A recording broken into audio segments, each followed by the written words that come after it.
Honourable Senators, the President.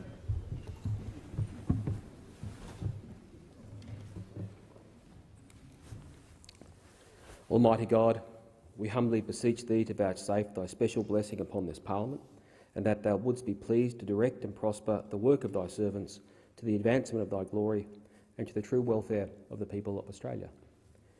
Our Father, who art in heaven, hallowed be Thy name. Thy kingdom come, Thy will be done on earth as it is in heaven. Give us this day our daily bread, and forgive us our trespasses, as we forgive those who trespass against us. And lead us not into temptation, but deliver us from evil. For Thine is the kingdom, and the power, and the glory, for ever and ever. Amen. I acknowledge the Ngunnawal and Ngambri peoples, who are the traditional custodians of the Canberra area, and pay respect to the elders, past and present, of all Australia's Indigenous peoples.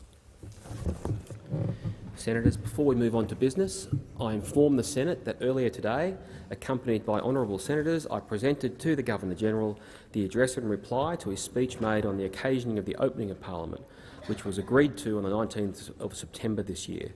The Governor-General indicated that he would convey the address and reply to Her Majesty the Queen. Are there any documents to be tabled by the Clerk? Clerk. President, I table documents pursuant to statute as listed on the dynamic read. Are there any proposals for committees to meet during the sittings of the Senate? The Clerk. President, committees have lodged proposals as shown at item 5 of today's order of business. An additional proposal has been lodged by the Community Affairs References Committee for a private meeting today from 1:30 p.m. I remind senators that the question may be put on any proposal at the request of any senator. There being none, I'll call the Clerk. General Business Order of the Day number 105, Sex Discrimination Amendment, Removing Discrimination Against Students Bill 2018, resumption of second reading debate. Senator Seselja. Thank you, Deputy President. So in my contribution on Thursday, I made it clear about some of the concerns in the community about an unamended version of this bill and its implications.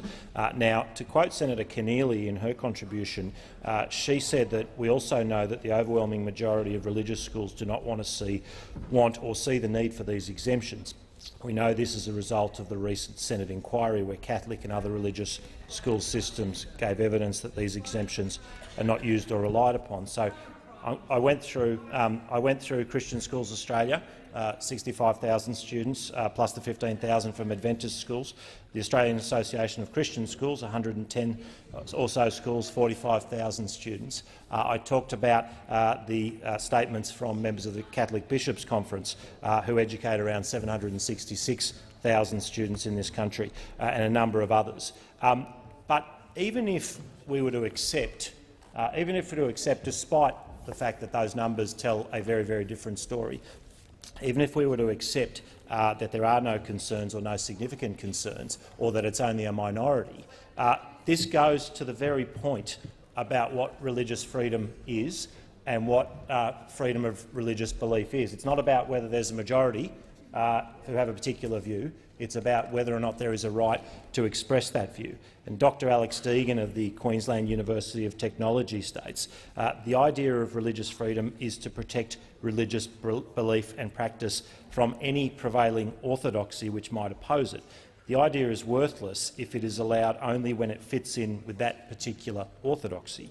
As Trigg powerfully observes, the essence of religious freedom is that people are allowed to follow their religion, even if it is a different one from that of the majority. The accommodation of minority beliefs is what distinguishes democracy from a totalitarian state. And choice in education, of course, means choice in education. There will be a range of providers who have different views on all sorts of things. And one of the great things in Australia is that parents have the opportunity to choose, based on their religious beliefs in many cases, an institution which adheres to those, be they majority or minority beliefs. And so for that reason the government is proposing a number of amendments to ensure we protect genuine religious freedom in schools. The Labor bill, as it stands, completely removes the ability of religious educational institutions to maintain their ethos through what they teach and through the rules of conduct they impose on students. And this is because such teaching and rules of conduct will now expose the religious schools to litigation under the Sex Discrimination Act, to which they were previously not exposed. Now, Labor's bill is thus, as it stands, unamended, thus contrary to the basic human rights to freedom of thought, conscience and religion. And of course, as stated in 18.4, most specifically when it comes to schools, that states parties to this is under 18.4 of the ICCPR, states parties to the present covenant undertake to have respect for the liberty of parents and, when applicable, legal guardians, to ensure the religious and moral education of their children in conformity with their own convictions. Therefore, it's completely reasonable and in line with the principle of freedom of religion to ensure religious institutions are able to uphold their ethos. As I have mentioned, and the government's position is, we don't want to see discrimination against students, but what we also don't want to see is the freedom of religion taken away through changes that are done in a hasty manner without considering the consequences. And there are now a growing number of warnings about those consequences. Under the Sex Discrimination Act, unless it is reasonable in the circumstances, a condition, requirement or practice will unlawfully discriminate against a person on the basis of a protected attribute, e.g. their sexual orientation, if the condition, requirement or practice has or is likely to have the effect of disadvantaging a person with that protected attributes. So government amendments clarify the operation of Section 7B of the Act, which sets out criteria for determining whether a condition, requirement or practice is reasonable in the circumstances. The new provisions will clarify that religious educational institutions may continue to impose rules regarding students' conduct consistent with the doctrines, tenets, beliefs or teachings of that institution. These amendments are necessary to provide certainty to the Australian public, particularly students and their parents and those attending or sending students to religious educational institutions, that no student should be discriminated against on the basis of their sexual orientation, and that reasonable rules of that institution should be allowed so as to maintain that institution's religious ethos. A further amendment from the government protects the ability of religious educational institutions to teach in accordance with their faith, which is fundamental to their character as religious educational institutions. It is a modest, sensible amendment that clarifies that if an educational institution is established for religious purposes, it does not contravene the Sex Discrimination Act by teaching in accordance with the doctrines, tenets, beliefs or teachings of that institution if that teaching is done in good faith. The next elements of our amendment are also modest, sensible amendments to protect the ability of religious schools to impose reasonable rules in relation to behaviour and conduct. These amendments give certainty to Australian students and families by ensuring they are protected from discrimination on the grounds of sexual orientation, marital or relationship status or pregnancy, while preserving the ability of religious educational institutions to impose reasonable rules in good faith that necessarily have regard to the best interests of the student. And finally, item 1 of this bill is clearly out of step with Australian community expectations when it comes to religious bodies, and flagrantly infringes the fundamental human right to freedom of religion.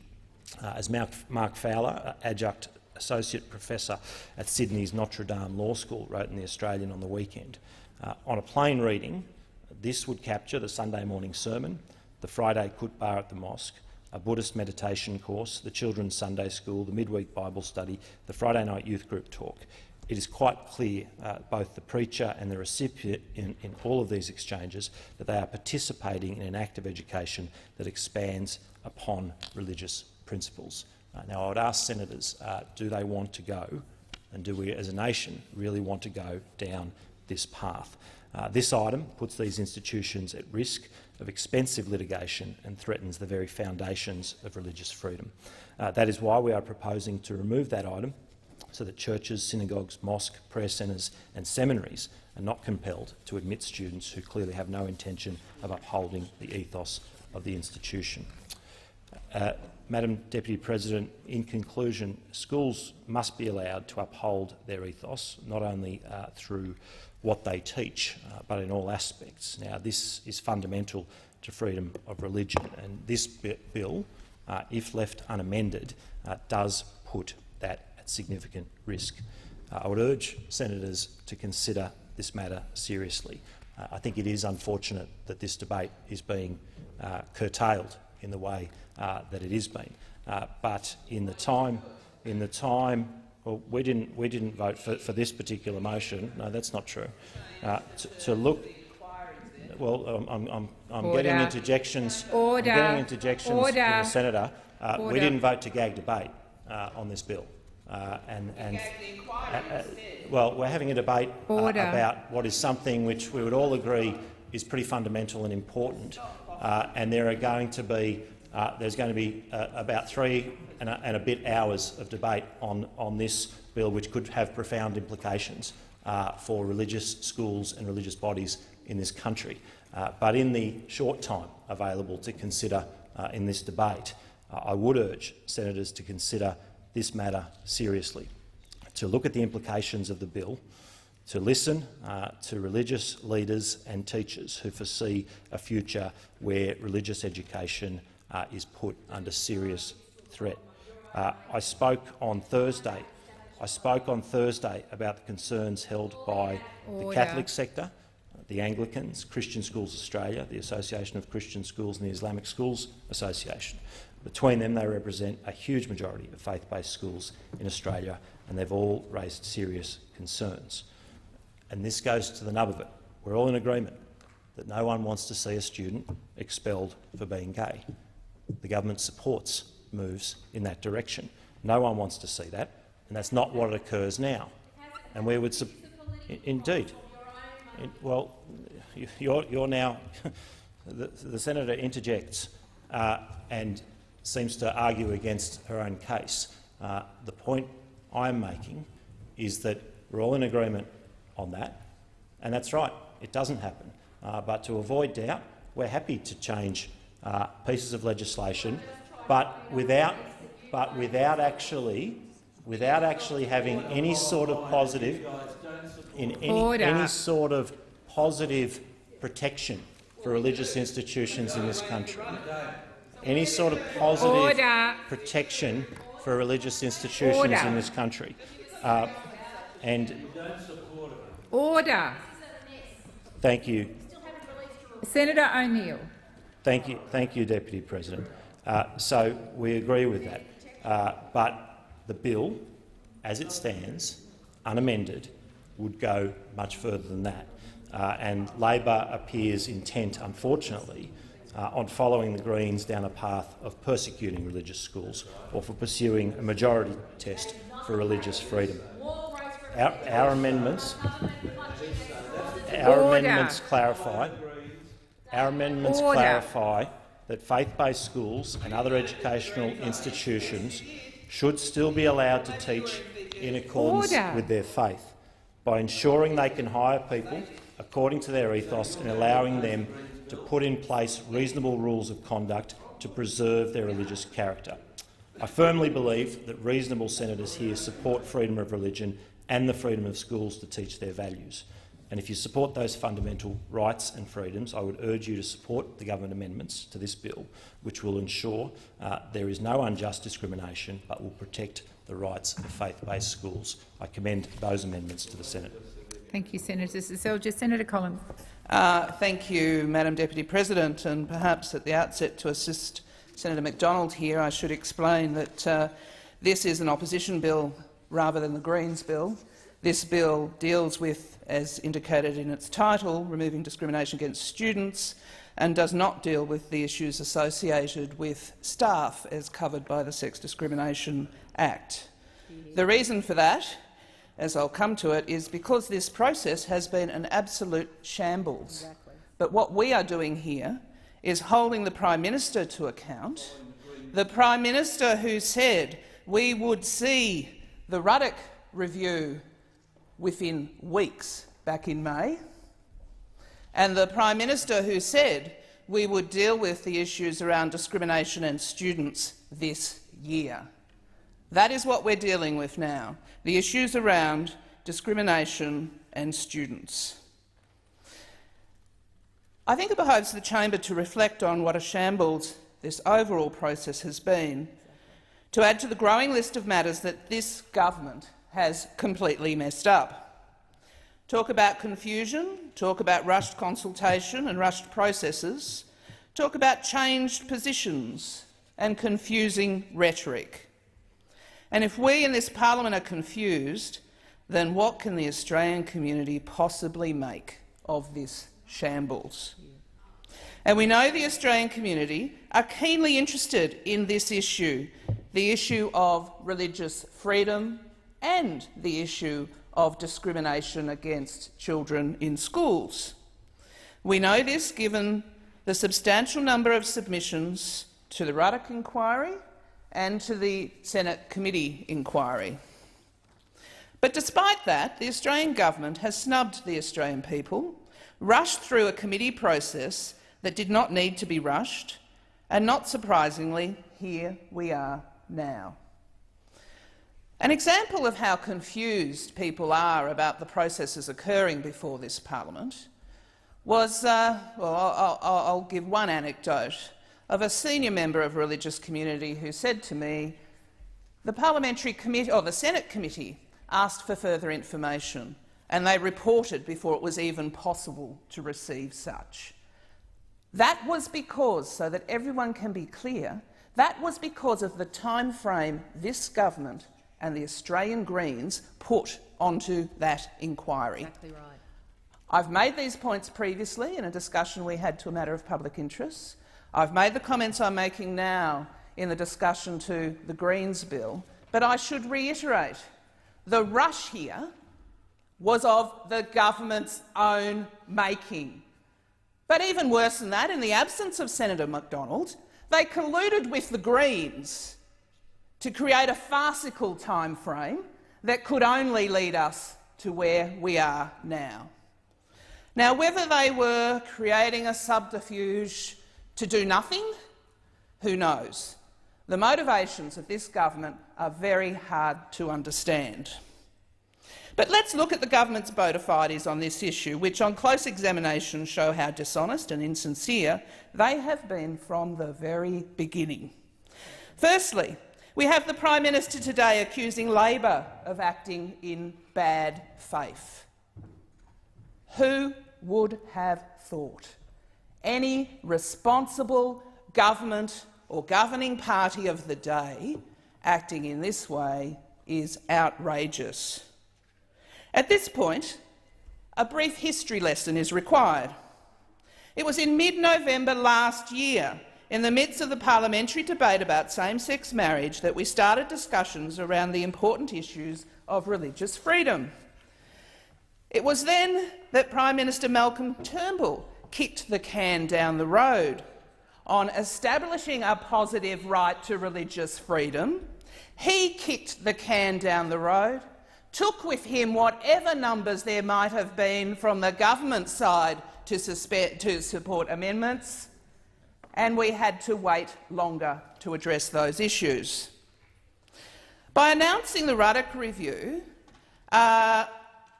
to head an expert panel, or Mr Ruddock to head an expert panel and conduct an inquiry, with the result that government senators lost sufficient support for their amendments.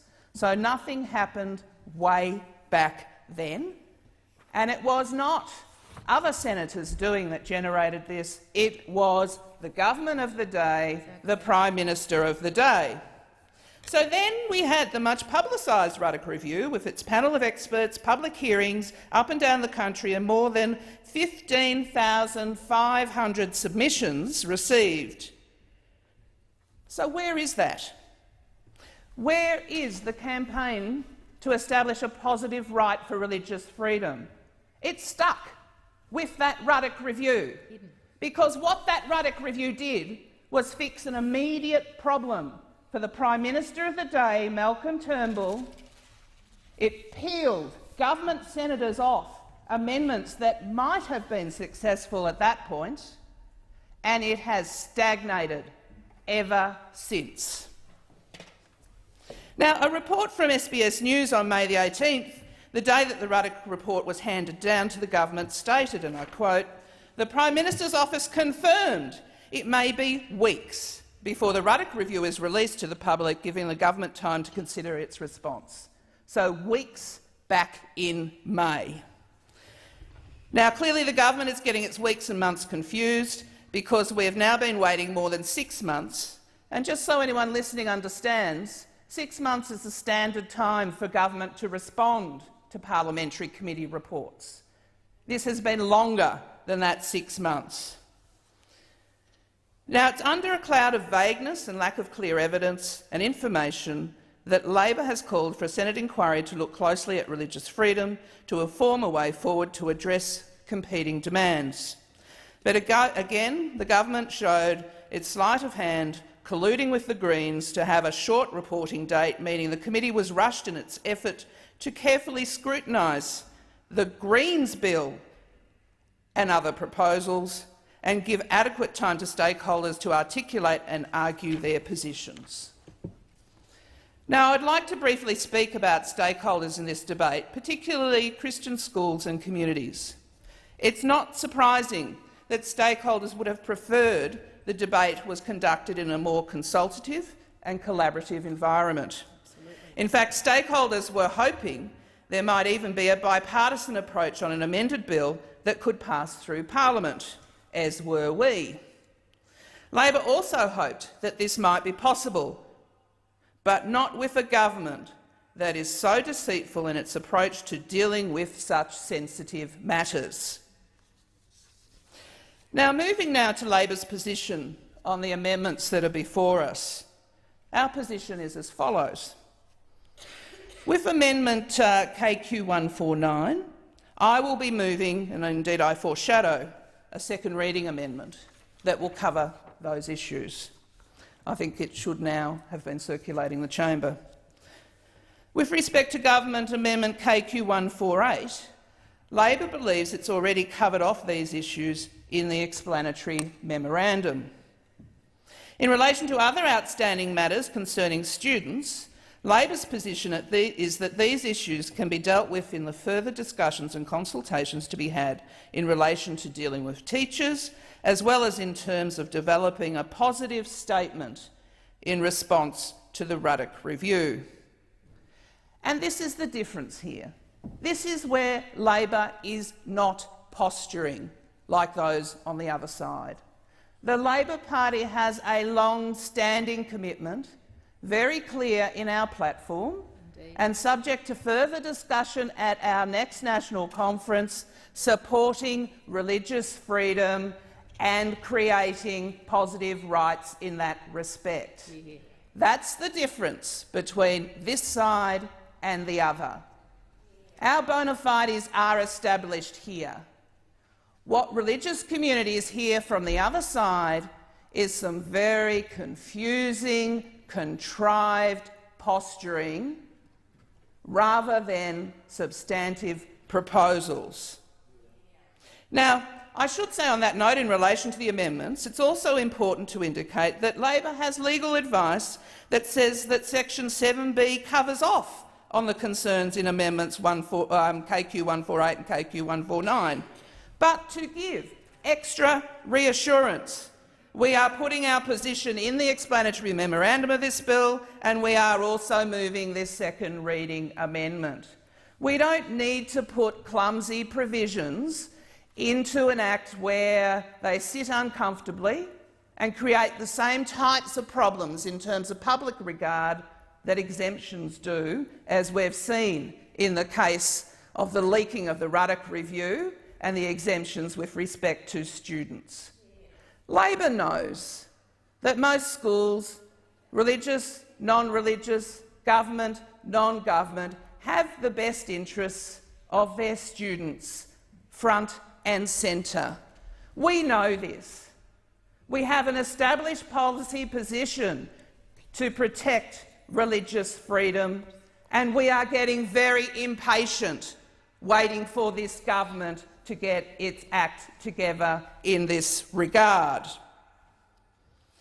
So much uncertainty has lingered and grown since the Parliament passed the same-sex legislation. This government lacks any bona fides on this important matter, culminating today with the comments by the Prime Minister accusing Labor of bad faith. Again, this is an outrageous, disgraceful comment, irresponsible for a Prime Minister of the day.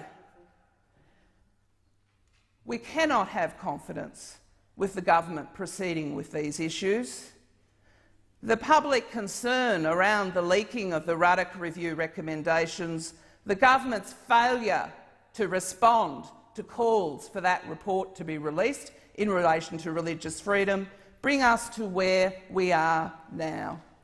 We believe that our amendments and our statements in the explanatory memorandum respond to much of what the religious community has raised in relation to moving forward with regard to students. Any outstanding matters we are open to addressing as we move forward in relation to other matters around discrimination. But most importantly, the Labor Party is keen to progress the issues around a positive affirmation of religious freedom. And we will not wait for this confused, distracted government for that to happen. Thank you, Senator Collins. And are you moving your second reading amendment? Yes. Yes, so... Yeah. Okay. Yes. Senator Cash. Oh, beg your pardon, Senator Di Natale. I didn't see you there. I looked. Obviously, I need new glasses. It's easy to make that mistake. My apologies. Senator Lyons. Madam Deputy President, I rise to speak on the Sex Discrimination Amendment, Removing Discrimination Against Students Bill 2018. Well, it was almost a year ago that Australians, almost with one voice, voted to remove discrimination against LGBTQ Australians. We came together as a nation. We were forced to do so under a process that we didn't support.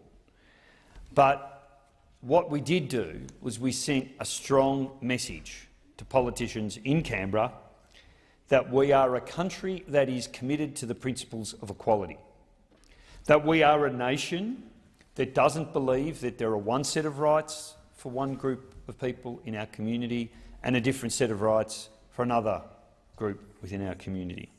We came together as a nation and we made it very clear that we won't stand for discrimination, whether that discrimination be on someone's race or culture or ethnicity, and most importantly, whether that discrimination is based on a person's sexual or gender identity. Now here we are, a year on from that vote, that historic moment in this place, and despite the overwhelming message that was sent to the members of parliament in this place, I don't think some of them have actually got the message. Hard to believe, but there are people in this place who simply haven't got the message. We are a nation that is committed to the principles of equality, and we won't stand for discrimination in whatever form that takes. I do hope that what we have now is an opportunity for people in this place to reflect, to acknowledge the humanity that is being debated in this chamber, and to allow ourselves an opportunity to say to people in our community that you're all respected, that you're all valued. So Senator Wong's bill before us today, the Sex Discrimination Amendment, Removing Discrimination Against Students Bill, is something we support as it stands. We support that piece of legislation because we don't believe that religious schools should be able to discriminate against LGBTIQ students. We just don't believe that that right should exist in law. And here's an opportunity for us to affirm again, as a parliament, that there is no place for discrimination in our schools. Of course, this is a long overdue reform. It's been brought to this parliament on the back of a religious freedoms review, which I'm interested in discussing in a moment. But this piece of legislation supports, indeed it mirrors much of the legislation we had before the parliament in our Discrimination-Free Schools Bill 2018. And on that basis, we will support it. However, there is an important distinction to note between this piece of legislation and, of course, the legislation that the Greens were proposing to debate, the Discrimination-Free Schools Bill 2018. A very important distinction. This bill protects students against discrimination, but what it does not do is protect lesbian, gay, bisexual, transgender, intersex and queer teachers. It does not. If you are a teacher in a school and you are discriminated against on the basis of your sexuality or gender identity, this bill doesn't protect you. This bill allows teachers to be discriminated against. It allows schools to continue to say to somebody who might be in a same-sex relationship, you've got no place teaching my kids. And we won't stand for it. We will not stand for it. Under the legislation we're debating today, teachers remain the subject of discrimination in schools. And sadly, what we're saying with the passage of this bill is that there continue to be two classes of people in our schools. There are students for whom discrimination has no place. That's a good thing.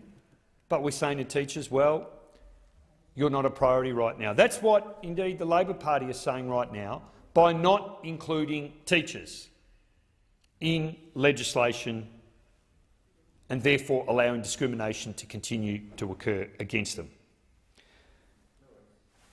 We have to ask ourselves, why is that? Why is it that here we have something that this parliament could fix with the support of the Greens and the crossbench? We know we've got the numbers to defeat this legislation and yet, or discrimination, and yet we've got legislation that doesn't reflect the wishes of our community. I think it was Senator Pratt who last week said that, and I quote, having the religious exemptions in place gives a message that LGBT people are second-class citizens. Well, you know what? She's right. Senator Pratt is absolutely right. So what message are we giving when we say to teachers, well, if you're in a same-sex relationship, you can be fired for that? What message are we sending to our community when we allow religious institutions, schools, to discriminate on the basis of sexuality and gender identity? What we are saying is that they are second-class citizens, in Senator Pratt's words. And that's why we're so disappointed that when we had the chance to end that discrimination, we're not taking it. We're only addressing half the equation. And that's what's so disappointing right now. No school, of course, should be able to tell a young person who might be trans or gay, lesbian or bi, or maybe somebody who's just struggling with who they are, that they don't belong, that they're not welcome, that they have no place. And no school should be able to tell a teacher the same thing, that because of who you live with, you're not welcome in our school. A person's sexuality or gender identity is who they are. And we have schools telling people, you're not allowed to teach in our school, we will not employ you because of who you are. That's discrimination. And that's why we'll be moving an amendment to this piece of legislation to ensure that we end discrimination not just for students but for teachers as well. We don't accept discrimination in our workplaces. We don't accept it in other areas of our community. We should not allow it to continue in our schools. And it shouldn't be something that we're even debating in 2018. It's a basic question of decency. It's about time we fixed it. Of course, the only reason we're here is because on the back of the marriage equality legislation, in an effort to appease the far right of his party, we had Malcolm Turnbull engage in yet another ill-conceived and poorly managed project of work, the Religious Freedoms Review. This was an attempt to tell the right wing of his party, well, guess what? If we get marriage equality over the line, we're going to work hard to ensure that we entrench discrimination in other areas of Australia. Well, all it's done is allow us to shine a light in areas like this. We Greens have long campaigned for an end to discrimination in schools for both students and teachers, but now we're having a national debate about it, and that's a good thing.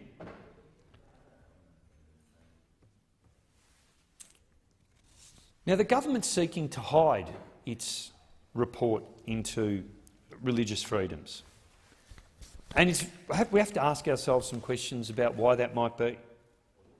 Is it because this is a government that's so internally divided that simply putting forward a report, the result of months of work, would mean that the government can't keep its show together?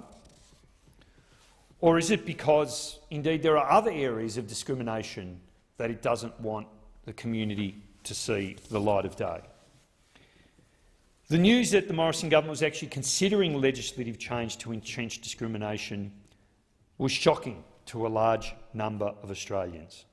And perhaps even more shocking was the realisation that many people had that the law already allowed it. So we're pleased that, in an effort to appease the hard right, we're now having this national debate. We're pleased that when governments act not in the interests of the community but in the interests of buying off people in their party who will never be satisfied, that where that leads to is where we are right now, ensuring that we make our country a fairer, less divided community. Now, as I said earlier, we have amendments that would remove those provisions in this bill that allow for the continuation of discrimination against teachers and other staff in the provision of education on the basis of their sex, their sexual orientation, their gender identity, their marital or relationship status, or indeed their pregnancy status. Senator Wong's bill acknowledges that section 38(3) relating to exemptions for educational institutions in the provision of educational training needs to be repealed to remove discrimination against students. All we are saying is that the same should apply to staff and other contractors in schools. That's all we're saying. Let's apply that standard across the board. Let's not make a distinction that says we end discrimination in one area, but we're only going to go halfway rather than getting the job done properly. Secondly, in our amendments, we are proposing to remove the new carve-out that Senator Wong's proposing in the proposed section, new section 37(3)(b). The provision highlights how simple it actually is to remove discrimination. This isn't hard. In fact, Labor have to add a new provision into their bill that explicitly allows discrimination against teachers and staff. So they've carved out an area to discriminate where it didn't exist before. So we're removing discrimination in schools, but then we have to introduce a new piece of legislation that allows discrimination to occur against teachers. We're actively legislating to discriminate against teachers in this bill. That's remarkable. At a time when we should be applying this law across the board, we are actively legislating to discriminate against teachers. Unfortunately, it says everything about where we are right now. We have a government that, in an effort to appease the hard right, has allowed this parliament to end discrimination. Clearly, this is not what was intended by the Prime Minister when he pushed forward on the Religious Freedoms Review. And of course, you only need to look at reports today to know what happens when you try and appease the hard right. Indeed, Mr Turnbull out there today arguing against the pre-selection of an existing member of the government on the basis that this is an individual whose views have no place in the modern Liberal Party, and yet when he was the Prime Minister he gave him and Tony Abbott and indeed the hard right of the Liberal Party everything they wanted. And look where it got him. So it says everything about politics at the moment, where you have a divided government tearing itself apart, refusing to release a report that was commissioned months ago, and now a debate in this chamber to remove discrimination when their express intent was to entrench it. It also says something about the Labor opposition, trying to hedge its bets. Now, we are thankful that we have legislation before the parliament that will remove discrimination against students, but why on earth would we seek to introduce legislation that will further entrench discrimination against teachers? I mean, we have a unique opportunity with the support of the crossbench, with the numbers in the lower house as they are, to fix this properly, not to do a half-baked job. And yet that is the legislation that's being proposed today. We have a Labor Party that will say one thing to its supporters on one side of the country and another thing to its supporters on another side of the country. You see, this is a pretty straightforward case. You either support discrimination or you don't. You can't make this a little bit better. Why is it that you would be saying that students shouldn't be expelled because of their sexuality or gender orientation, and yet you'd say that right doesn't apply to a teacher? Is it because you want to be able to say one thing in this place and go out in front of press conference and talk about what Labor's done to end discrimination, and then go to those religious institutions and say, we looked after you, we've allowed you to continue to discriminate? Is that why you're doing it? Is it like Bill Shorten going to Queensland and talking about how important it is to mine coal, and then coming to Melbourne and to talk about how we need to phase out coal and move to renewable energy? Take a stand and do this properly. As I said earlier, we as a nation came together to end discrimination. When it comes to marriage, we said that all people are equal before the law, and that was a great moment for this nation. LGBTIQ people are sick of being used as political footballs. They are sick of it. The horrendous plebiscite that was imposed on our community and the pain and grief that that caused was something we should never see repeated again. And yet here we are with an opportunity to do something good, something decent, to put an end to all forms of discrimination, and we're squibbing it. What we need is genuine reform. We will support this legislation as it stands because it does go some way into bringing us into the 21st century, but we are so disappointed that we couldn't do the job properly. I suppose when reflecting on what it is that we need to do as a nation to move forward, we can debate individual pieces of legislation like this and do that systematically, but we believe ultimately that we as a nation need a Charter of Rights. If we're serious about ending discrimination in law in all its forms, we need a Charter of Rights.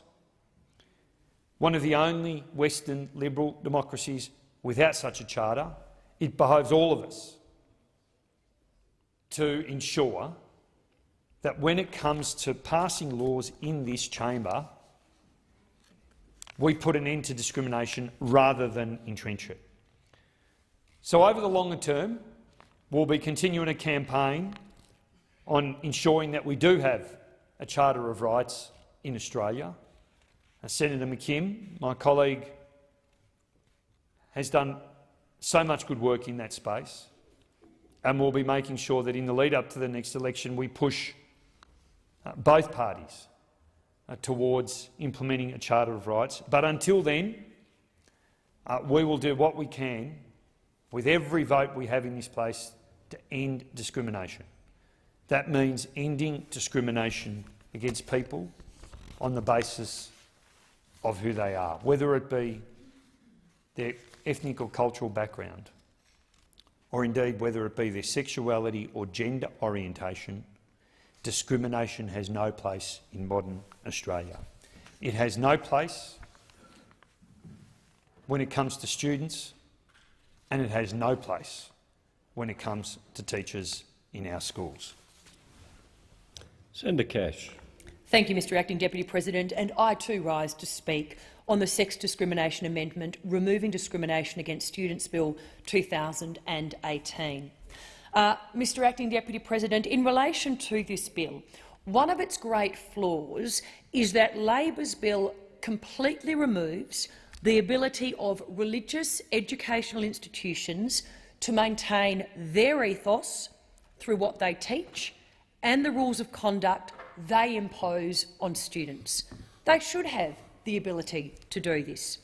This is because Labor's bill would, for the very first time, and that is a very important point to note, for the very first time, expose religious schools to litigation under the Sex Discrimination Act merely because they impose reasonable rules, for example, such as requiring students to attend chapel. The Coalition is going to be putting forward a number of amendments, and I will be speaking to those amendments because, as you know, the bill is actually time-limited in exactly 63 minutes. So I will take this opportunity to put our case for our amendments on the record.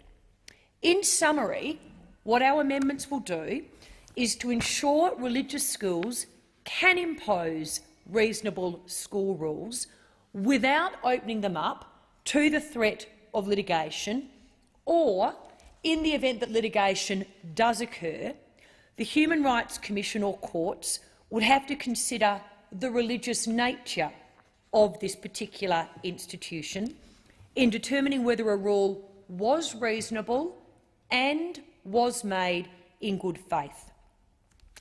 These are modest and sensible amendments, and what they do is protect the ability of religious schools to impose reasonable rules in relation to behaviour and conduct of the entire school. These amendments would give certainty to Australian students and families by ensuring that they are protected from discrimination on the grounds of sexual orientation, gender identity, marital or relationship status or pregnancy, whilst at the same time, though, preserving the ability of religious educational institutions — again, what we're talking about is religious educational institutions — to impose nothing more and nothing less but reasonable rules, and these rules must be imposed in good faith that also have regard to the best interest of the student. As I've said, Mr Acting Deputy President, given that this debate is time-limited in now 61 minutes, I am going to speak to the amendments that the Coalition Government is putting forward. There are three major amendments that we are putting forward, and the first is in relation to removing item 1 of the bill. So what does item 1 do? Item 1 of this bill amends section 37 of the Sex Discrimination Act to provide that the general exemption for bodies established for religious purposes in paragraph 37(1)(d) does not apply in relation to the provision of education. The stated intention of this provision is to ensure that religious educational institutions cannot access the broader exemption in paragraph 37(1)(d) following the repeal of the specific exemption for religious educational institutions in subsection 38(3). The purpose of the amendment that we are putting forward is very simple. It is to remove item 1, as it is not required to meet the stated intention of the bill, and it adds unnecessary complexity into the Sex Discrimination Act. The existence of the specific and more limited exemptions for religious educational institutions in section 38 of the Sex Discrimination Act supports the propositions that a body established for religious purposes under paragraph 37(1)(d) does not include a religious educational institution. Even with the removal of subsection 38(3) by item 2 of this bill, subsections 38(1) and 2 will continue to provide specific exemptions for religious educational institutions in relation to staffing.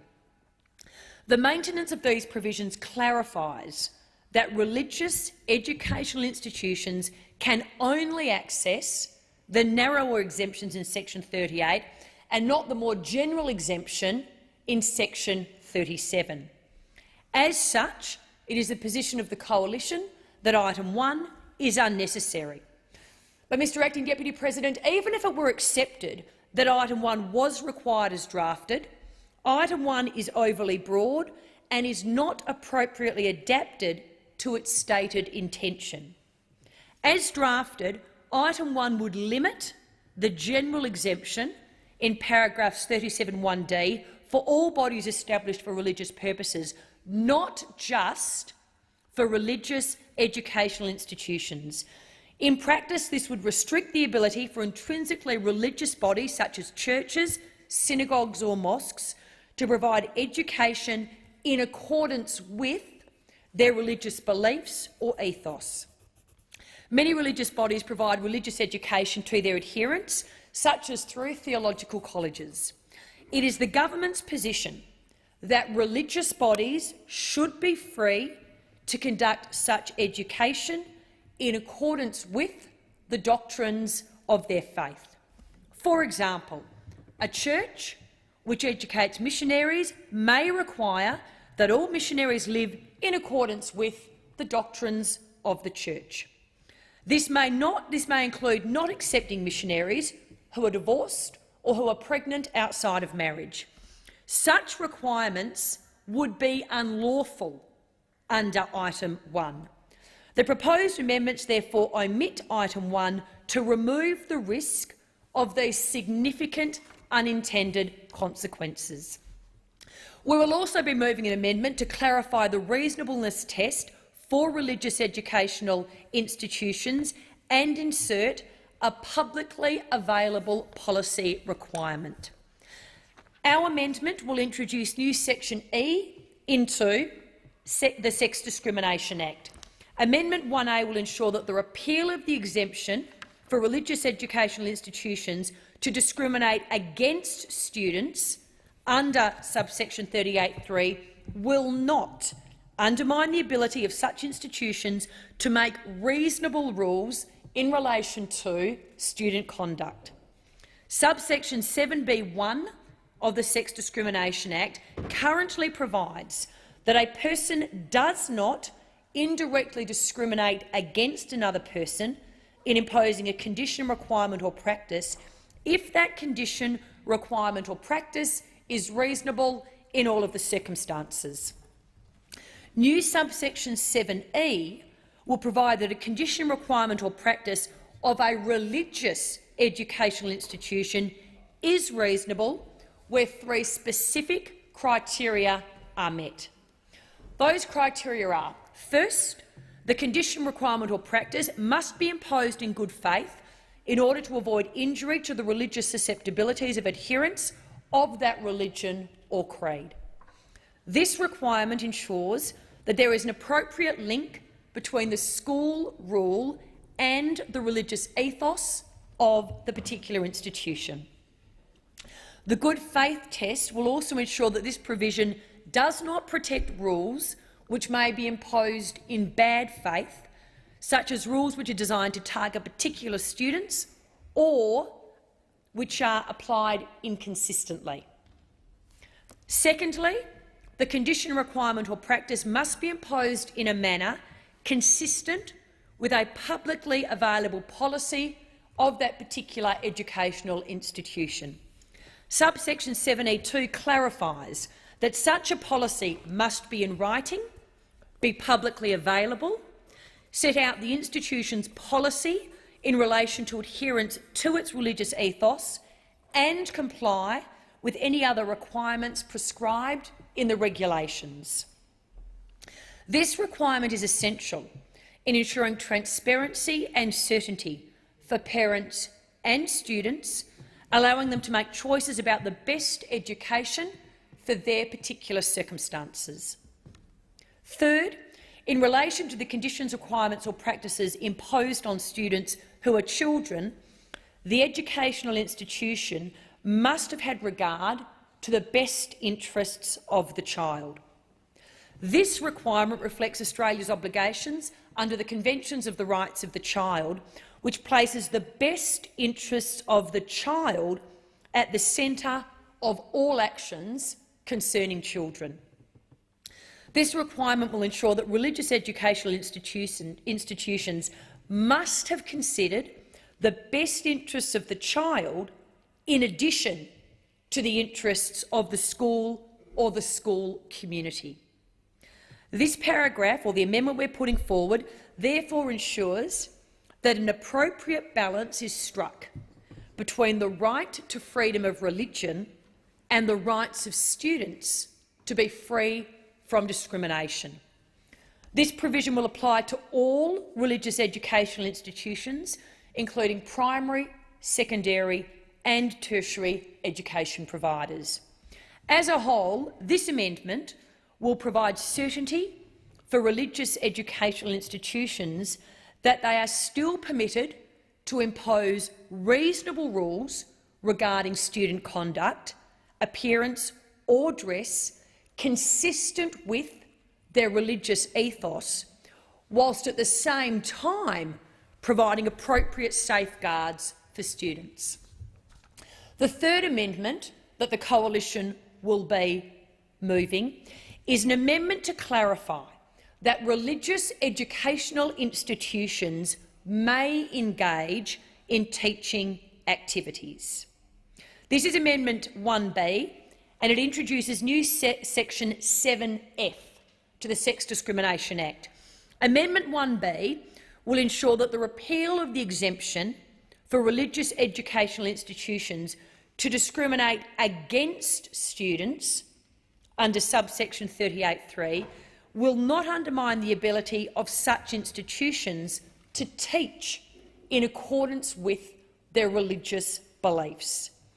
New Section 7F will provide that nothing in the Sex Discrimination Act makes it unlawful for a religious educational institution to engage in teaching activities in good faith, in accordance with doctrines, tenets, beliefs or teachings of their religion.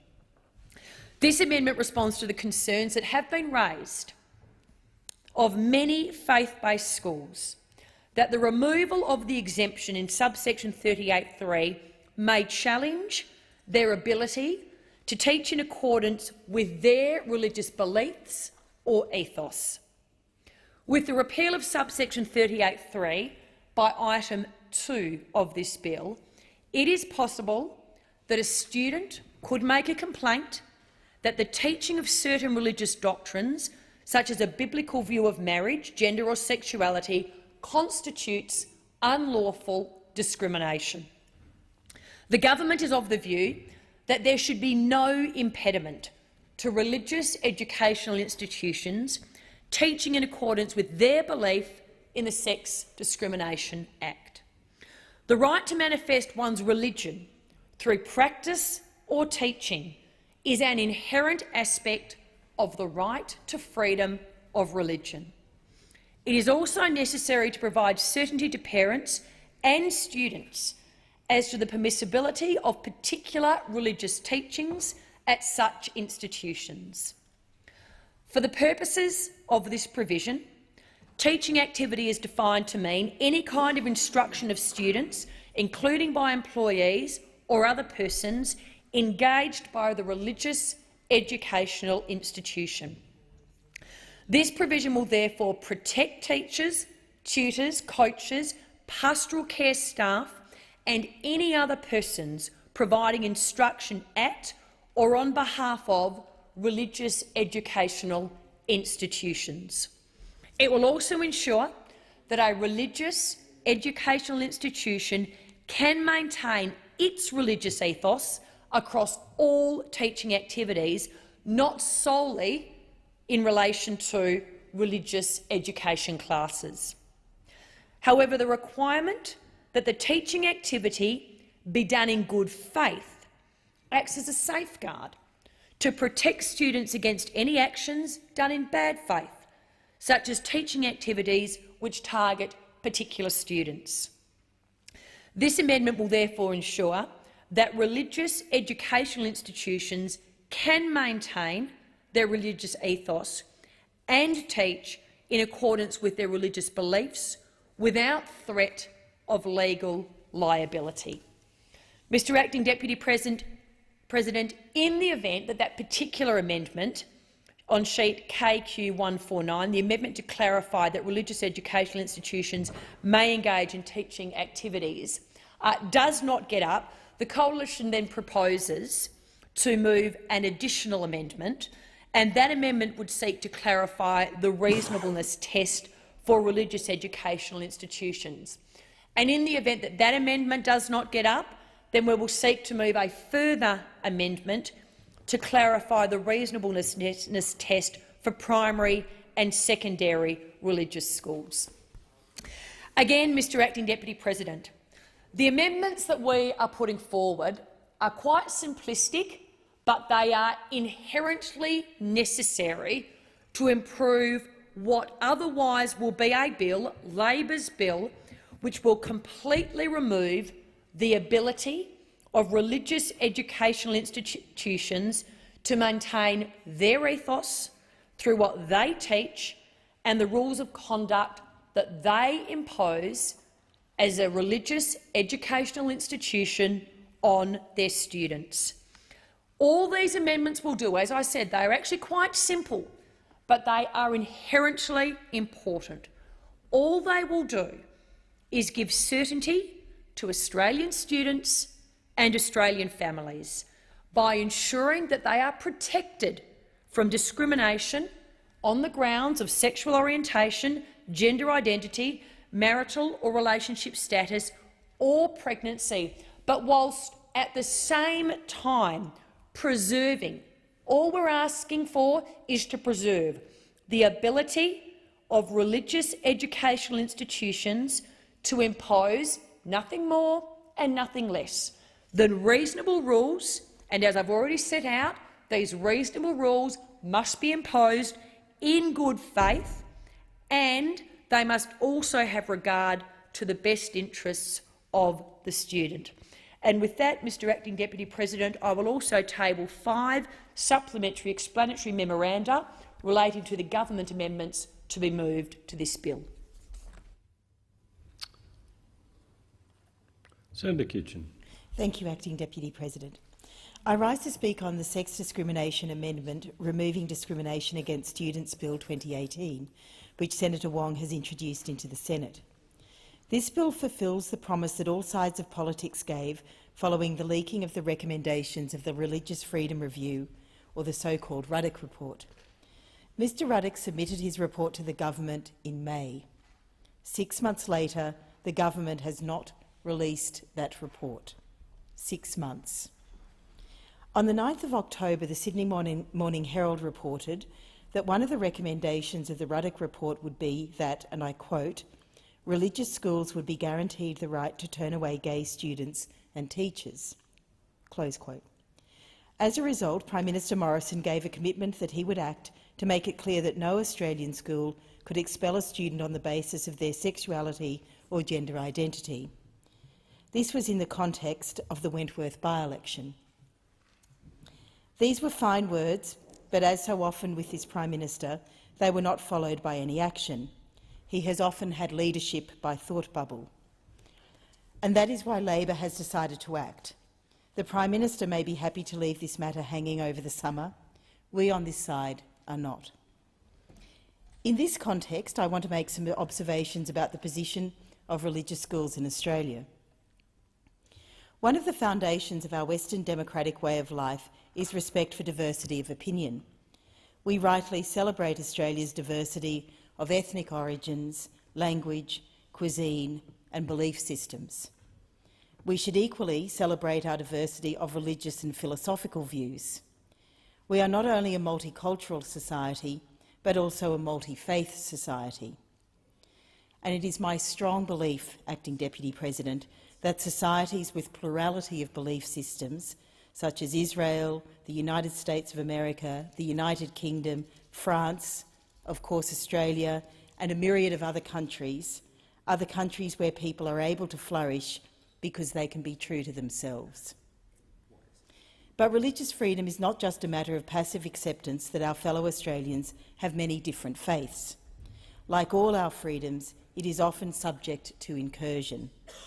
Like all freedoms, it needs to be actively advocated for and defended.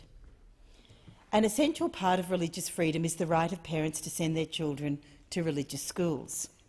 It must follow from that religious schools, whether those schools are Christian or Jewish or Islamic or indeed anything else, have a right to educate their students in a way which encourages them to adhere to the faith and practices of the religious denomination which established them. And remember, parents actively choose to send their children to these schools. They do that for a reason, or perhaps for many reasons, but they are doing it in the best interests of their children, as they see those interests to be. It follows from this that such schools have a right to require that both students and teachers act in a way which is broadly consistent with the faith and practices of the religious denomination. If they are to be denied that right, the school cannot serve the purpose for which it was established. However, there is also a majority view in Australia that Australians should not be discriminated against on grounds of sexuality or gender identity. In relation to schools, this is the view particularly in relation to discrimination against students. It is the need to reconcile these two broadly accepted propositions and the difficulty in doing so that has been brought into sharp focus in the wake of the Marriage Equality Survey and subsequent legislation, and the subsequent Ruddock report, which again I say we are yet to see. The Sex Discrimination Act currently provides certain exemptions to religious schools. The Act makes it unlawful to discriminate in, amongst other things, education against people who have certain protected attributes, as the Act prescribes. These attributes are sex, sexual orientation, gender identity, intersex status, marital or relationship status, pregnancy or potential pregnancy and breastfeeding. The bill before us would require that religious schools conform to this provision of the Act in relation to students. I point out, however, that while sexual orientation, gender identity, intersex status, marital or relationship status are protected attributes under the Act, political advocacy and activism are not. There has also, Acting Deputy President, been discussion around the subsections 1 and 2 of Section 38 of the Act. And I think there is a need to reconcile and balance different rights. I believe the balancing of rights is desirable. In those circumstances, I believe an appropriately drafted, positively expressed right to religious freedom should be legislated. I want to thank the Senate Legal and Constitutional Affairs Committee. The committee worked together very well and productively, and the Secretariat worked, dare I say it, a miracle, to produce the report in a very short time. Labor has decided to act, Acting Deputy President, and it is on that basis I'm happy to commend Senator Wong's bill to the Senate. Thank you.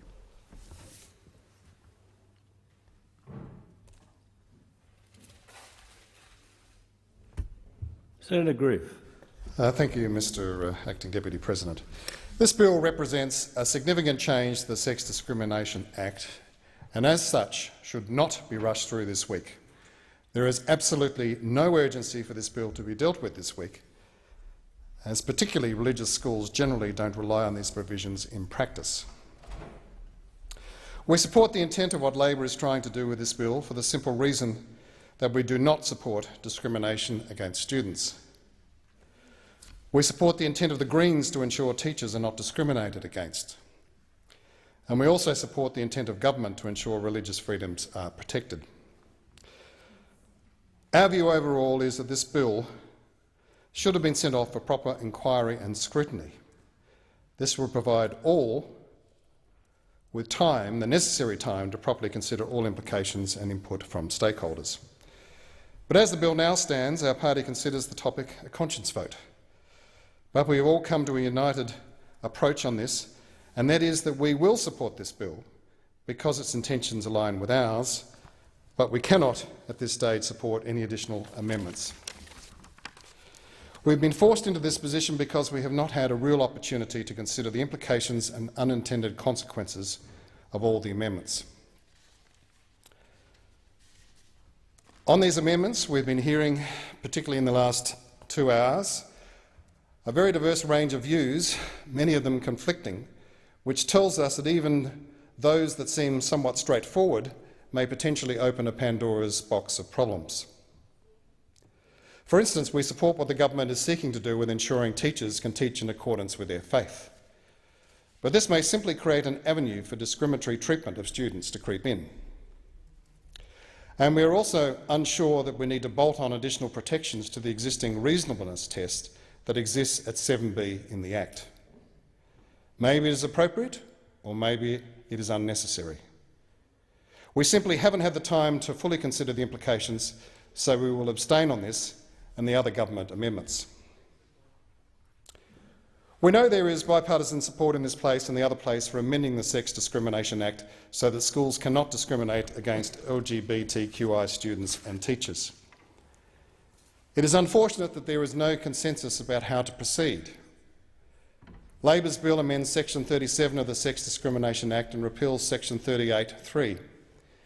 In effect, this bill proposes to remove existing protections that currently allow religious schools to discriminate against lesbian, gay, bisexual, transgender, queer and intersex students, if it's done in line with their religious doctrine, or if it is to avoid injury to the religious susceptibilities of adherents of that religion. We appreciate that this bill makes religious schools very nervous. Removing familiar protections will inevitably have that effect. We accept this might mean religious schools have to rethink their approach to some students in some instances. But in practice, this should not stop religious schools from teaching their faith. But we also understand that these provisions are not heavily relied on by schools as it is. My office has also been told by Christian school stakeholders that they feared some students might be tempted to make mischief and abuse the weakened protections. I'm not entirely sure how or why a student would do so, especially if they want to be at that school. But that kind of fear-mongering misses the point. We need to legislate to protect the rights of the many, not to quash the rights of the many in order to protect against extreme scenarios. This bill may well end up not being legislated. We may yet see other attempts to amend the Sex Discrimination Act. Whatever we are faced with in this parliament or the next, Centre Alliance will approach it with a view to ensuring equality of treatment for all students, regardless of their sexual orientation or gender identity. This is ultimately about keeping our society moving on a path towards equality and acceptance of all people.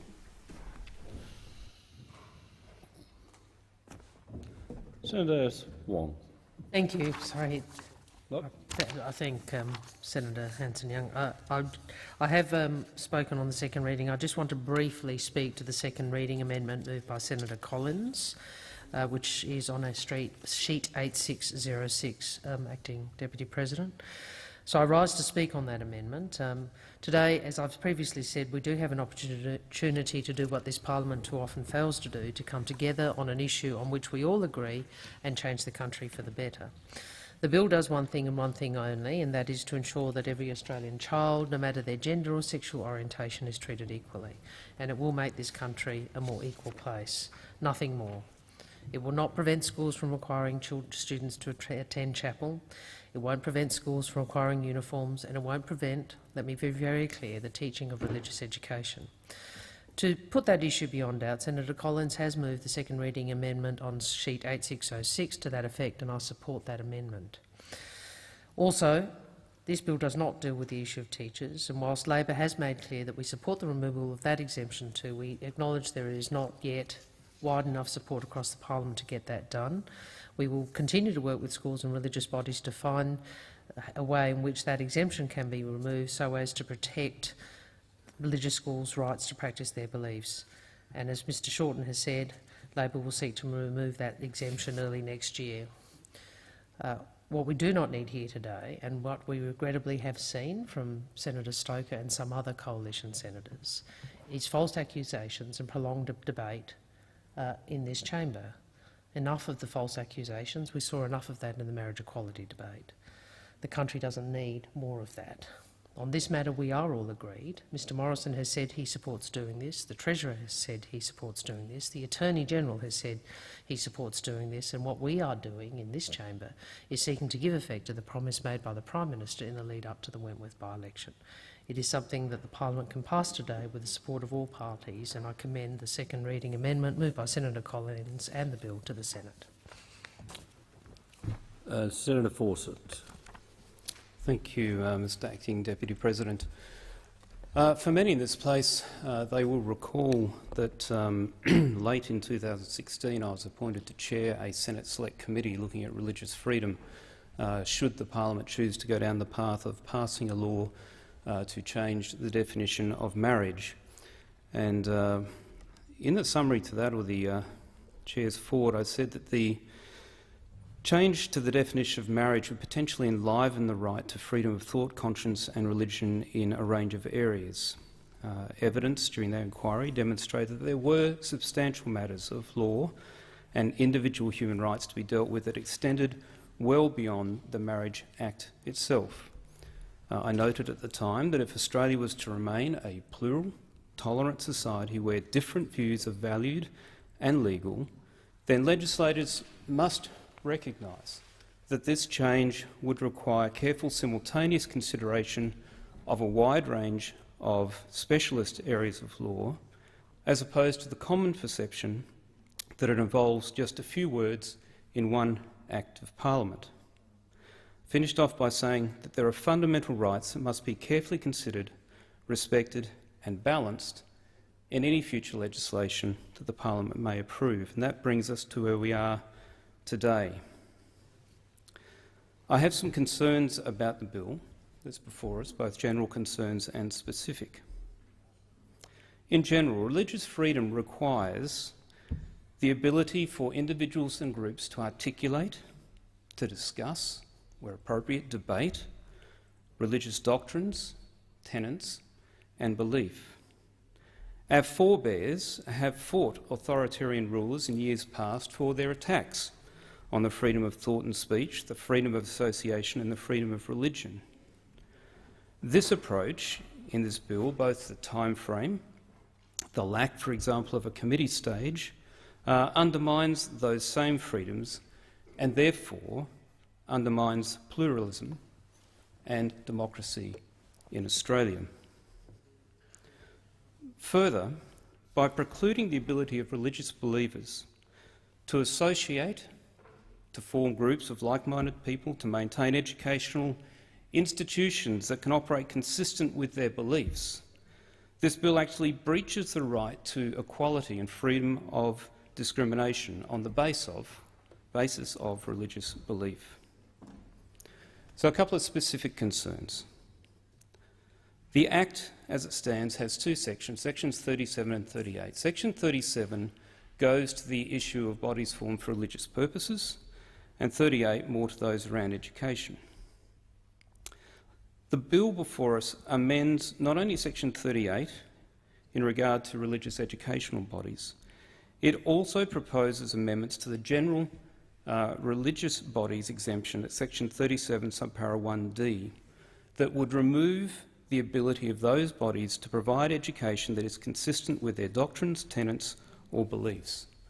Now, where this is of particular concern is that while the EM and the title talk about schools and students, the actual text of the bill, and the bill is the key part here, talks about education in religious bodies, and there are no further definitions that would narrow this to schools and students as we would know primary or secondary schools or even tertiary bodies, which by the letter of the law, the wording in this amendment, exposes churches, synagogues, mosques who provide education to their adherents, whether that be in the form of teaching on a Sunday or a Saturday or a Friday morning, or through seminars, workshops, the whole range of areas where education is provided, and it leaves those people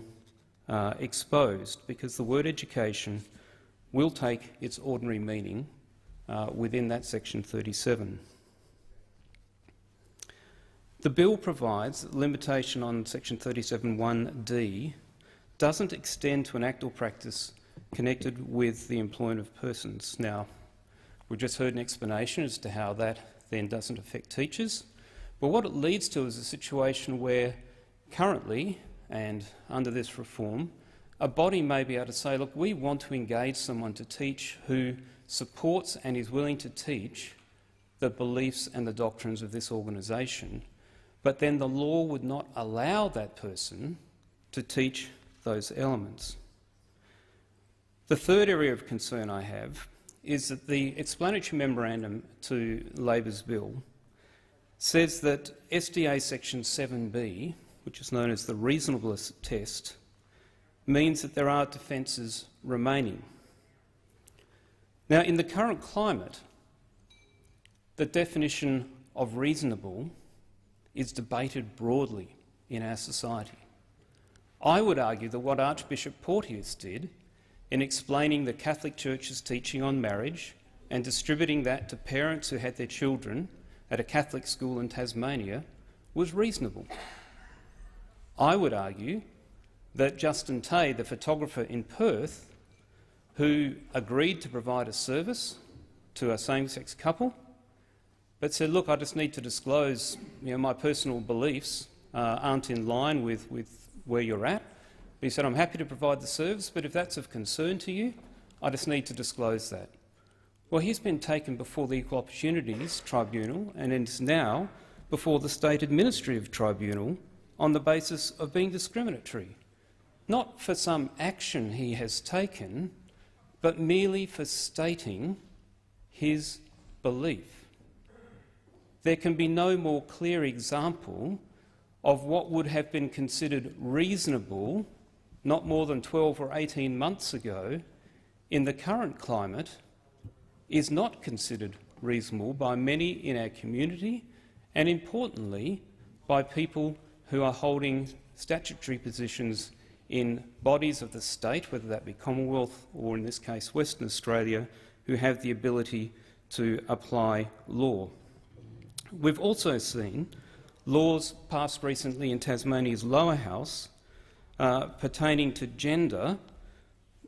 It highlights how the views of one part of Australia's community, if they manage to get a political majority in a parliament, can pass a set of laws, and that's okay, that's democracy at work.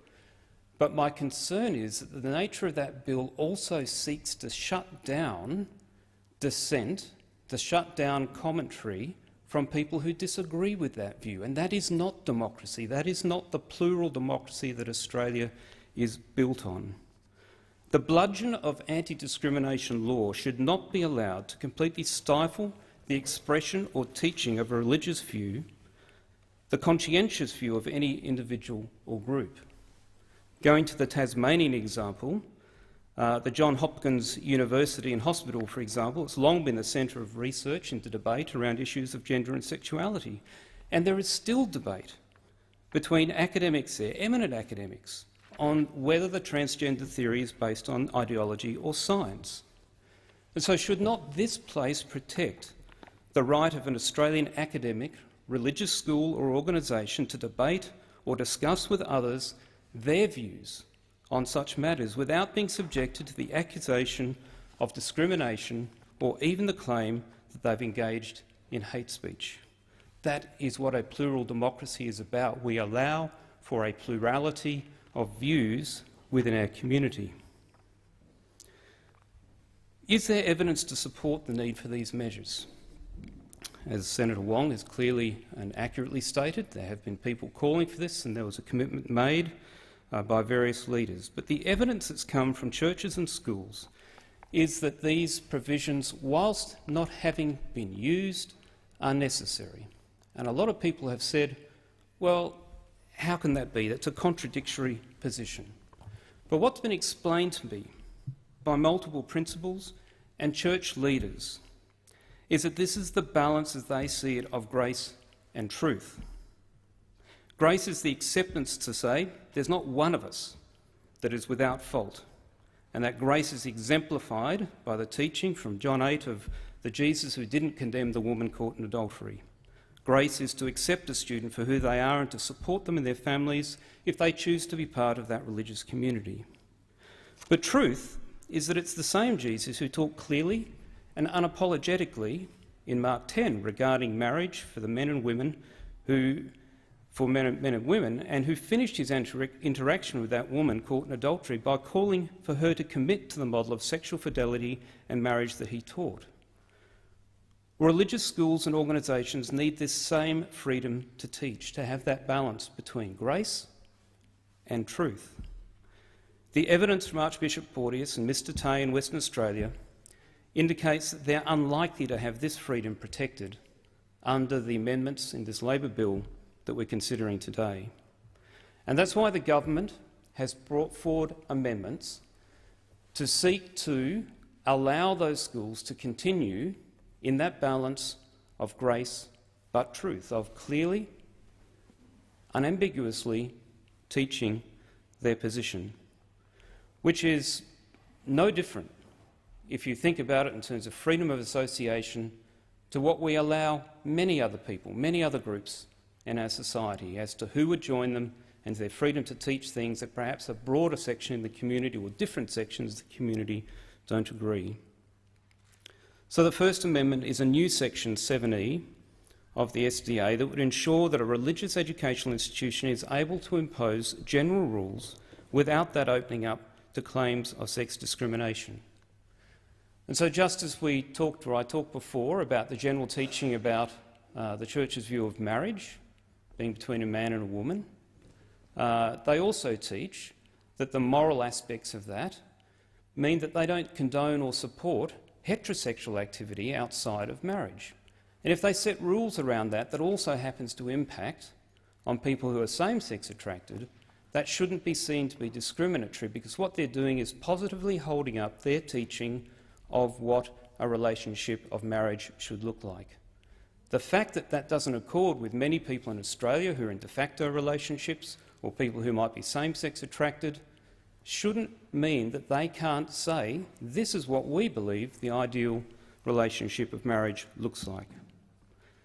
A new Section 7F ensures that religious educational institutions are able to teach in accordance with religious doctrine without that opening them up to claims of sexual discrimination. New Section 7B 2D ensures that when a Human Rights Commission or courts decide whether a rule imposed by a religious school or tertiary institution is reasonable, they have regard to the religious nature of that institution and whether the institution has had regards to the best interests of the child, i.e. the school has to consider the best interests of the child rather than the court making that decision retrospectively about what it thinks is in the student's best interests. And that's an important thing, because many people tend to think that religious education only occurs in primary schools and in high schools, but in fact there are a number of tertiary organisations in Australia who also teach a range of topics. They're not just seminaries, but they're a range of topics, for example social work or counselling or even other vocational skills within a faith-based setting. And that organisation, under Australia's support for the ICCPR and Article 18, have the same right to protection as anyone else. And finally, Sheet KQ 147 removes the ALP provision that would strip churches, monasteries, mosques, synagogues, prayer centres, theological colleges, seminaries and other similar institutions of their exemptions under the Act in relation to education. So, Mr Acting Deputy President, what I'm calling on senators in this place today to do is, in the context of this debate, which has been brought on very quickly last Thursday for a vote by 2 p.m. today, without a committee stage, enabling people to go through this bill and explore what the potential unintended consequences are, is to recognise that the things that our forebears have fought for in terms of freedom of association, of speech, of thought, of religion, should still be afforded to our schools. They have indicated very clearly and consistently, because they work in this balance of grace and truth, they have not used the exemptions to expel people purely on the basis of their sexual identity. But they require the ability to still operate in truth and to faithfully put forward what the teaching of that particular group is. And that is something that, if we are to remain an open, plural democracy where the rights of minorities who don't enjoy the support of a parliamentary majority are to endure, then senators in this place need to support the government amendments that have been put forward to this bill today. Thank you, Senator Fawcett. Senator McAllister. Thanks, Mr Acting Deputy President. Well, a few of my colleagues have noted in their remarks the path this proposal for reform has taken. The Morrison government joined Labor and some of the crossbench in October this year in promising to remove the right for religious schools to discriminate against students on the basis of their sexual orientation, gender identity or intersex status. To date, the Morrison government has not acted on its own promise, but Labor has. And if this bill passes, as I very much hope it will have the distinction of being one of the few legislative advances for LGBTQI people during a Conservative government. It's no accident that it's taken a Labor bill to achieve this. The history of LGBTQI law reform in Australia is a proud and important part of Labor's history. In 1975, the South Australian Labor government decriminalised homosexuality. In the 80s, Neil Blewett and the Hawke Labor government adopted a public health response to the AIDS crisis, unlike the stigma we saw in other countries overseas. In 2005, the Victorian Labor government abolished the gay panic defence. In 2010, the New South Wales Labor government legislated to allow same-sex couples to adopt. And at the last federal Labor government, we wound back the religious exemption that applied to faith-based aged care facilities. Now, each of these actions is important in its own way. It's their arc, however, that is the most compelling. And together they represent a legal recognition over time of the inherent dignity and humanity of LGBTIQ people. And this bill represents the latest expression of that recognition. It has been a long journey to get to this point, and I know that it must feel even longer for the gay community and the activists who have fought every step of the way for their rights. They are the ones who have done the hard work to build the public case for acceptance and for change. Well, the case has been well and truly made here. Polling has shown that 82% oppose the discrimination law exemptions that allow schools to expel gay and lesbian students. And the submissions to the Senate committee that looked at this issue showed that the overwhelming majority of religious schools have no intention of discriminating against children and no desire to maintain the right to do so. And the reason for this is obvious. The idea of stigmatising children and discriminating against them on the basis of who they are is abominable to decent Australians. It is a proposition that requires no explanation and no analysis in 2018. Labor is also committed to ending discrimination against LGBTIQ staff at religious schools. The right to do so is inconsistent with who we are and who should aspire to be as a nation, and Senator Wong has spoken about our approach in her recent remarks.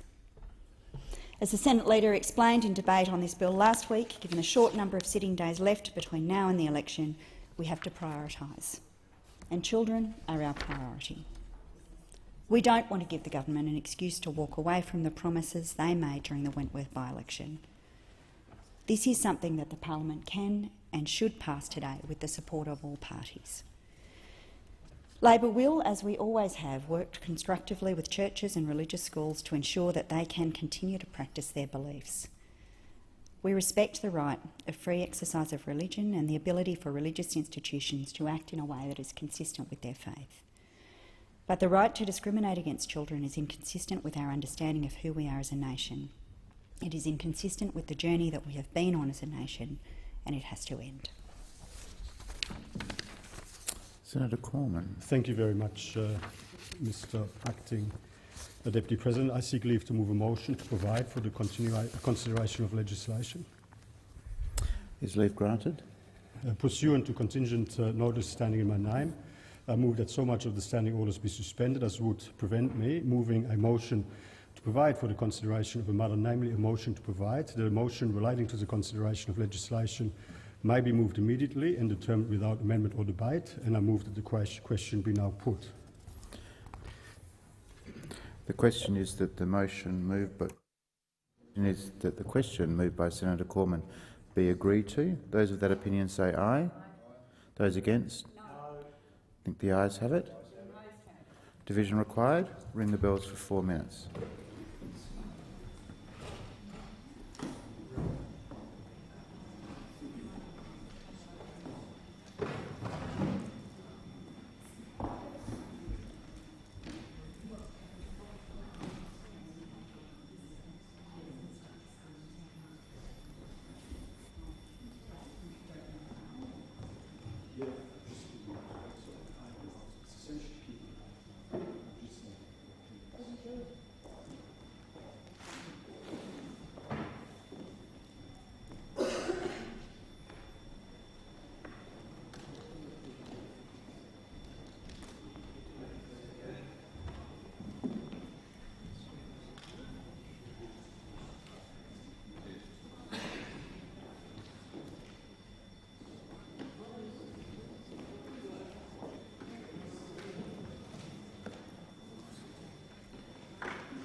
Lock the doors. The question is that the question be now put. The ayes will pass to the right of the chair, the noes to the left of the chair. I appoint Senator Hume, teller for the ayes, and Senator Ketter, teller for the noes. Ask senators to take their seats.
The result of the division is ayes 34, noes 33. The matter is resolved in the affirmative. I ask senators before I call you Senator Wong. Before I call you Senator Wong, I'm going to ask senators to remain in the chamber. I'll be ringing the bells for 1 minute for subsequent divisions. Is leave granted? The leave is not granted. Order. I'm going to put the motion to suspend standing orders. Senator Wong, please resume your seat. Please resume your seat. I am required to put the motion. Order! That's it.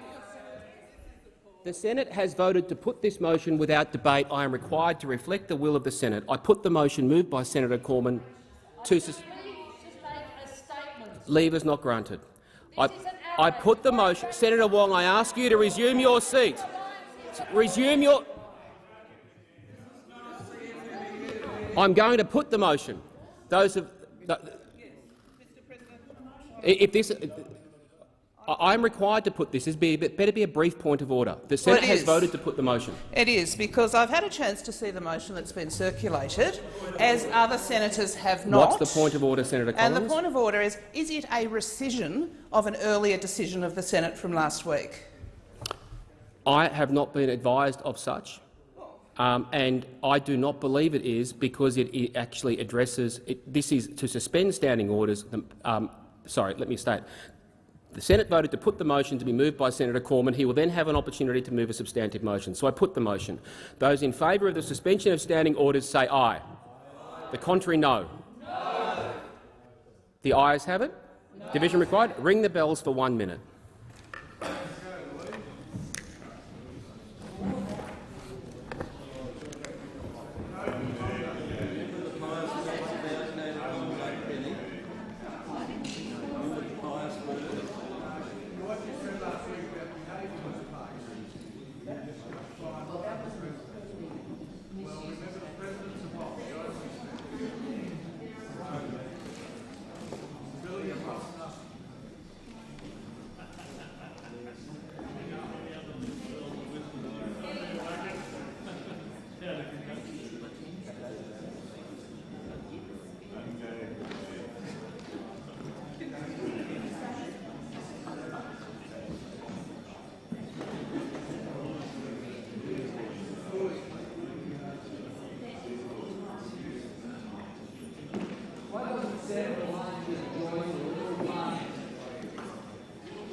Pause.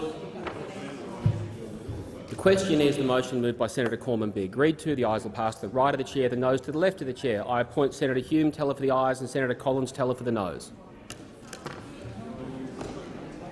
Oh, sorry, Senator Ketter teller for the noes. My apologies.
The result of the division is ayes 34, noes 33. The matter is resolved in the affirmative. Senator Cormann. I move that a motion relating to the consideration of legislation I'm going to order. I've called. You'll raise a point of order after Senator Cormann has the I've stood up first. Senator Cormann has precedence, which I'm happy if we let order. I have just sought advice on the matters that I could predict would come up. And Senator Collins, please resume your seat. I'm going to allow Senator Cormann to move it. Then I will take your point of order. But Senator Cormann does have precedence. It's a tradition I respect for both the Leader of the Government and the Leader of the Opposition on numerous occasions. Senator Cormann. I move that a motion relating to the consideration of legislation may be.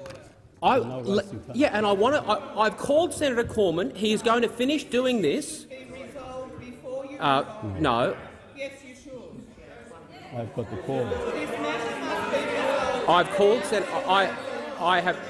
have called Senator Cormann. I have sought advice from the clerk on the matter of the time, and I'm going to rule on it. But Senator Cormann had the call. Yeah, and I'm allowed to let the person who had the call. Sorry. Well, I sought advice on the clerk from this matter, and the matter of 150, which I will soon explain, is not relevant to Senator Cormann moving this motion, which I will explain after the courtesy is granted to him to put what he wants to on the record. Senator Cormann. Thank you very much, Mr. President. I move that a motion relating to the consideration of legislation may be moved immediately and determined without amendment or debate, and I move that the question be now put. Okay. Now, Senator Wong, on the point of order on the time. I sought advice from the clerk on this matter during the last division before it reached 150 while the numbers were being counted, and the clerk has advised me that, consistent with past practice, we have already suspended standing orders, and that allows the minister to move this particular motion because the effect of that motion was the 150 cut-off did not apply to the moving of this subsequent motion, subsequent to the previous vote. And the clerk has advised me that is consistent with past practice.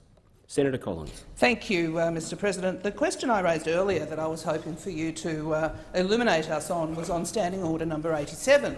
That has not yet been addressed. Yep. And what all senators in this place need clarification on is how this motion circulated very late in the piece with no notice, no warning, no consultation, was that he would move that the limitation of debate of the Sex Discrimination Amendment removing discrimination against students Bill 2018 no longer operate.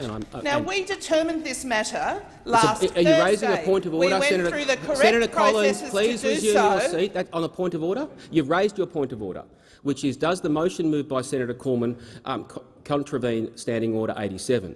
Now, Senator Cormann, that motion cannot be ruled on, by the way, until Senator Cormann's had a chance to move the motion, which is why I wanted to give him an opportunity to actually move the motion. No, hang on. You can't raise a point of order about a motion being outside the standing orders until the motion is moved.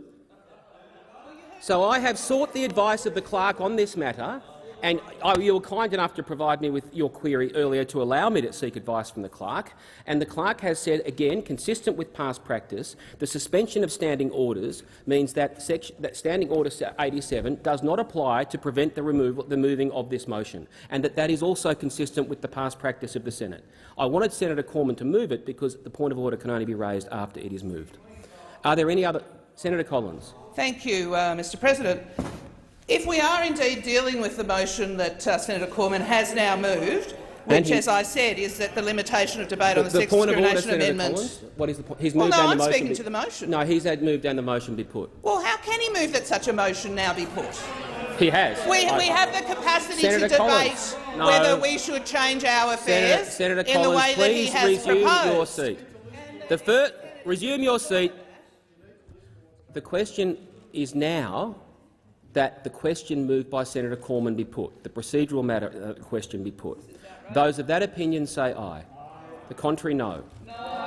The ayes have it. Division required. Ring the bells for 1 minute.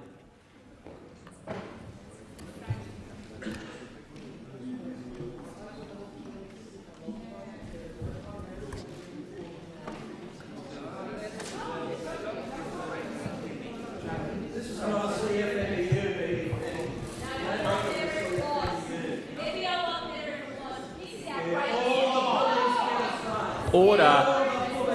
Order. Senator O'Neill and McDonald. Order.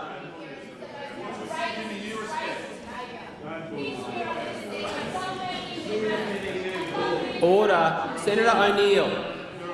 Senator O'Neill and Senator McDonald.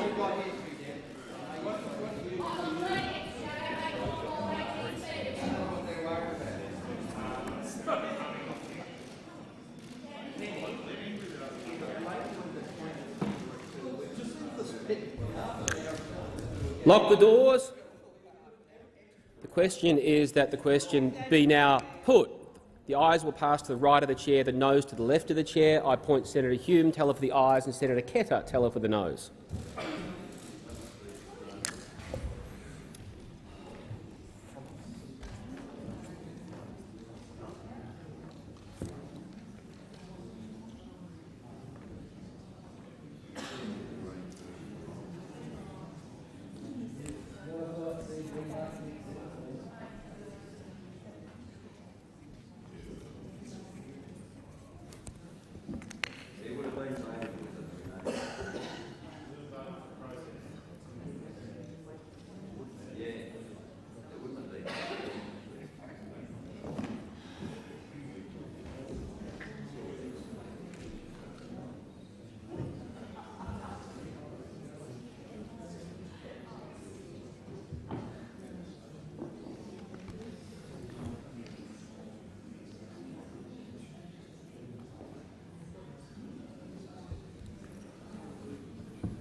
The result of the division is ayes 35, noes 33. The matter is resolved in the affirmative. The question now is to grant precedence to the motion to be moved by Senator Cormann. Those of that opinion say aye. Contrary, no. The ayes have it. Senator Collins? Motion. No, this is the. We've just had the closure on the motion, so I'm now putting this motion without debate, pursuant to the immediately previous vote of the Senate. Those of that opinion say aye. The question is to grant precedence to the motion to be moved by Senator Cormann to allow it to be put without amendment or debate. Those of that opinion say aye. Contrary, no. The ayes have it. The ayes have it. Senator Cormann. I move that the limitation of debate on the sex discrimination amendment removing discrimination against students, Bill 2018, no longer operate. The question is that motion be agreed to. Those of that opinion say aye. Contrary, no. The ayes have it. Division required. Ring the bells for 1 minute.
Lock the doors. Question is the motion moved by Senator Cormann be agreed to.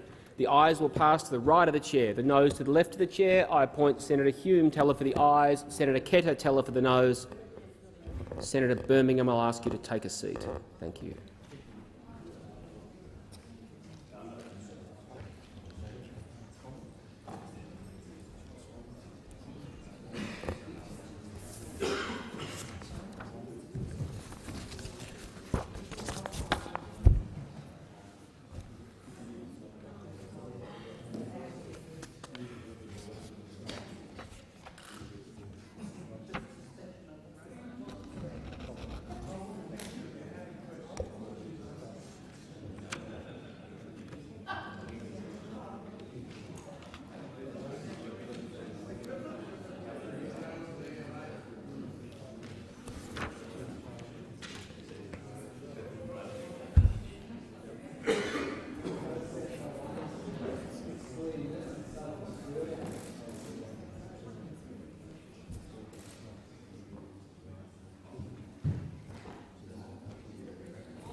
The result of the division is ayes 35, noes 33. The matter is resolved in the affirmative. Senator Cormann.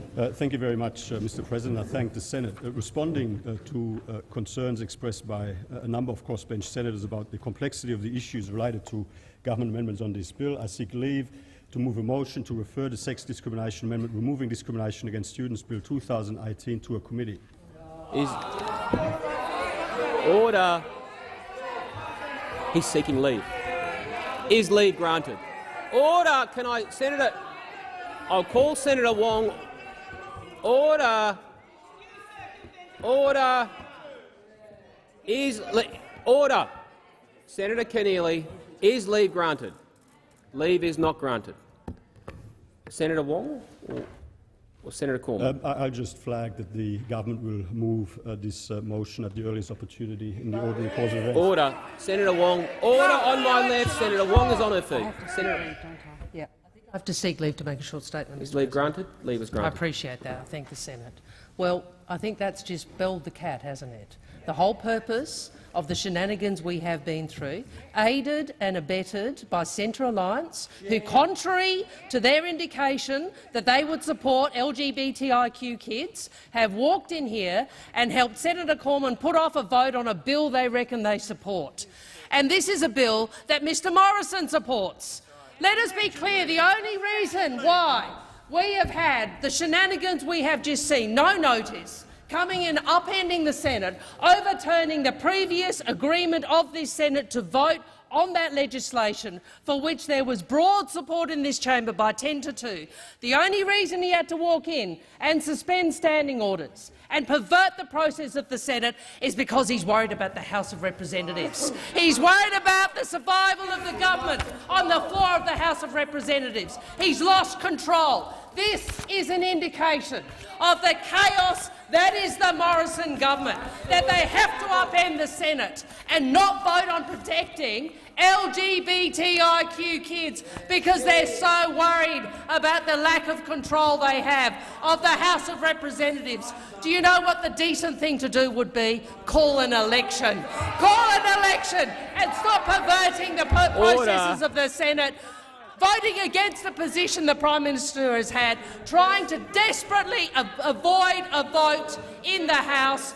Call an election instead of lying the way you have about this issue through the Wentworth by-election and through this week. And shame on you, Senator Patrick, for doing this and aiding and abetting it. Senator Cormann. Thank you very much, Mr President. I seek leave to respond to the statement Is by leave Senator granted? Wong. Leave is granted. Senator Cormann. I thank the Senate. Mr President, the government does support what this legislation is seeking to achieve,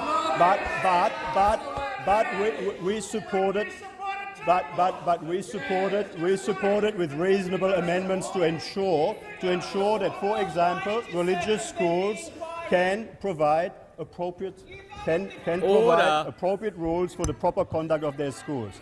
We believe the government put forward 5 very sensible amendments. Some of the crossbenchers have indicated to us in good faith that they needed some more time in order to consider the issues that they raise, and rather than doing what Senator Wong has indicated, upending the Senate, what we are doing is making sure that the Senate has proper opportunity to consider all of the issues, which is actually our job.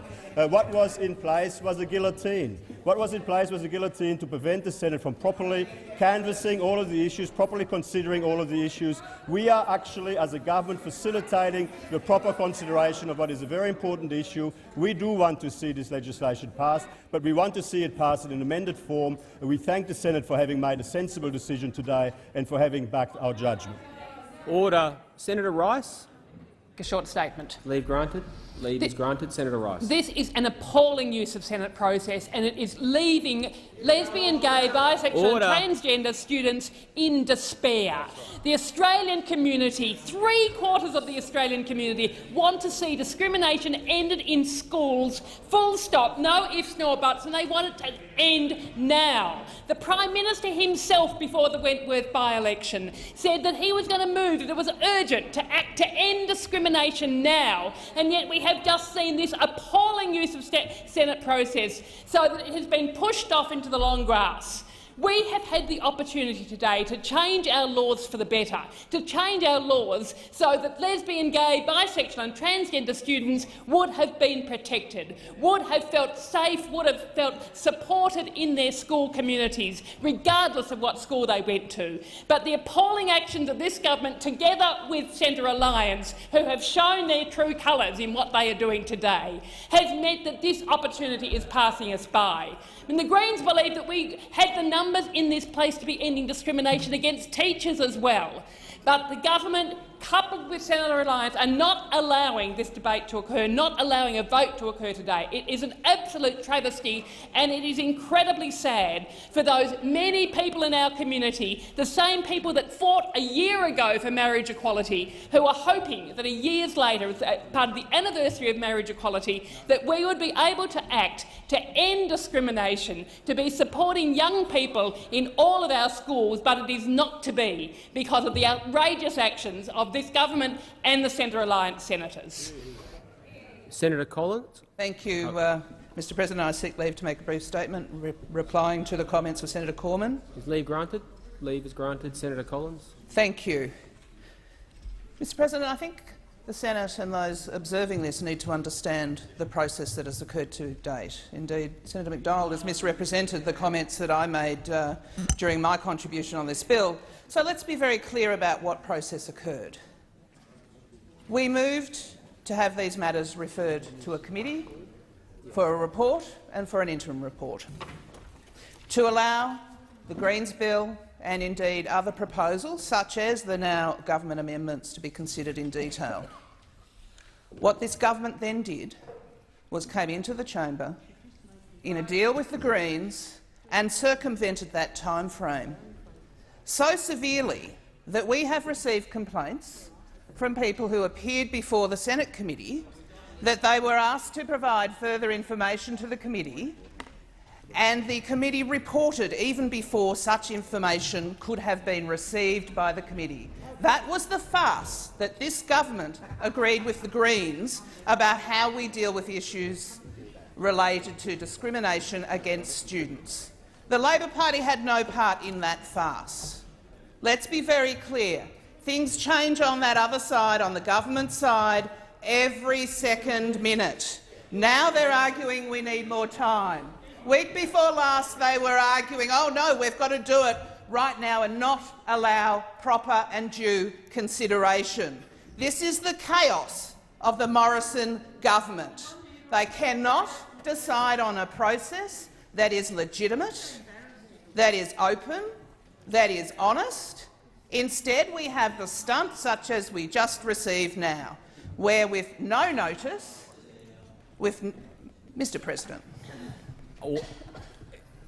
All interjections are disorderly, Senator Collins, and I will call all senators to order. Thank you. That was not the loudest interjection I've had so far this afternoon. No, Mr President, it's not the loudest, but in terms of what other matters we've discussed this week, last week I should say, senators interjecting across the chamber with that tone, "Oh, sit down," is exactly the point just made and should be refrained from. You shouldn't refer to people in that fashion. But aside from that, don't let me be diverted from my point. The point is that— Order. Let us continue this debate so we can get to question time. Senator Collins. Thank you, Mr President. The point is this process has been a farce because of the behaviour of government senators, and it reflects the standing of the Morrison government and indeed reflects the position the former Prime Minister left this matter in. Let's try and deal with the issues of protecting religious freedom for the Australian community with more respect and with more dignity. Senator Fifield, then I'll come to you, Senator Patrick. Okay. I seek leave granted. Leave is granted. Thank you, Mr President. What has happened here in the 20 or so minutes before now is simply a matter of the Senate indicating its will on a matter. And what the Senate has indicated is that it wishes to have more time to debate this legislation. Order. Mr President, I'll take the interjection from Senator McAllister. The will of the Senate has been expressed, and the government alone does not have the numbers in this place. Crossbench colleagues indicated that they desired to have additional time to consider this legislation. That is something that the government took into consideration, hence Senator Cormann moving his motion, seeking leave to move his motion in order to allow a substantive motion to provide additional time. This is a case of the government listening to what crossbenchers in good faith have expressed and putting that matter to the Senate, and the Senate deciding that there should be additional time. That is what happened. But, Mr President, as we see time and time again, those opposite are always happy to crow about the will of the Senate right up until the point that the Senate doesn't agree with them. Then the will of the Senate doesn't seem to count for much. Mr President, this is important legislation. We all recognise it's important legislation, but what we want to make sure is that there are appropriate and reasonable safeguards, and the Senate has expressed its will that the time should be taken to make sure that that is the case. There should be no doubt at all about the desire of this government, the desire of this parliament, the desire of both chambers to ensure that students are not ever placed in a situation where a school would see them not continue. We are all agreed with that, but it is important that there are appropriate safeguards for school institutions, that they can go about their business as we would all want them to. And, Mr President, that is why Senator Cormann moved the motion that he did, in order to ensure that the Senate has the opportunity to properly discharge its responsibilities to examine the legislation carefully. Senator Patrick. Yes, I seek leave to make a short statement. Leave is not granted. Senator Hinch. I seek leave, Mr President, to make a short statement. Is leave granted? Leave is granted. Senator Thank Hinch. you, Mr President. I will be very brief because I've expressed my views on the supporting situation many times before. But I do want to go on record saying I support the Greens' amendments to this bill that's now been abandoned, to ban discrimination by independent schools against any pupil on the grounds of their sexual orientation. And I feel as fervent on this issue of discrimination against teachers too. I am surprised and disappointed that after being so gung-ho about protecting gay teachers last week, the opposition dropped the second part from its bill when it got here, and that is why I supported several important Greens amendments which I believe would have passed and could have passed.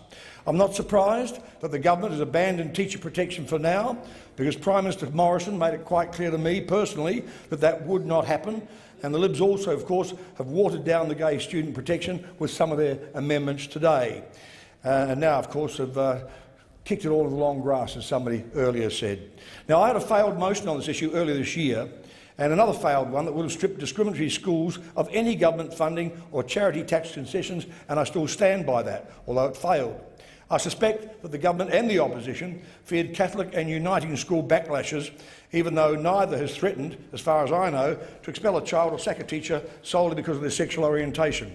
And finally, going back to a hypothetical I've raised before in here and with the PM. If I were a person of faith, and I'm not, but if I were and I had 3 teenage kids, 2 straight, 1 possibly gay or unsure of their sexuality, could 2 of my kids go to the school of our choice and the 3rd not be allowed to? And how the hell do you explain that to a possibly troubled, insecure child? That's why what's happened here today is a bloody disgrace. Order. So before I come to questions, I draw to the attention of honourable senators the presence in the chamber of the Right Honourable Anale Sopoaga, the Prime Minister of Tuvalu. On behalf of all senators, I wish you a warm welcome to Australia and in particular to the Senate. Well, now, Senator...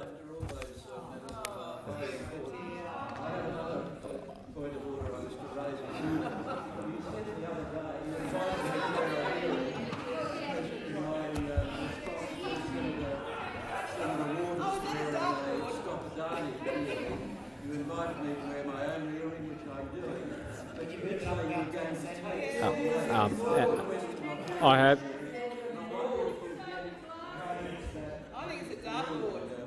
Yeah, thank you, Senator McDonald. I am endeavouring to deal with that matter privately before I bring it back to the Senate, and developments this morning prevented me doing so. I intend to do so later in the day, so I may have something to say later in the day or tomorrow. If you, Senator McDonald, I think it is fair to say your point has been made. but the wearing of a sign in any form, in my view, is contrary to the rulings of myself, former President Parry and others. I intend to speak to senators involved, including yourself, Senator McDonald. Order. Senator Urquhart. Thank you, Mr President. My question is to the Minister representing the Prime Minister, Senator Cormann. This morning, former Prime Minister Turnbull said that, and I quote, "When I was Prime Minister, we were 2 points behind on the news poll level pegging effectively, and we were 4 points ahead on our own private polling. But we know that's not the government's position today. Given even President Trump is asking what happened to Mr Turnbull, why is Mr Turnbull no longer the Prime Minister?" The Minister representing the Prime Minister, Senator Cormann. Thank you very much, Mr President. As I've indicated to the Chamber on a number of occasions now, the reason Mr Turnbull is no longer Prime Minister is because he lost the confidence of a majority of members in the Liberal Party room. And the Liberal Party room elected Mr Morrison and Mr Frydenberg as our leader and deputy leader, that is very clearly understood that under our Westminster system of a parliamentary democracy, Prime Ministers need to enjoy both, of course, a victory at the election, and they also need to continue to enjoy a majority support in their respective party rooms, something I know that the Labor Party understands very well. Something I know the Labor Party understands very well because I know Mr Shorten has been involved directly in changing Prime Ministers on the Labor Party side on 2 occasions. On 2 occasions. So I don't think that Mr Shorten has got any difficulty understanding what happened because he has been directly involved on 2 occasions. Senator Urquhart, a supplementary question. Former Prime Minister Turnbull went on to say that, and I quote, "The government's electoral woes are a consequence of the decision made to change the leadership on the 24th of August. The polls, whether it's the opinion polls or the election results, tell that story. It was a destructive, mad, pointless exercise, and the Australian people have been appalled by it. Is Mr Turnbull correct?" Yes. Senator Cormann. Thank you very much, Mr President. I'm sure that Mr Turnbull, like many Liberals around Australia, are very focused and very keen to see this government do well and this government be successful at the next election. We of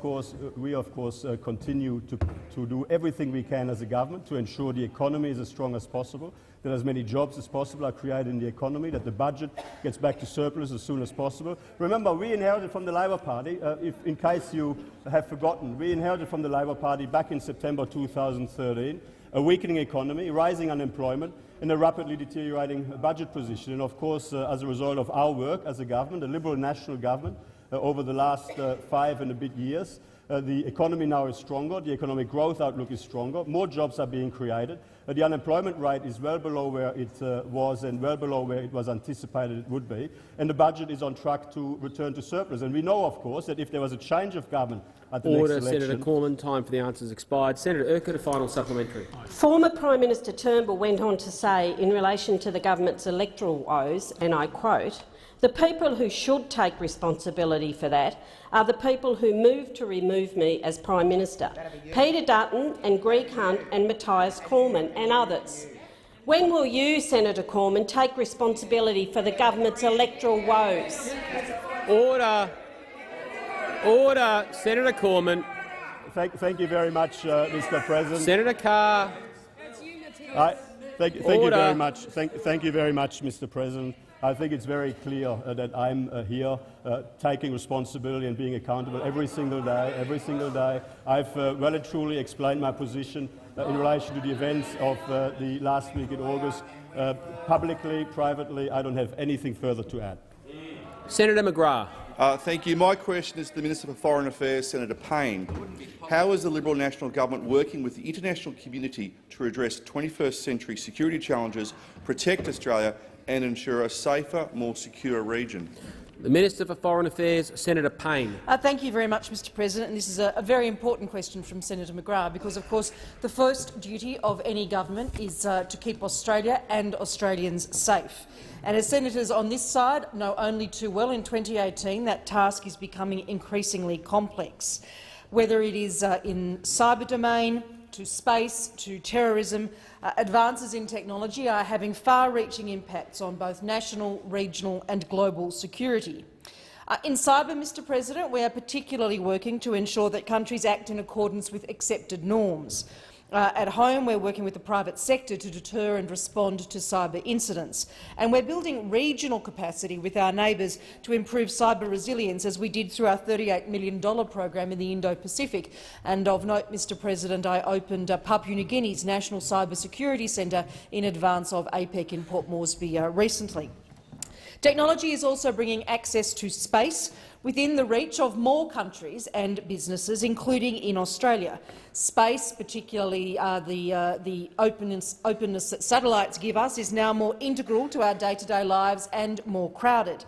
There's a growing risk associated with so-called dual-use technologies, where a satellite might also be used as perhaps a weapon to deliberately collide with a peaceful-use satellite.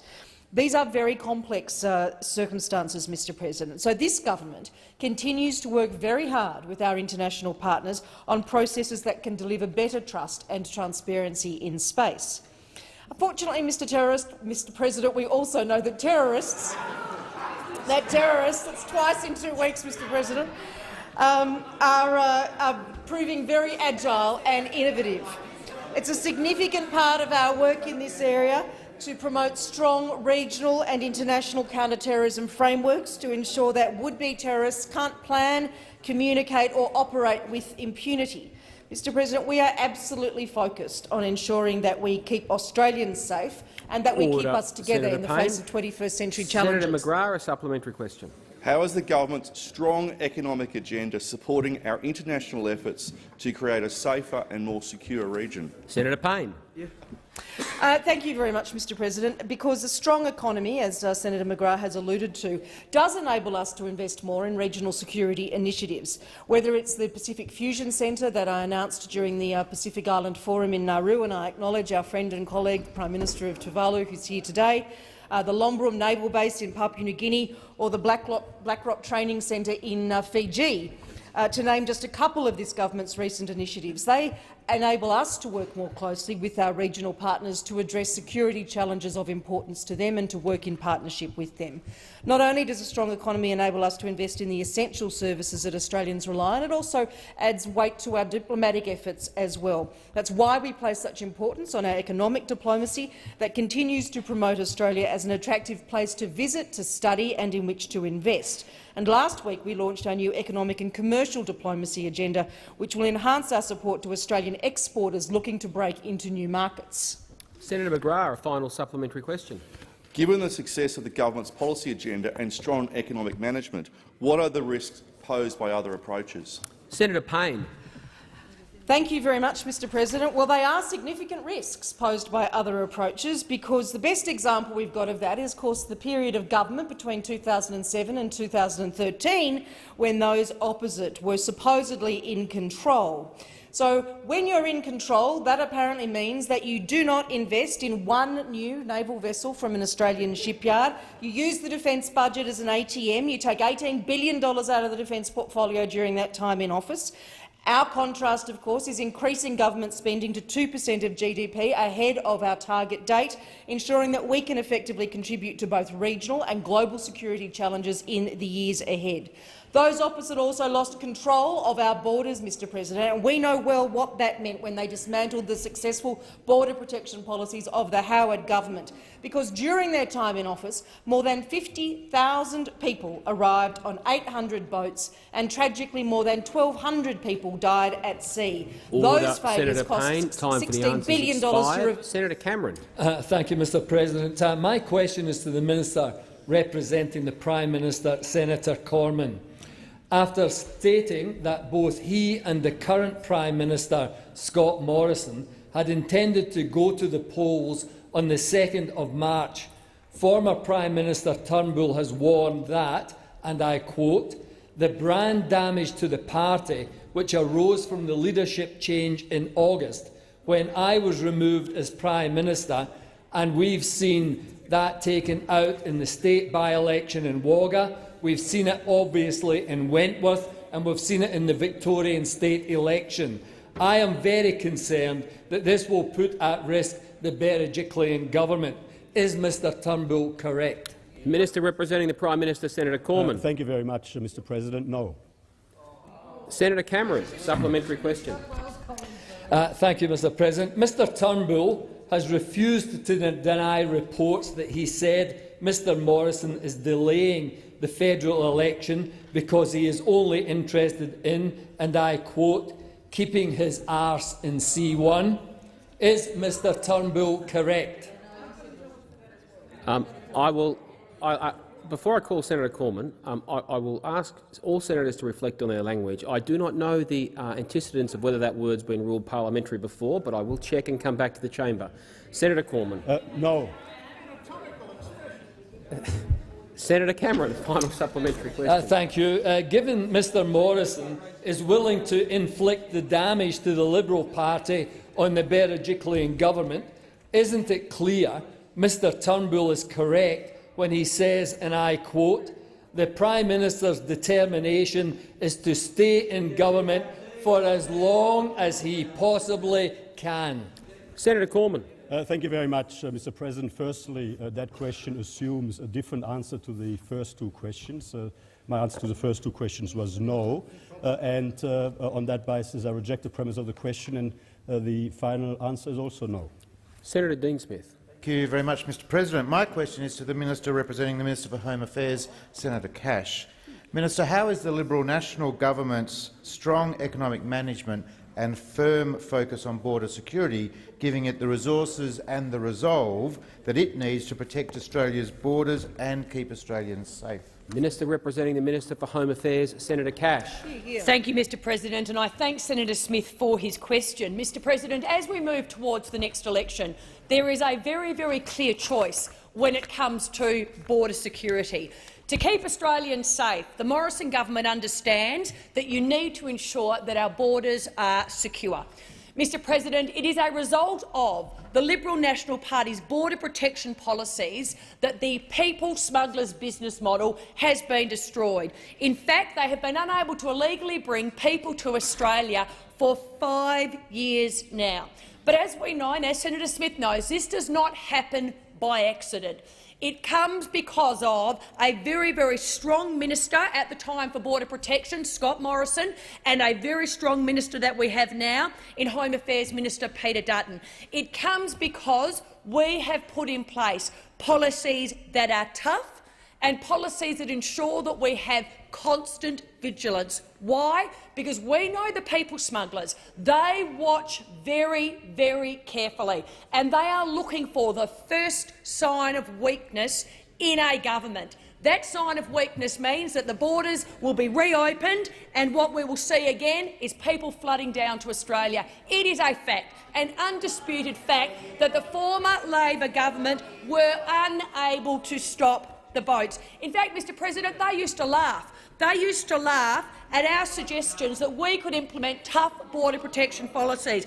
If I quote the then Immigration Minister Brendan O'Connor, he actually mocked our policies of turnbacks. He told the parliament the turn back the boats policy is an element of the stop the boats fraud. Their turn back the boats policy does not exist except in the minds of those opposite. Well, Mr President, Labor said we could not stop the boats, and we did. Labor said we couldn't break the people smugglers model, and we did. A clear distinction between Labor and the Liberal Nationals. Senator Smith, supplementary question. Thank you, Mr President. Why is it important for the government to take a tough stance against people smugglers? Senator Cash. Well, Senator Smith, as you know, when you outsource immigration policies, as the former Rudd government did in conjunction with the Australian Greens, the result is catastrophic. Let me just remind the Senate, under the former Labor Greens government, 50,000 people arrived in Australia illegally on 800 boats. In fact, many will recall at one stage there was a press release going out almost on a daily basis announcing yet another boat arrival. Tragically, Mr President, in excess of 1,200 people lost their lives at sea as a direct result of an open borders policy. In fact, I recall at the time that Senator Hanson-Young famously said, "Accidents happen." in relation to people drowning at sea. But Senator Hanson-Young, who was the spokesman at the time for the Greens, she failed to ever admit it was a result of policies that the Greens supported when Labor was last in government. Senator Smith, final supplementary question. Thank you, Mr President. Given the success of the government's strong border protection policies, is the minister aware of any risks to Australia's border security and to the safety of the Australian people? Senator Cash.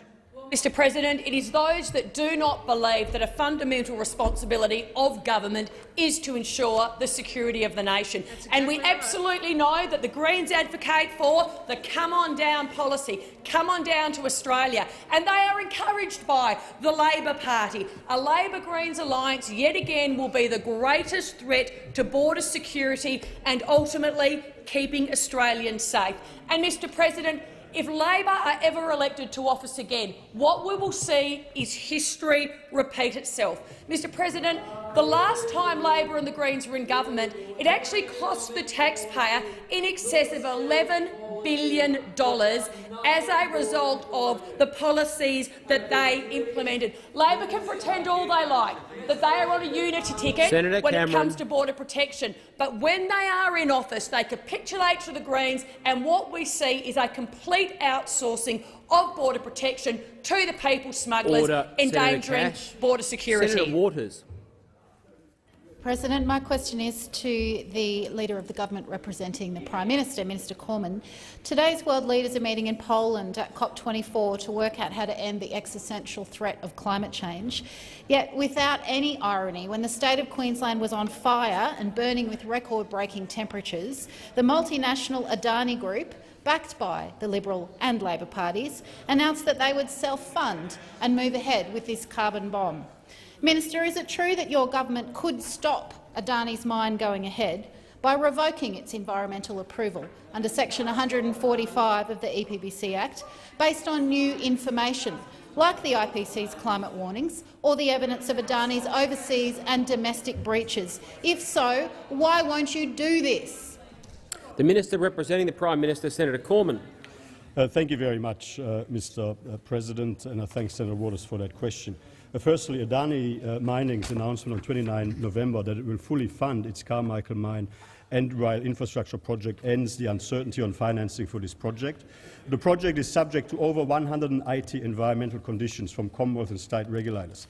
The conditions fully implement the independent expert scientific committee on coal seam gas and large coal mining development advice. The government is committed to ensuring that important projects such as this progress in a way which also protects the environment. Expert advice is being sought from Geoscience Australia and the CSIRO on Adani's groundwater plans to ensure that water sources are properly protected. Adani's North Galilee water scheme is being assessed under the EPBC Act for significant impacts on listed threatened species and ecological communities.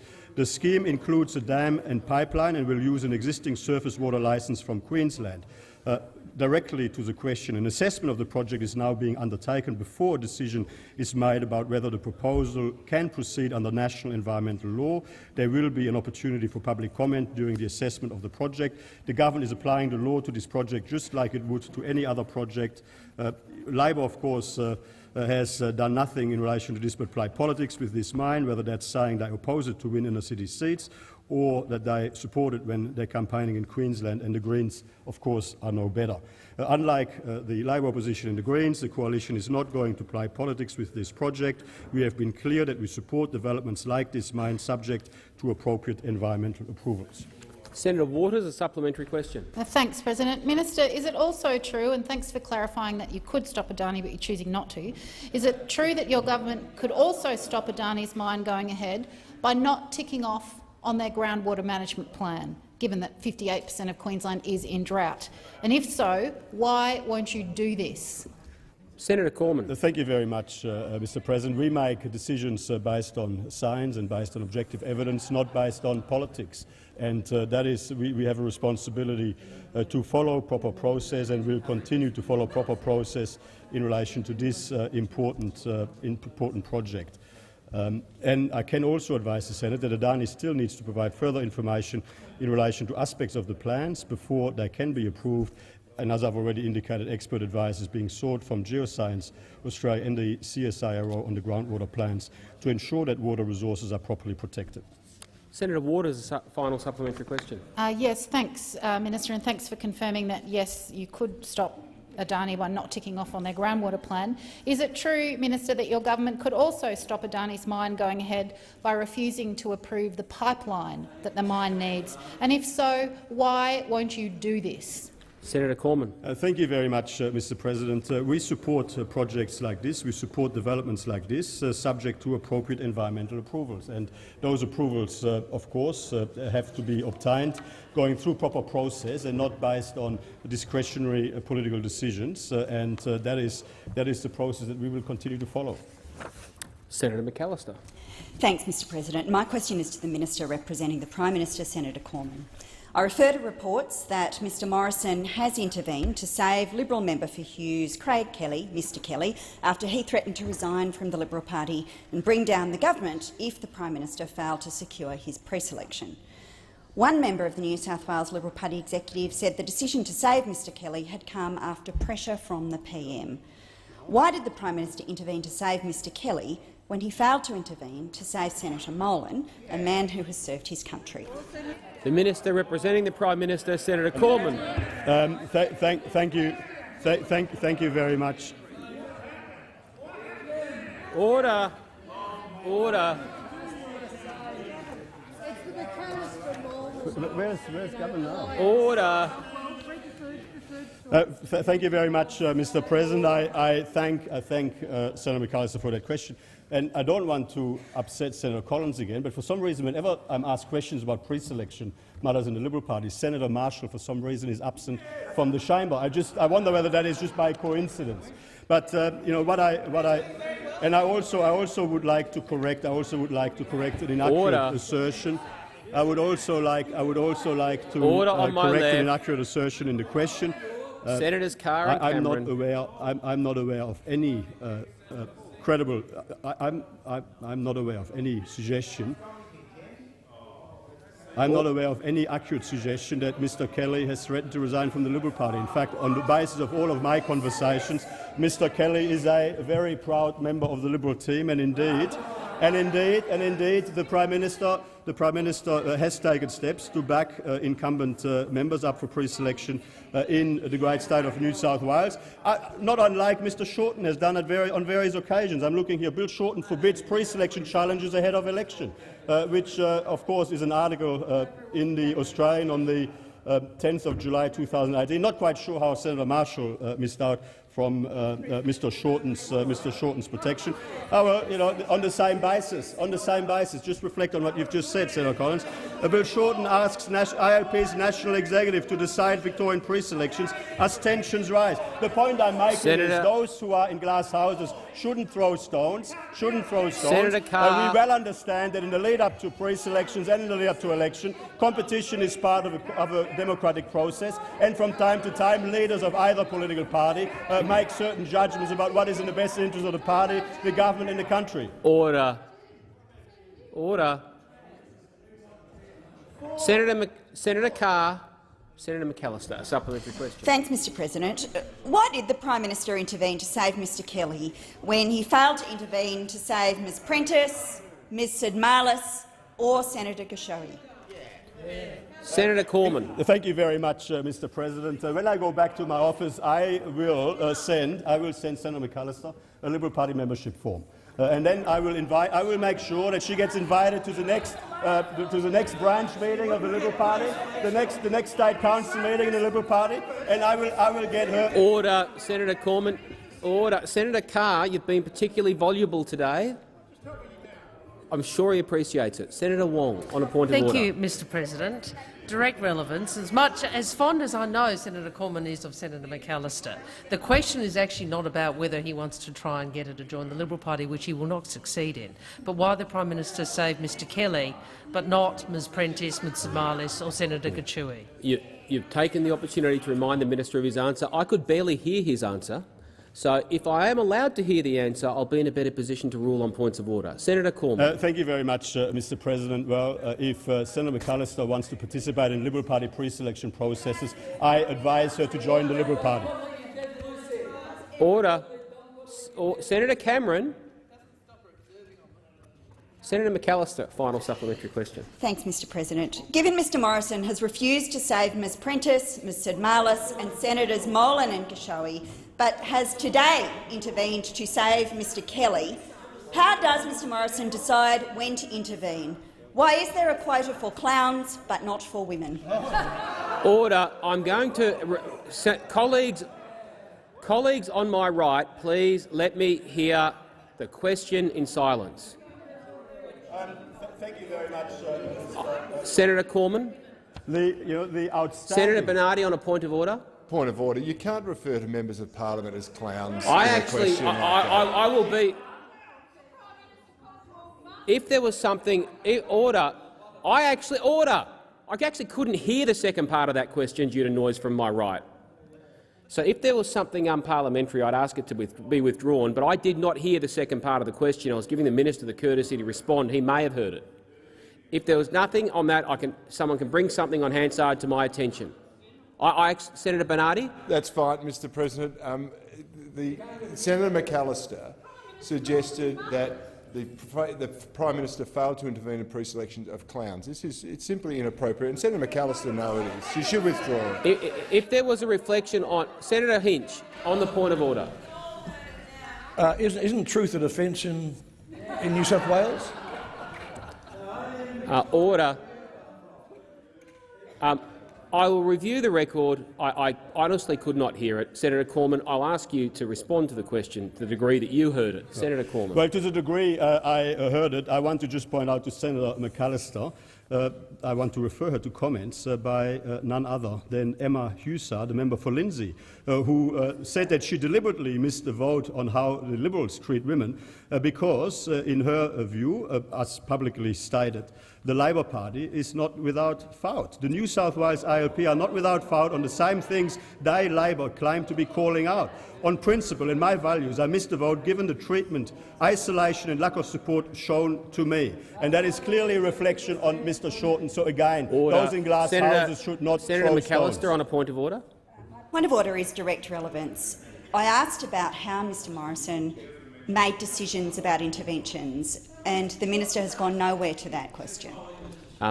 The extent that I heard the question, it did mention women in pre-selections. I think the minister, again, I'll happily correct it if I was wrong. There was a lot of noise in the chamber.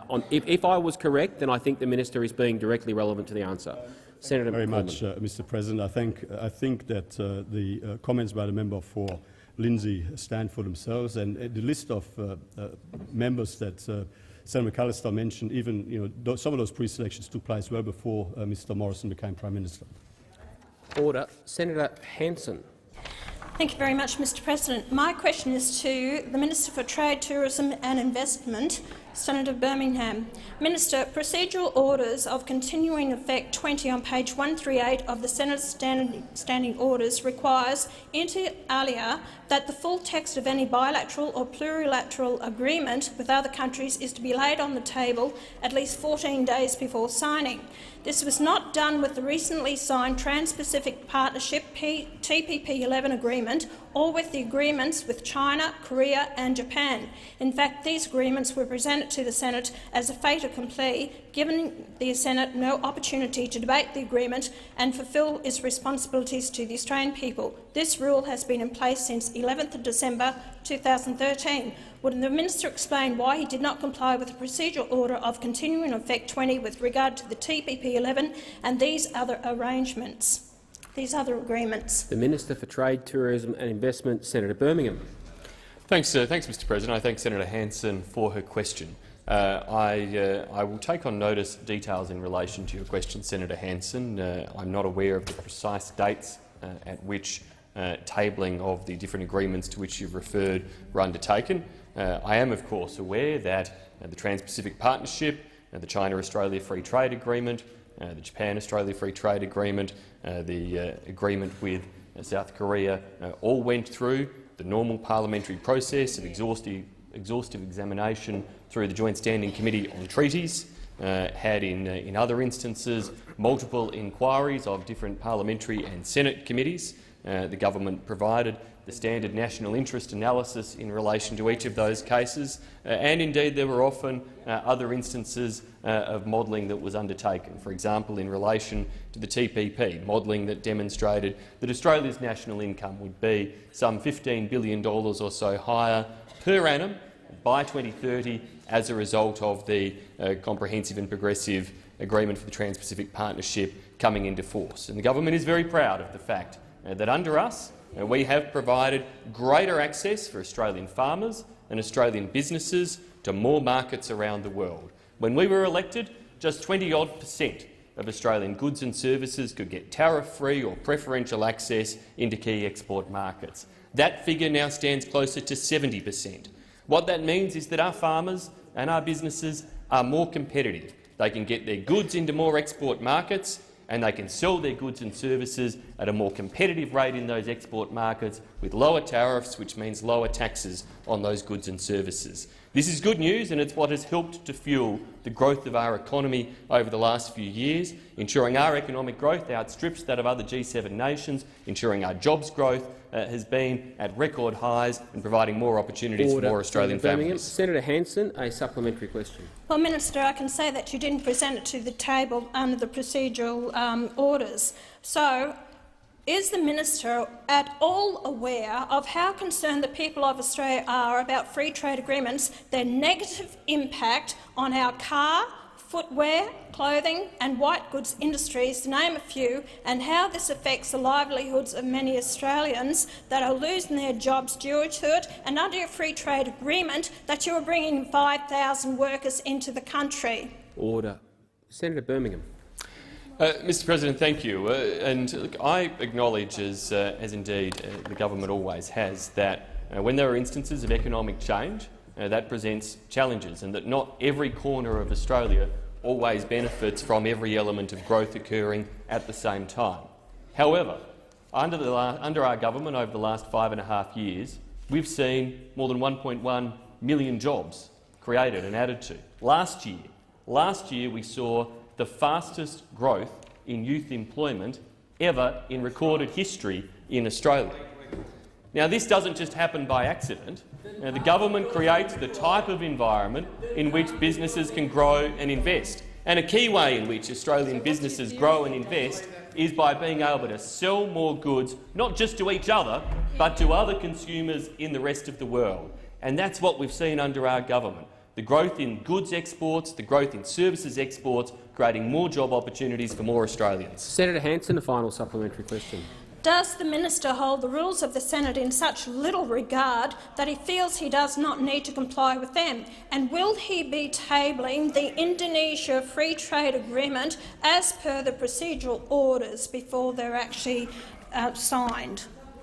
Senator Birmingham. Well, Mr. President, as I indicated at the outset, I don't accept the analysis that Senator Hanson has made, and that indeed each of the agreements that our government has successfully negotiated, signed and brought into force are agreements that went through exhaustive parliamentary processes in terms of the legislation that was required to enable them to come into force. And they're also agreements that are providing extensive benefits to Australian farmers and businesses in giving them more markets and more places that they can sell their goods and services. That's why the National Farmers Federation, the Winemakers Federation, the Australian Chamber of Commerce and Industry, a range of different farming, business, industry entities and organisations consistently have welcomed the agreements our government has negotiated, because those agreements are providing more markets, more consumers for Australian goods, which means more jobs for Australian families. Senator McDonald. Mr. President, my question is to Senator Canavan as Minister for Resources and Northern Australia. And I'd ask him as Resources Minister to follow up on the question, on the answer that Senator Cormann gave recently or earlier in question time about the exciting new announcements in Queensland in the resources sector. And I want to ask the Minister, will these announcements mean jobs for my state of Queensland and support for the Queensland economy that desperately needs the money from coal to keep operational. And I asked the Minister, this stronger economy that flows through to the whole of Australia, how does that help Australia provide the essential services that a modern country needs? The Minister for Resources and Northern Australia, Senator Canavan. Thank you, Mr President. I thank Senator McDonald for his question. He is right to outline that there was exciting news last week for Queensland, very exciting news that jobs will be created in Queensland. Jobs will be created thanks to the decision or the announcement that Adani has secured finance for its Carmichael mine. Immediately, Mr President, that will mean 1,500 new jobs in North Queensland. And I know Senator McDonald knows how important that is for the state of Queensland, how important that is for regions like North Queensland and Townsville, the city he lives in. But it is important for the rest of the country to understand this, because in the rest of the country, jobs growth is very strong. And as Senator Birmingham was just outlining to the Senate, there's been record jobs growth around the country. That is not the case, though, Mr President, in Queensland. In Queensland, Mr President, at the moment the unemployment rate is at 6.3%, the highest in the country. In other regions of Queensland, like Townsville, where Senator McDonald is from, the unemployment rate is 8.9%. It has averaged over the last 12 months. In Fitzroy, which covers Rockhampton, where I live, and Gladstone, the rate is at 6.8% over the last 12 months. So, Mr President, these areas need jobs. They need these opportunities. And it is most important, Mr President, because of the personal impact that means on people's lives. And I think the CEO of Adani summed it up well, Lucas Dow, when he said, on a personal level, my old man was an interstate truck driver. It has always struck me how hard he worked to give us a go and how well remunerated I have been as a result of the opportunities he and the mining industry have afforded me. That was all on the back of the Bowen Basin coal industry being opened up. I started work in the coal industry in the Dunyella mine. I'm a parochial Queenslander, and I really want to see this get up. This is personal, and there's a personal drive here. And for Mr President, for Senator McDonald and I, it's personal as well, because we want to see our communities prosper, Mr President. We want to see people like Mr Dow go from being the son of a truck driver to the head of a major company in this country. And it's that what the coal industry and the resources industries offers average Australians. Senator McDonald, a supplementary question. Thanks, Mr President. Could I ask the Minister if anyone else is supporting the development of mines in the Galilee Basin? I know the Labor City Council in Townsville is, and I wonder if the Minister could tell me if anyone else is supporting them, and also supporting those flow-on benefits for the economy and the essential services that governments have to provide. Senator Canavan. Well, thank you, Mr President. Well, Mr President, perhaps jobs is one of the most important benefits from this project, but perhaps the other important benefit is the views of the traditional owners of the land on which the mine will be built. And many of us in this place start our speeches with recognising the traditional owners of the land on which we meet, and we should actually live out those statements by respecting the fact that the Wangan and Jangalingu peoples do support the development of the Adani Carmichael mine. 2 years ago, Mr President, they met in Maryborough and voted 294 to 1. 294 to 1 in favour of the mine. So if traditional ownership, if native title is going to mean something, it should mean that we respect the views of those people. And once again, Mr President, Patrick Malone, a Wangan and Jangalingu traditional owner, sums it up best when he says Green activists are happy to maintain the status quo of the W&J peoples of low socio-economic outcomes while they enjoy jobs, education, housing and etc. And I guess the electricity generated by coal-fired power stations. I couldn't have said it better, Mr President, myself. Senator McDonald, the final supplementary question. Mr President, and I asked the Minister, he's mentioned responses from two people vitally involved in expansion of coal mines in the Galilee. Are there any other comments by locals in the area, Minister, to this proposed expansion of the Adani and other mines in the Galilee Basin? Senator Canavan. Well, thank you, Mr President. Well, Mr President, there's a lot of support from locals for this development because of the opportunities it provides to North and Central Queensland. There are some opposed, and to put these comments in context, I need to outline that earlier this year, a couple of months ago, the member in the other place, Mr Mark Butler, the Labor Shadow Minister for Energy, said, and I quote on Facebook, he said, "I do not support opening new mines in the Galilee Basin." Well, Mr President, onto that post that Mr Butler posted, someone called Mr Stephen Smythe, who is the District President of the CFMMEU, which Ian and I, Senator McDonald and I know well, he said under Mr Butler's quote, "Very disappointing to see another ALP politician condemn those very blue-collar workers in coal. Never forgot ALP. Never forget ALP. The road to Canberra is through central Queensland. You are out of touch, Mr. President. And those Labor members who continue to oppose jobs in North and Central Queensland are out of touch, because the people of North and Central Queensland want jobs, they want economic opportunity, they want a future for their children, and that's what we stand for. Senator Keneally. Thank you, Mr. President. My question is to the Minister representing the Prime Minister, Senator Cormann.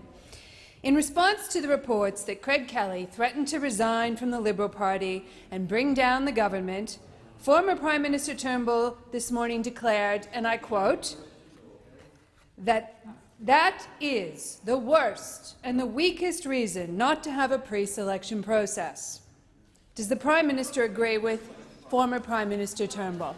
Order. Again, I remind senators on my right of the order of silence during questions, so that I may hear them. Senator McDonald, take a breath after I make a ruling. Senator Cormann. Thank you very much, Mr. President. Order. Firstly, the assertion underpinning that proposition is wrong. Mr. Kelly did not threaten to resign or bring down the government, so that is number one. And what I can indicate to the chamber, as is a matter of public record now, that the Prime Minister did take steps to support a number of incumbent members of Parliament in the House of Representatives in New South Wales that were up for a pre-selection. Given that we are getting to the pointy end of the electoral cycle, that seems like a sensible thing to do. And this is not unlike something that Mr. Shorten, of course, has done on a number of occasions. Again, I mean, this is just a matter of party organisational management, and I think that Mr. Morrison has demonstrated great leadership in securing the outcome that he has secured. Senator Keneally, a supplementary question. Thank you, Mr. President. This morning, former Prime Minister Turnbull said that, and I quote, what the Prime Minister should be doing is, if Mr. Kelly made that threat, he should stand up to him and say, well, if you want to go to the crossbench and create trouble, that's on you, that's your responsibility. Why did Mr. Morrison fail to stand up to Mr. Kelly? Senator Cormann.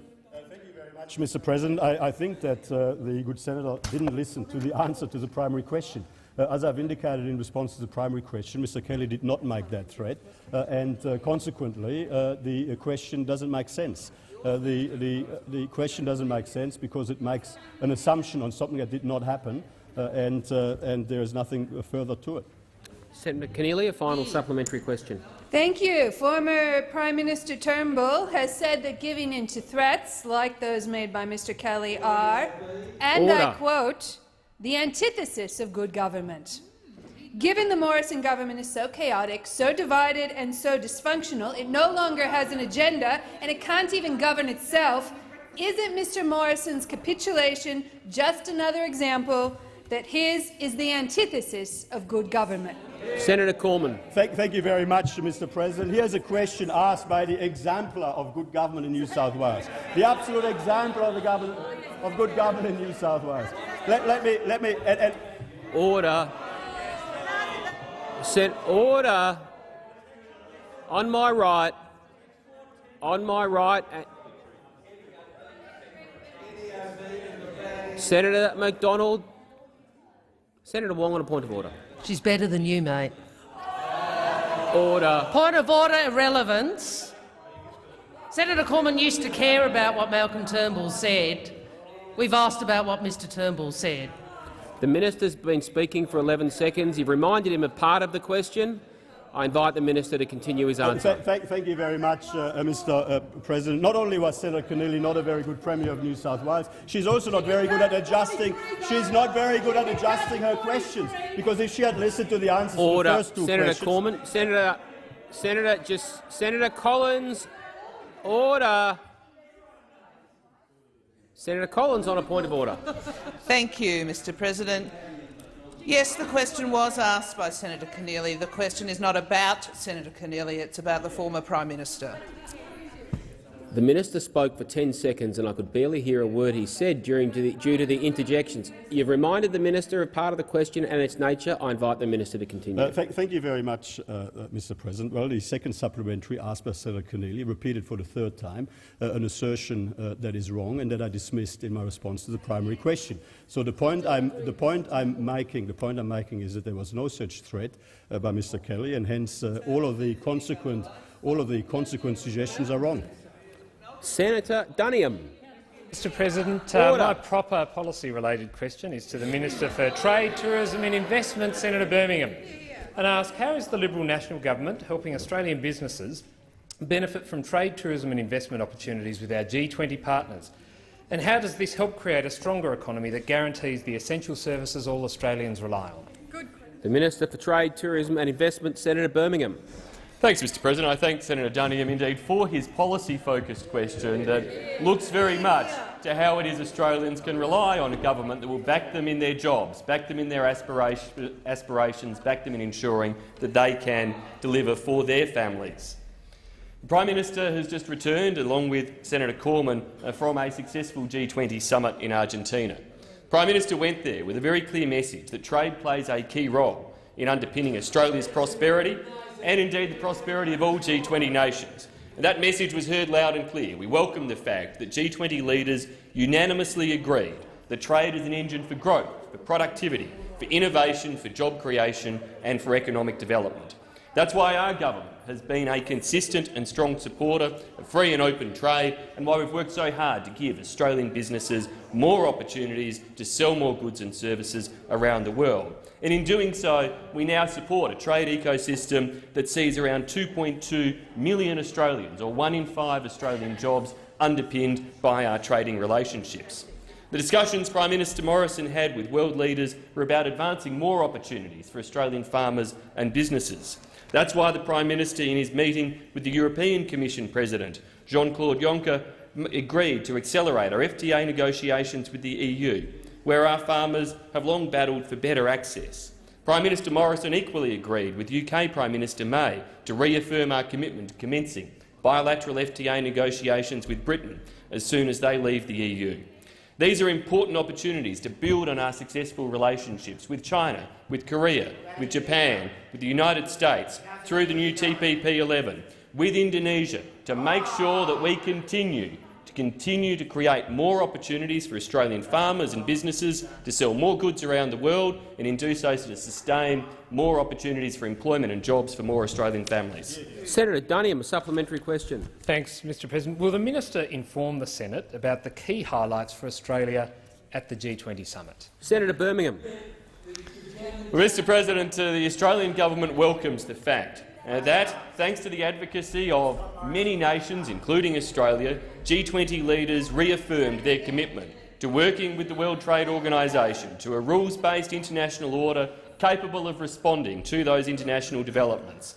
The Prime Minister went to the G20 advocating for Australia and other nations to take the lead in modernising elements of WTO rules, to show leadership in commencing negotiations around new e-commerce provisions.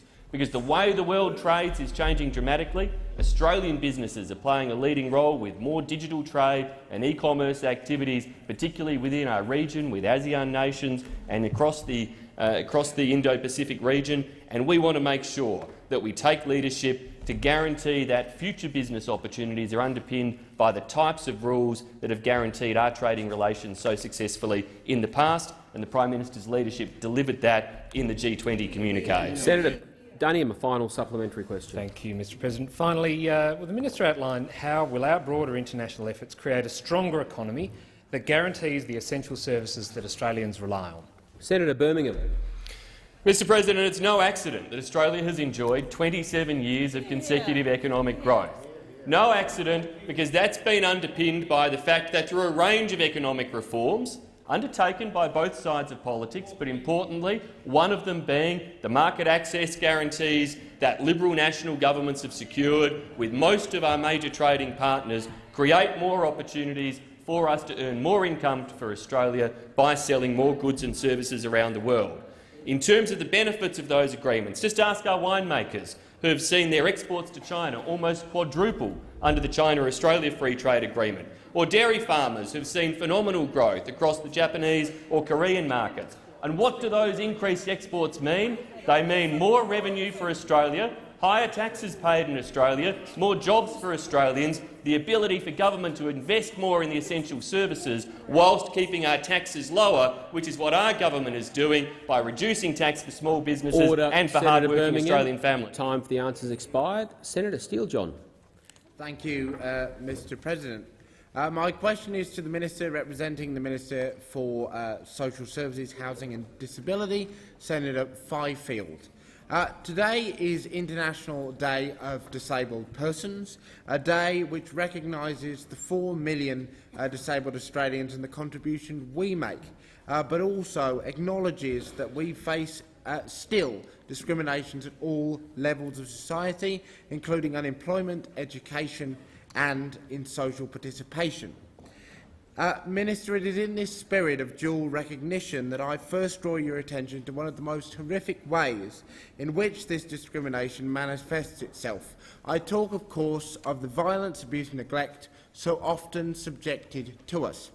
In the light of the 184 incidents of violence, abuse and neglect which have been reported to the Quality and Safeguards Commission, will the government now commit to establishing a royal commission into the violence, abuse and neglect of disabled people in institutional and residential settings? The Minister representing the Minister for Families and Social Services, Senator Fifield. Thanks, Mr. President. Thank you, Senator Steele-John, for your question. The government, as I'm sure all colleagues in this place, take abuse and neglect of people with disability extremely seriously. The government is engaging in substantial reform to improve the treatment of people with disability. There have been, as colleagues are aware, a number of inquiries that have looked at issues of abuse and neglect of people with disability at both a federal and a state level. As responsibility for specialist disability services shifts from states and territories to a national system through the NDIS, the government has established new significant and comprehensive safeguards in relation to abuse and neglect of people with disability. The government has committed $209 million to establish the NDIS Quality and Safeguards Commission. Senator Fifield. Senator Steele-John on a point of order. Relevance, Mr. President. I've given him a minute. I'm aware of the safeguards you have established, Minister, and my question goes to the fact that under those state safeguards there have been over 100 cases reported. Senator Steele-John, that you're stretching the liberties of a point of order. Your point of order on direct relevance, I will say, you are referring to the part of the question at the end. The minister is being directly relevant to the question asked, because he needs to be directly relevant to all or part of the question asked. I cannot instruct him how to answer a question. There's an opportunity after question time for debate. Senator Fifield. Thanks, Mr. President. The government has committed $209 million to establish the NDIS Quality and Safeguards Commission, which commenced operation on 1 July 2018. And the Commission continues to provide the National Disability Abuse and Neglect Hotline. The Royal Commission to investigate the quality of care and safety provided in residential home-based aged care services, announced by the Prime Minister, will complement the action the government is already taking to improve the treatment of people with disabilities. Mr. President, the establishment of the NDIS Quality and Safeguards Commission in large part forms the basis of the government's response to the Senate committee report into violence, abuse and neglect against people with disability in institutional and residential settings. Senator Steele-John, a supplementary question. Thank you, Mr. President. Secondly, I would like to draw the Minister's attention to the fact that there are well over 400,000 Australians who are not able to access free-to-air television due to Australia's absence of audio description capability. There have been 2 audio description reviews and 1 working group. Given that we are now the only nation outside the OECD not to have audio description, when will the government take action? Senator Fifield. Thanks, Right. Thank you, Mr. President. The government understands that audio description can provide people who are blind or vision impaired with improved access to television services, and the government has formed an audio description working group to examine options to increase the availability of audio description services in Australia. The working group included representatives from the broadcast industry, audio description service providers and consumer representatives. The report identified a number of new and cost-effective methods to sustainably deliver audio description services. The government is grateful to the working group for its deliberations and is undertaking further work to determine the appropriate next steps towards the delivery of audio description. Senator Steele-John, a final supplementary question. Thank you, Mr. President. Given the minister's failure to outline any new concrete steps that are being taken to alleviate the discriminations that I have outlined, I would like to ask him very directly, how does the government intend upon apologising to the millions of disabled people for whom his inaction leaves at risk and excluded? Senator Fifield.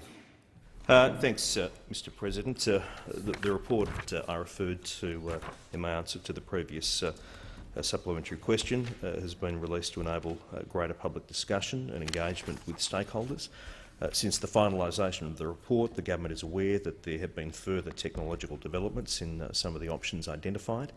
The government will, in coming weeks, further explore these developments and consider the policy steps necessary to give effect to the findings of the report. Mr. President, this is an area which is important. More work is being done upon, and I can indicate to Senator Steele-John that, as always, we're very pleased to work together on this issue. Senator Farrell. Thank you, Mr. President. My question is to the Minister representing the Prime Minister, Senator Cormann. In an article in Saturday's Sydney Morning Herald entitled "PM's Women Problem Hits Peak Fast," it is revealed that after meeting with South Australian Senator Kachui to discuss her experience of bullying and intimidation within the Liberal Party, Mr Morrison told Senator Kachui, Kachui, all right? Kachui, leave it with me. What action has the Prime Minister taken since August to resolve Senator Kachui's concerns? The Minister representing the Prime Minister, Senator Cormann. Thank you very much, Mr. President. Having spent 44 hours inside an aircraft over the 87 hours between Thursday 4:30 p.m. and 7:30 this morning, I am not aware of the article that Senator Farrell is referencing, and I'll take that question on notice. Senator Farrell, a supplementary question. Thank you, Mr. President. Senator Kachui Order on my left. reveals Senator that Farrell. 3 months. Order on my left. Senator Farrell. Senator Kachui reveals that 3 months after meeting Mr Morrison to discuss her experience of bullying and intimidation within the Liberal Party, she hasn't, and I quote, heard anything back. Nothing. Why has Mr Morrison failed to respond to Senator Kachui's complaints of bullying and intimidation within the Liberal Party? Senator Cormann. Thank you very much, Mr. President. I've already taken the substantive issue on notice. I would say, as the Prime Minister has indicated publicly, he's of course raised the broader issues with the Liberal Party organisation and all of the state divisions. I mean, this is of course again an issue that needs to be handled carefully, and it's not as if the Labor Party doesn't have its own internal issues in relation to some of these matters, including the former Labor candidate in Hasluck, who indicated publicly in July, essentially, that she's no longer the candidate because of bullying from various elements inside the Labor Party in Western Australia. Now, look, I've taken a substantive question on notice, and I'll get back to the chamber. Senator Farrell, final supplementary question. Yes, thank you, Mr President. I do have. Given Mr Morrison has failed to respond to serious complaints of bullying and intimidation within the government, is it any wonder that he has already lost 2 seats to the crossbench. Senator Cormann. Thank you very much, Mr. President. I don't accept the premise of the question. As I've already indicated, I'll return to the chamber in due course. Senator Williams. Thank you, Mr. President. Mr. President, my question is to the Minister for Regional Services, Senator Mackenzie. Minister, how will the Liberal National Government's commitment to guaranteeing access to the essential services that Australians rely on, including health services, benefit all Australians, particularly those in regional Australia? The Minister for Regional Services, Senator Mackenzie. Thank you, Mr. President. Thank you, Senator Williams, for the question. The Liberal National Government has a vision to see all Australians have access to high-quality health services, no matter where they live. But high-quality health service delivery actually requires highly trained experts out of capital cities. Our $550 million Stronger Rural Health Strategy will deliver thousands more doctors and thousands more nurses and hundreds more allied health professionals to rural and regional Australia. This is a 10-year strategy that is only possible because of Australia's strong economic position. But this is not all that we're doing, Mr. President. The Liberal and National Government are not content just to deliver the most transformational package for general practice training in over 3 decades. We're also taking this one step further. And last month I convened the first ever National Summit on Rural Medical Specialist Training to continue our work in revolutionising how we train our doctors and specialists to ensure we have more opportunity for them to work in our regions, because we know from the research that that will mean they are more likely to practice out in the regions. The summit heard from leaders in the field, the Australian Medical Association and Medical Deans Association, 8 regional universities offering medical training, the specialist colleges who are so integral to this working, the physicians, radiologists, pathologists, etc., our states and territories. Delivery of medical specialist training out in the regions will require a hand-in-glove approach with our state and territory governments, because they actually run public hospitals, and we need to make sure they've got training positions out in the regions. From the summit, there were clear aims and goals to encourage collaboration, particularly between states and territories and the Commonwealth and the training colleges, to develop support for rural medical trainees, ensuring job security and pathways for a successful and prosperous medical specialist career in the regions. Senator Williams, a supplementary question. Thank you, Mr. President. I ask the Minister, what action has the government taken to support aspiring regional doctors and health professionals so as to guarantee and deliver essential health services? Senator Mackenzie. Well, thanks to our record funding in health year on year, as far as the eye can see, for each and every state and territory, we're determined to drive real change in the way we train our medical cohort. We've invested in general practice training through the Stronger Rural Health Strategy, but there's still more to do to increase doctors practising out in the regions. It's a long-term plan, and it's only able to be delivered because Australia's economy is in a strong position. That allows us as government, state governments and indeed medical junior trainees to make career decisions and life-changing decisions about where they're going to train, where they're going to practice, where they're going to run a business and where they're going to raise their families. Our Rural Medical Specialist Training Summit was the start of replicating the transformational approach. It will help us develop the National Medical Workforce Strategy that we're looking forward to taking to COAG Health Council in the near future. Senator Williams, a final supplementary question. I thank the Minister for that answer, and I ask, how is the government's strong economic and fiscal management allowing it to implement measures that will improve the health outcomes of patients across regional Australia and guarantee the essential services that Australians rely on? Senator Mackenzie.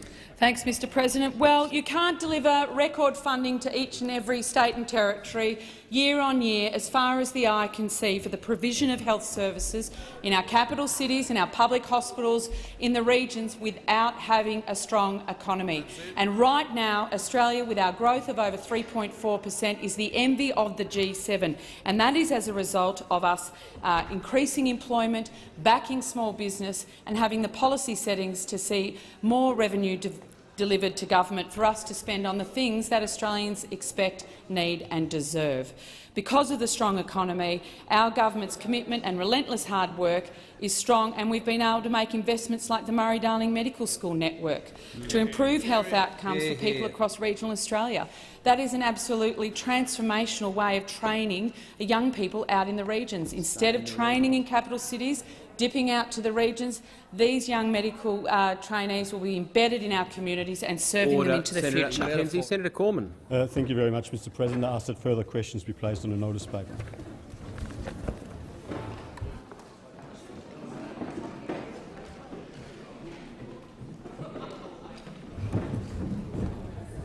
Are there any motions to take note of answers? Senator Cameron. Thank you, Madam Deputy President. I rise to take note of the answers given by Senator Cormann to the questions asked by myself and Senator Urquhart. Deputy President, this government is in absolute chaos. This government is an absolute rabble. This government is too busy carving each other up, doing deals to keep the extremists in Parliament while kicking women out of Parliament, that the general public have got no faith in this government at all. This is a government that has lost the confidence of Australia. It's lost the party room. You know, the party room is divided. The Liberal party room are at each other's throat. And this is a destructive government, and no wonder they've been called mad. No wonder they have been called Muppets. They are divided government, a schism right through this government. This is the government that told people they were going to be a grown-up government. Well, you know, what's been growing up about this government in the last period of time? When the community wants action on health, when the community wants action on education, when the community wants action on infrastructure spending, when they want action on TAFE, when they want action on skills, when they want more apprenticeships for their kids, this government is too busy carving each other up. When local communities, when regional communities need more spending in regional communities, this government supports cuts to penalty rates. Cuts to penalty rates. Some of the poorest people, the working poor in this country, get hammered by this government. When housing is a huge issue, when young people are faced with a massive inequality, when the biggest single inequality issue for the future is housing, this government has got no policy on housing. They are a pathetic government, a government that has run its race, a government that needs to go to election as soon as possible and let the public decide what's in the interests of this country. Because it's not the coalition, it's not the division in the coalition, it's not the lack of decent policy, it's really a need for a change of government so a government can focus on the needs of this country. And when you get the climate change deniers, the extremists in the coalition, such as the member for Hughes, Craig Kelly, being supported by this Prime Minister to maintain his position, when his views are clearly not in the long-term interests of this country, it shows you to the depths that this government has sunk to. I think one of the happiest people around will be the Labour candidate for Hughes, Ms Steinwell. She is looking at the key issues, and all that Craig Kelly wants to do is go on Sky News with all the extremists, Sky News at night, and run the same rubbish on climate change, the same rubbish on global warming, the same rubbish on renewable energy. This is a government that doesn't get it. And I'll tell you what else they don't get. They don't get the need to make sure they are representative of this country. 50% of the population are women. And yet what does this government do? It kicks out, a senator, Miss Senator Gachui, who was enticed to come across to the Liberals to try and give them another number in the Senate. And what happens to Senator Gachui? She gets kicked out. She gets kicked out. Senator Molan, a former general, gets kicked out. And yet all of these extremists, all of the extremists get kept in.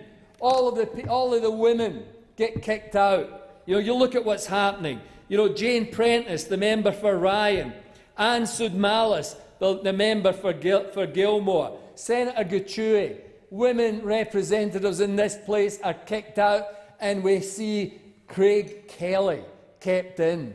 I think that says it all about this government. They have lost the plot. They are an absolute rabble of a government.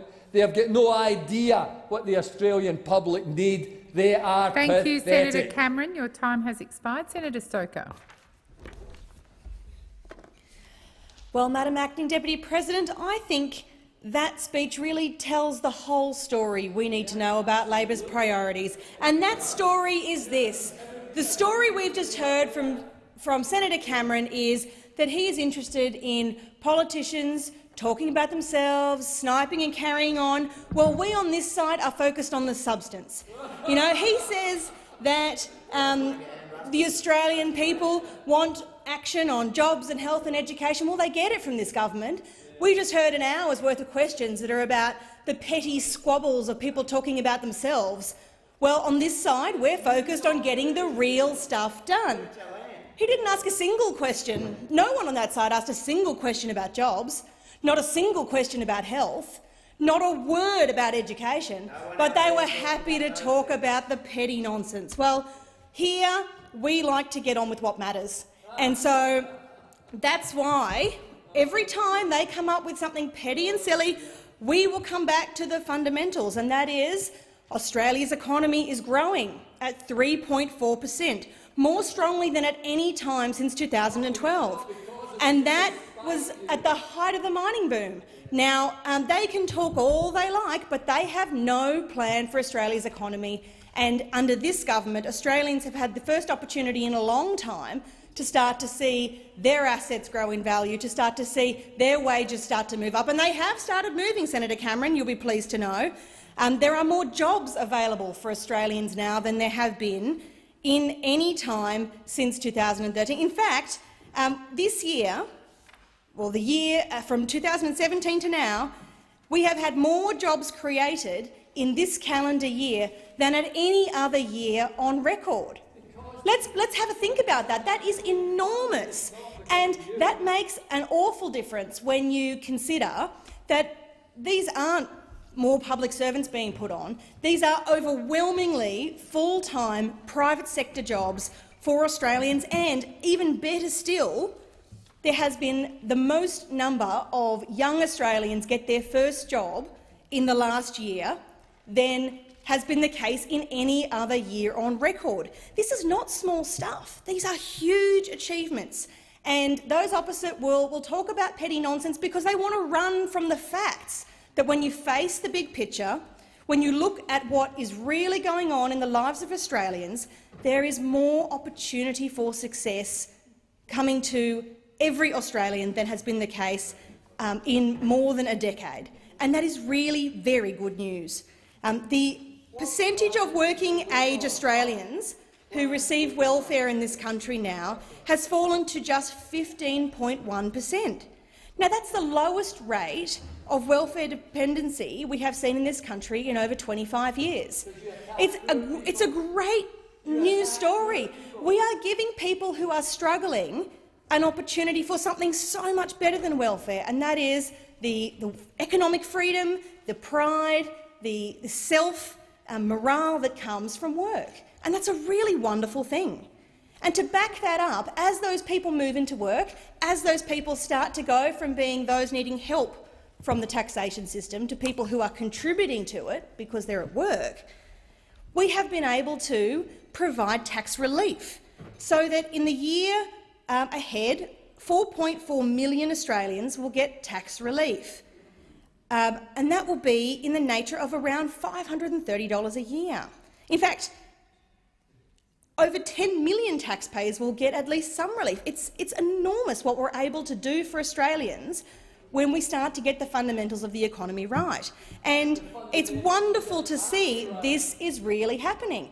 And Senator Cameron can carry on with his petty snipes as much as he likes, but the facts don't lie.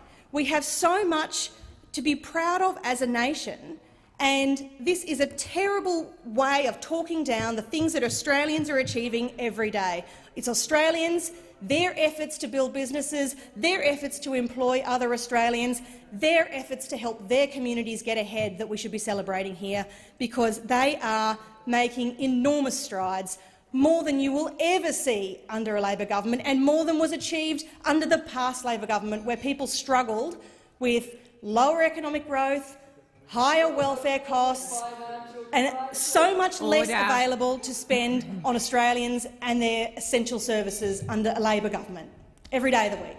Thank you, Senator Stoker. Senator Still. Yeah, thanks, thank you, Madam Deputy President. Just before I do get into some substance about taking note of the questions that are asked today, but listen to Senator Story. And I know it's a tough gig when you're tapped on the shoulder and says, can you take note? We've got no idea what we're going to be talking about.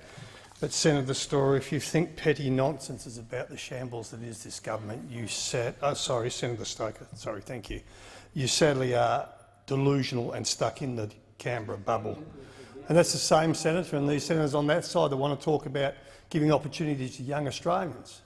Well, when you can't wait to get in here and gain the support of the crossbench and some of that lot over there, and particularly with the help of One Nation, to rush through as quickly as you can the opportunity to slash penalty rates for 700,000 Australians. And I'd really like to talk to all people out there whose kids rely on a part-time job, who probably aren't or haven't got the ability to have a union agreement through, say, a Coles or a Woolworths or a Red Rooster or a McDonald's or something like that. Be interesting to know how many on that side, as they went through university. Not all of them went through university. There's a few real people over there, like Senator Williams and myself. But how would they have felt when their penalty rates were slashed? And to listen to the nonsense that somehow brilliant jobs would be created if we can take penalty rates backwards and the opportunity for young kids to work their way through life and earn a few bob while they're studying. Unbelievable. But I have to tell you, I've read this movie and I've seen the movie and I've read the book. And the sad part is here. How many people up there respect your politicians? Put your hand up if you respect your politicians. Look at that. Senator Absolutely Still, none. Absolutely none. I don't blame you. It's so embarrassing. It is. Sorry, Madam President. I'm just reminding you to direct your comments to the chair. Oh, sure. Yeah, OK. No worries. I thought you were saying here. But seriously, what a shambles this government is. Tell me the last time we had a statesperson in control of this nation. We have seen 3 prime ministers taken out and their throats slashed out the front. For what reasons? Because they're full of hatred. There is absolute bile flowing through that side of the chamber as they fight themselves. And if you don't believe me, just go back to who were the front benches each time there was a Prime Minister role. Then look who the front benches are. The ones that can't wait to get in line and say, I'll give you my vote, slice this one's political throat, and then I get a promotion. What we see over here, seriously, they don't give a flying toss about those things that matter to us as Australians. Because every single one of us, I tell you what, you're no different than us over here. We worry, we've got mortgages, we've got kids, we've got grandkids. That's what's in the front of our mind. We want the best for the next generation to come. We're not worried about who sits on those front benches while they're slicing each other up. Absolutely disgraceful. Everyone in every West Australian I talk to, they want to talk about the opportunity for employment for their kids. They want to talk about the opportunity for their kids to get a great education. They want to talk about world-class medical. They want to talk about being safe in their home. They want to talk about all the things that we all want to talk about. And what do we see from our government? The internal fights, the anti-women. And look, I just got to tell you, and then when they get taken out and belted up, isn't it amazing they all come out with the same line? Oh, look, I'm really glad I now want to move in and I move on, and I just want to spend more time with my family. And we're supposed to believe that? Seriously? And tell you what, there are friendships over here that will never be joined again Because you know why? They hate each other that much. My colleagues over here will tell you, they can't wait to share their anger with us, because there are some decent people on the... there are some decent people on the other side of the chamber. And you'll have people that go into Parliament who actually do want to make a change, and they want to leave it better for the next generation. And they put their life on hold, and they nominate, they get pre-selected, they go out, they raise money, they get volunteers. They work day and night to represent their electorate, their state. And I'll tell you where all this trouble starts. The trouble starts normally from those on the other side who have had their nose put out of joint because they didn't get promoted, or those that are senators, #1 on the ticket normally, because they've got 6 years and don't have to face the people, or the ones that are in a safe seat, while their mates despair why their life is on hold, trying to represent their people, trying to do the best for the people in their electorate, while this lot will have the internal slicing up. It is absolutely disgraceful. And you wonder why people have no respect for us. You wonder why people hold us lower, or in the employment chain. I don't think there's many people below us. And I don't think that I'm wrong. And it actually hurts when a lot of us come from decent jobs, but we didn't come here because we had an epiphany, or whatever it's called in the play yard. One day I want to be a senator. We come here because we want to make a difference for the next generation. Thanks for nothing. Thank you, Senator Sterle. Senator Williams. Thank you, Madam Deputy President. Let's just put a few things on the record. Senator Cameron saying we don't care about the poor. Now let's look at your franking credits plan you're going to do away with. Let's look at it. 2.4 million in the super. Order. Can I continue, Madam Deputy President? Now you sit in and listen to us, Senator Cameron. The $37,000 income people and less, that you're going to take their credit away because they saved a bit of money and bought some shares. $37,000 must be high income. And Senator Cameron, what they do on that side, they're very good at blaming us for their mistakes. Now let's talk about the penalty rates. Now let's look at the facts of it. No porky pies, no fibs, nothing misleading. The Labor Party set up the Fair Work Australia. In Fair Work Australia, they set up the Fair Work Commission. The Labor Party appointed the commissioners, and they said every 4 years review the standards. This is a fact. This is a fact, Senator Cameron, you know. So the independent body they set up, the umpire to set wages, makes a decision to have a slight reduction in some penalty rates from 2.75 to 2.5 in various industries. Yes. Order.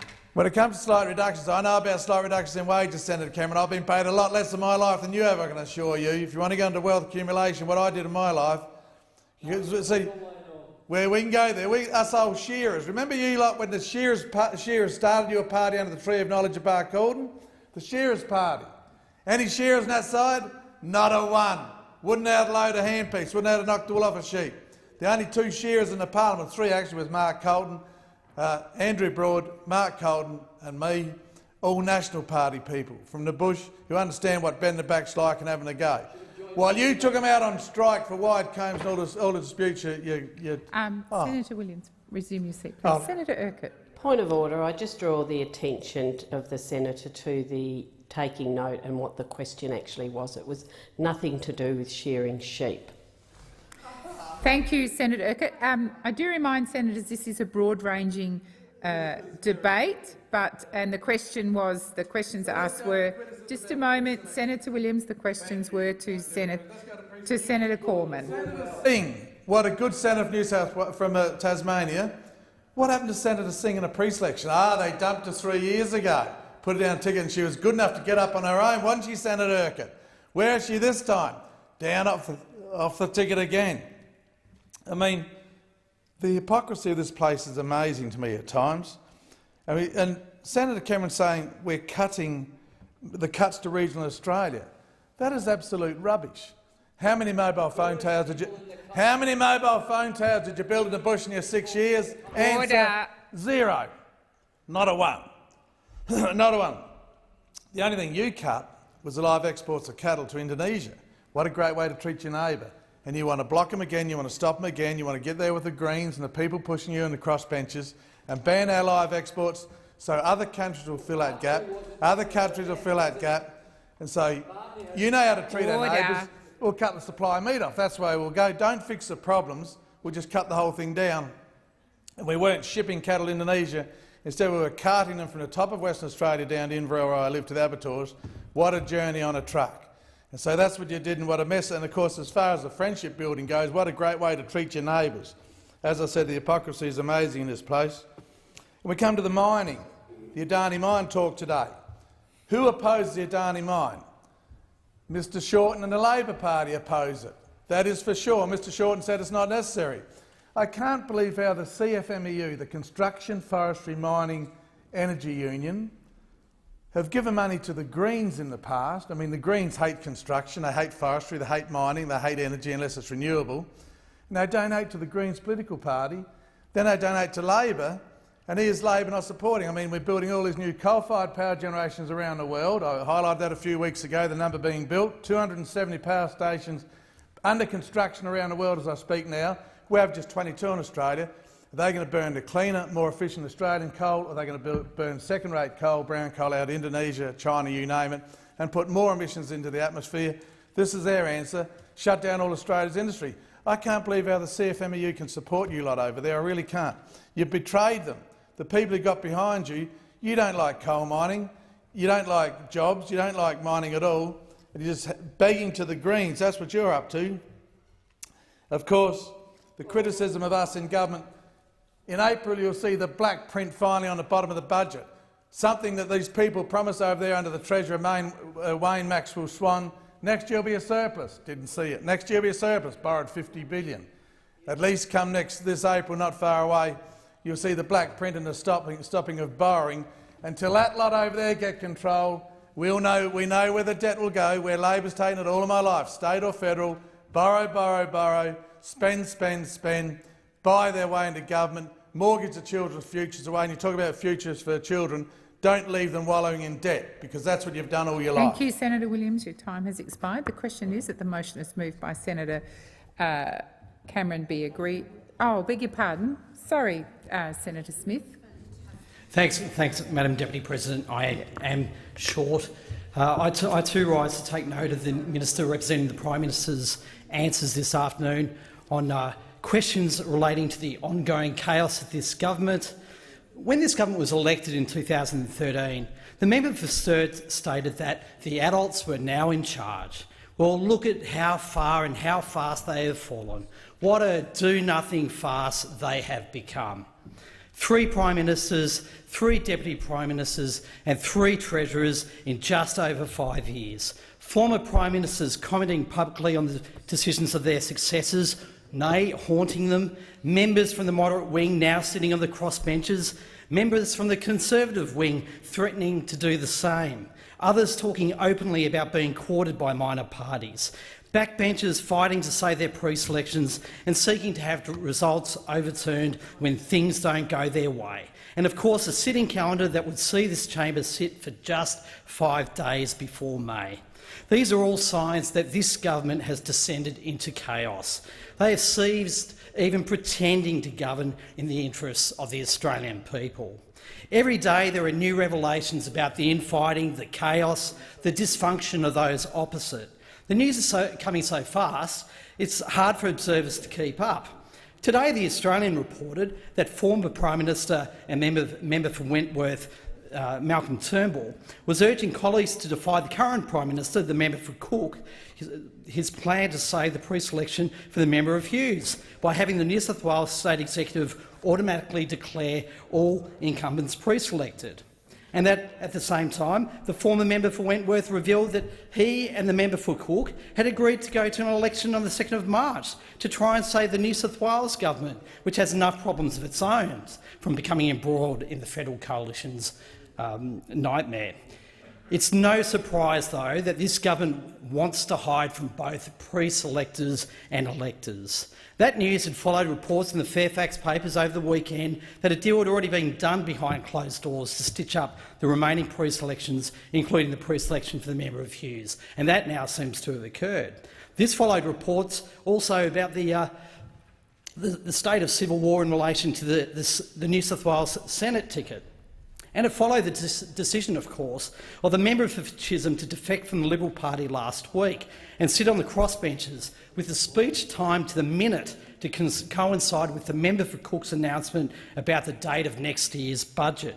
In the words of the member for Chisholm, referring to the leadership coup, led by members of the reactionary right wing, the coup was aided by many MPs trading their vote for a leadership change in exchange for their individual promotion, pre-selection endorsements or silence. Their actions were undeniably for themselves, for their position in the party, their power, their personal ambition. And this, of course, followed the Wentworth by-election, when voters in their thousands abandoned the Liberal Party after the removal of Mr Turnbull. It also followed the Victorian election last weekend, when voters did the same, and the aftermath of which has led to the resignation of the state president and further infighting about the direction of the party. And of course, it followed the Liberal Party leadership coup itself, when members opposite were so divided between supporters of the former member for Wentworth and the member for Dixon that the current Prime Minister was able to slide through the middle and take power for himself. And I note that the Prime Minister, the member for Cork, has still not been able to explain why he is now the Prime Minister. Websites such as the Batuta Advocate and the Shovel are often regarded as satirical, but I suspect their writers must be getting increasingly concerned that it's getting harder and harder to tell the difference between their material and reality. Or is it actually a deeper tragicomedy that we're seeing at the moment, Deputy President? Is it Shakespearean, a tale from Dickens, Twelfth Night, or maybe A Christmas Carol? But look, while the chaos and division of those opposite is good for the fodder for the satirists, every day that this government spends focus on itself is a day they are not focused on the interests of the community, on education, on health, on fair workplaces, on properly addressing climate change. It's surely now well past time to put an end to this chaotic and divided government. And to take a quote from Twelfth Night, as we approach Twelfth Night, the whirligig of time brings in its revenges and is coming for those opposite. Thank you, Senator Smith. Oh. Yes, is it on the same question? Yours is Senator Hanson. So that's the so that's the point that Senator Hanson, beg your pardon, Senator Cameron took note of answers given by Senator Cormann. Okay, thank you. No, I was standing up prior to the Labor member before. Oh, sorry, just a moment, please. I'm giving the call to Senator Hanson. Thank you, Senator Waters. Senator Waters, please resume your seat. Oh. Senator Waters, I've given the call to Senator Hanson. Please resume your seat. Senator Hanson. Thank you, Madam Deputy President. With regards to that, those comments that was made by Senator Sterle earlier, that One Nation vote for penalty cuts to the penalty rates, I want to put on record here that it's also about in March of 2017 on the Fair Work Amendment Protecting Take-Home Pay Bill of 2017, a bill by Senator Cameron, Di Natale and Lambie. One Nation actually supported that bill, and the bill said the summary is to amend the Fair Work Act 2009 to ensure that modern awards cannot be varied to reduce penalty rates or the hours to which penalty rates apply if the variation is likely to result in a reduction in the take-home pay of an employee, and provide that any such determination made by the Fair Work Commission made on or after the 22nd of February 2017 is of no effect. Now, even then, at that time, Senator Roberts, the One Nation senator for Queensland, tried to move an amendment to that where it was to restore penalty rates to fast food and hospitality, which he was denied leave to move that. These penalty rates were actually introduced in the first place by Bill Shorten, the opposition leader in the lower house, and he actually destroyed the penalty rates when he was a union leader. I am so annoyed that One Nation is continually accused that we vote against the penalty rates and cuts to the penalty rates, which was not the case when we voted with Labor on their bill here in this parliament. I just want to put that on the record, and thank you. Thank you, Senator Hanson. Senator Waters, there's 2 minutes left. Thank you very much, Deputy President, and I rise to take note of the answers given by Minister Cormann to my question, which related to the Adani coal mine. We can still stop the Adani coal mine, and my question listed 3 ways that either this government or the Labor opposition could use to stop this mega coal mine, right when the international scientists are begging us to not put any more coal in the system, and right when 58% of Queensland is in drought and doesn't need a water-hungry coal mine, and right when half of the state is on fire from climate-induced extreme weather events. Now, I listed out the 3 ways under our current weak laws that this mine could be stopped. Of course, the mine could be stopped if Labor would agree with the Greens to simply not let the Galilee Basin be opened up, not let new coal mines proceed. But even if that is not going to be the case, because they take the money from the coal mining companies, this government has the power to overturn the approval for the Adani coal mine. There's 3 ways they could do that. There's new information that is a trigger for the minister to revoke the approval given to the Adani coal mine. Now, there is a whole long list of new information that could be legally the basis for that approval to be revoked. Whether or not it's the IPCC's latest climate instalment, which says we are running out of time and cannot afford to mess about and put even more coal into the system, whether it's the evidence about Adani breaching their environmental conditions overseas, or whether it's even the evidence about Adani breaching their conditions here in Australia, that they have been investigated for by the federal department and that they are being prosecuted for by the Queensland government. It beggars belief that both sides of politics are still backing this ridiculous proposal for a company that has a litany of environmental breaches. They both crow about how strong the conditions are. This company has a track record of ignoring those conditions. So I take no comfort at all that the minister thinks these conditions written down on a piece of paper will be complied with. The company has shown they won't comply with those conditions. Now, the minister agreed it's also true that they could stop Adani's mega coal mine from going ahead if they simply didn't tick off on their groundwater management plan. Like I said, more than half of our state is in drought. Why should this mine get free groundwater when everybody else has to pay and tighten their belts, on top of the 12.5 billion litres of surface water that they've been granted by the Queensland state government? They shouldn't. And their water management plan could be not approved, and therefore their whole approval would fall over. And lastly, the third thing that this government could do, or Labor could commit to doing, is refusing to approve the pipeline for this mine. Again, Adani does not have all of its approvals. This government or the Labor Party could simply commit to reviewing those approvals, to refusing the water pipeline and to refusing the water management plan. The people are going to stop this mine, and it's about time you lot got out of the way.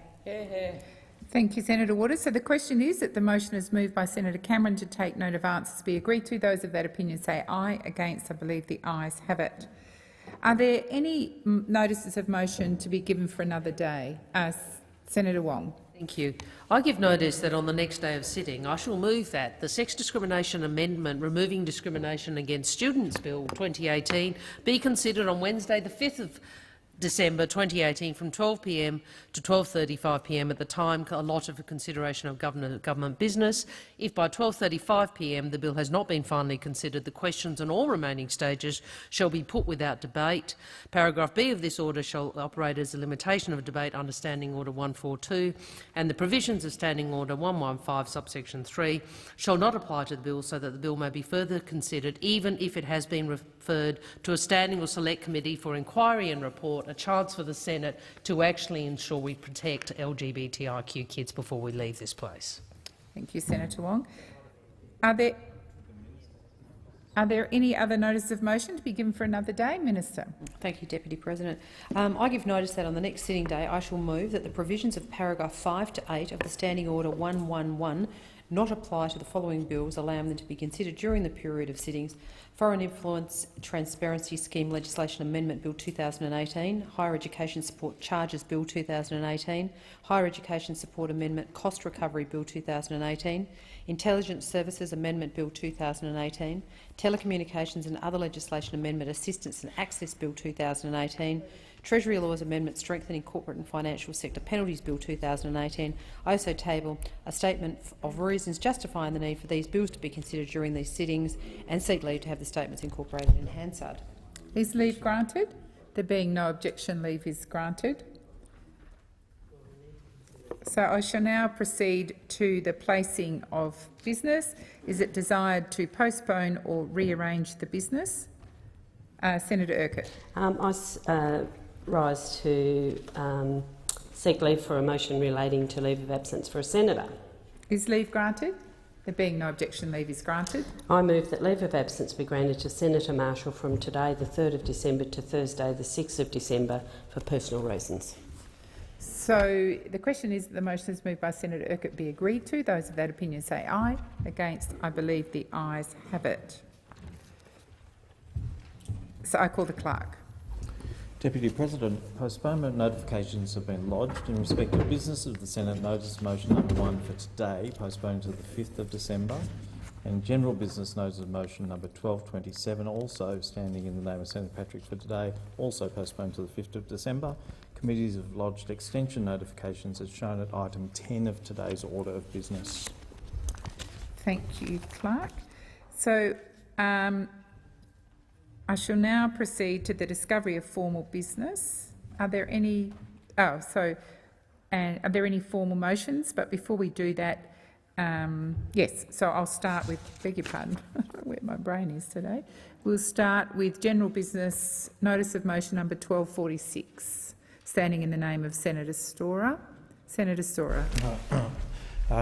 Madam Deputy President, I ask that general business notice of motion number 1246, standing in my name, proposing the introduction of a bill, be taken as formal. Is there any objection to the motion being taken as formal? There being none, I call Senator Storer.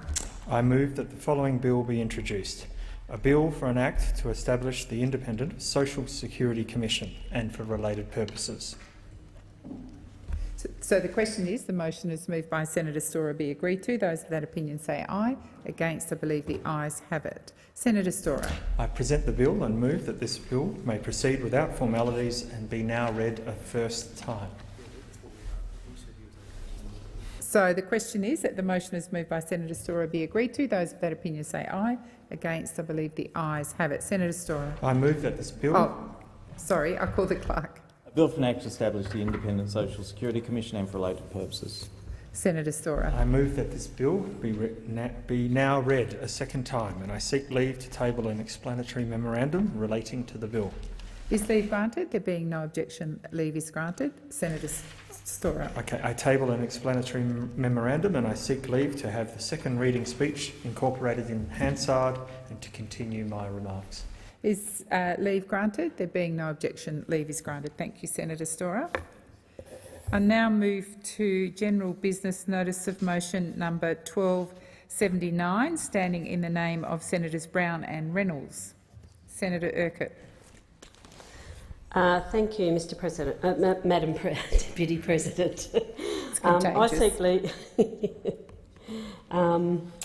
I seek leave to amend general business notice of motion number 1278, standing in the name of Senator Moore. No, sorry, Senator. Oh, sorry, Urquhart. I'm in the wrong one. Yeah, 1279, 1279. Sorry, standing in the name apologies. of Brown and Reynolds.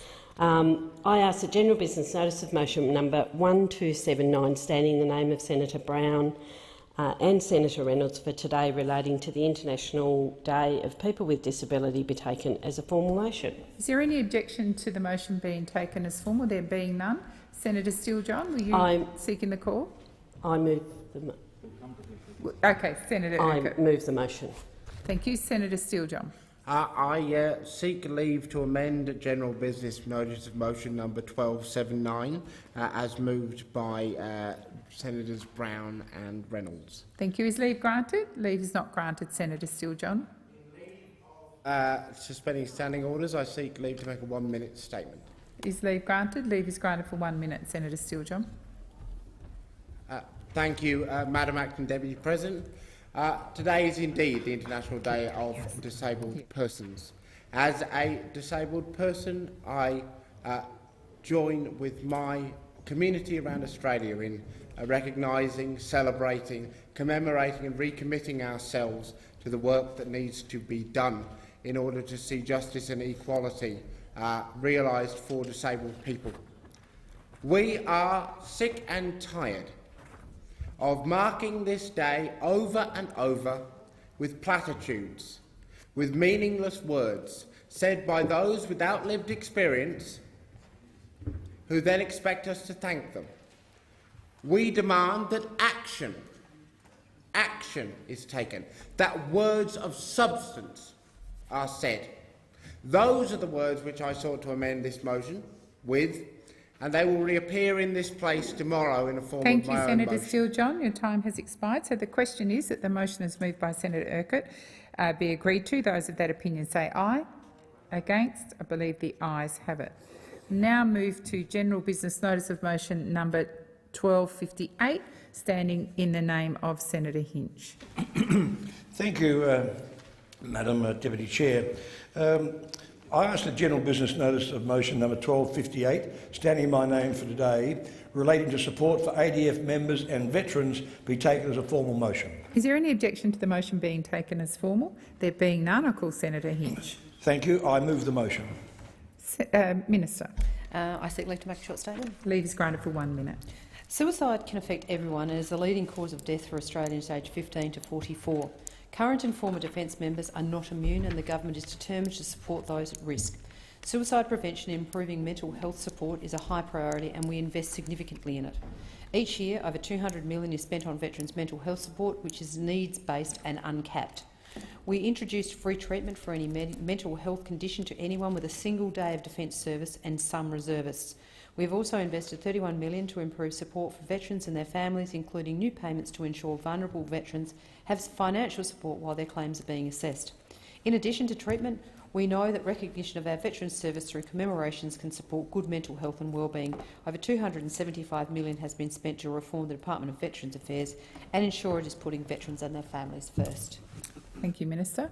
Senator Chisholm. Seek leave to make a short statement. Leave is granted for 1 minute. Senator Chisholm.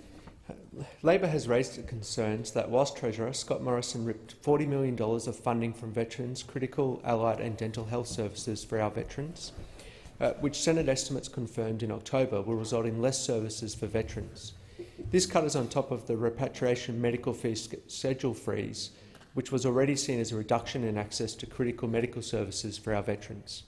Labor has said that if there is more we can do to bring more support to our veterans, then we should be doing it. To date, Labor has announced a number of policies to assist our veterans and provide tangible support, including $4.9 million for the Scott Palmer Service and Veterans Support Hub in the Northern Territory, $1 million to a Veterans Recovery Centre to the Ipswich and Somerset region, committed to signing Australia's first military covenant, announcing $121 million to a comprehensive Veterans Employment Program. We will develop a family engagement and support strategy and will establish the Western Front Fellowship. Establish the Senate inquiry into the use of anti-malarials. Thank you, Senator Chisholm. Your time has expired. So, Senator Whish-Wilson. Deputy President, I seek leave to, and I have talked to Senator Hinch about this last week, to ask for the Senate's indulgence to vote on Part A and Part B and C separately on this motion, and I seek a 1 minute statement as to why I propose that. So you're requesting Parts A, B and C be put separately? Part A be put separately and B and C be put separately together. Together. Okay. So just so we're clear, A is separate, B and C together. Correct. And you're seeking leave? Seeking leave to granted? do that, yeah. 1 minute, Senator Whish-Wilson. Thank you. In 2015, the Greens initiated the first Senate inquiry into veteran suicide in this country. Myself and members of this chamber travelled all around the country and heard heartbreaking stories about the struggles that vets were going through, particularly when they left the Defence Forces and were passed on into Department of Veteran Affairs. Senator Lambie also initiated an inquiry following that followed up a lot of the information that we uncovered. We fully support better services for veterans. It's the cost of war that often goes unseen in this country, but we can't support $500 million being given to the Australian War Memorial. I have personally had discussions with Dr Brendan Nelson about this. The Greens have opposed the money going to the War Memorial because we don't want to see Operation Sovereign Borders, for example, being given its own exhibition in the Australian War Memorial, and that kind of cruelty and inhumane treatment of refugees being normalised in this country as part of a propaganda war that this government is fighting. So we support B and C, but Senator not Part A. Wilson, your time has expired. So the question is that General Business Notice of Motion number 1258, Part A, standing in the name of Senator Hinch, be agreed to. Those of that opinion say aye. Against? I believe the ayes have it. We'll now move to Parts B and C of General Business Notice of Motion number 1258, standing in the name of Senator Hinch's, standing in Senator Hinch's names. Those of that opinion say aye. Against? I believe the ayes have it. We'll now move to General Business Notice of Motion number 1274, standing in the name of Senator Di Natale.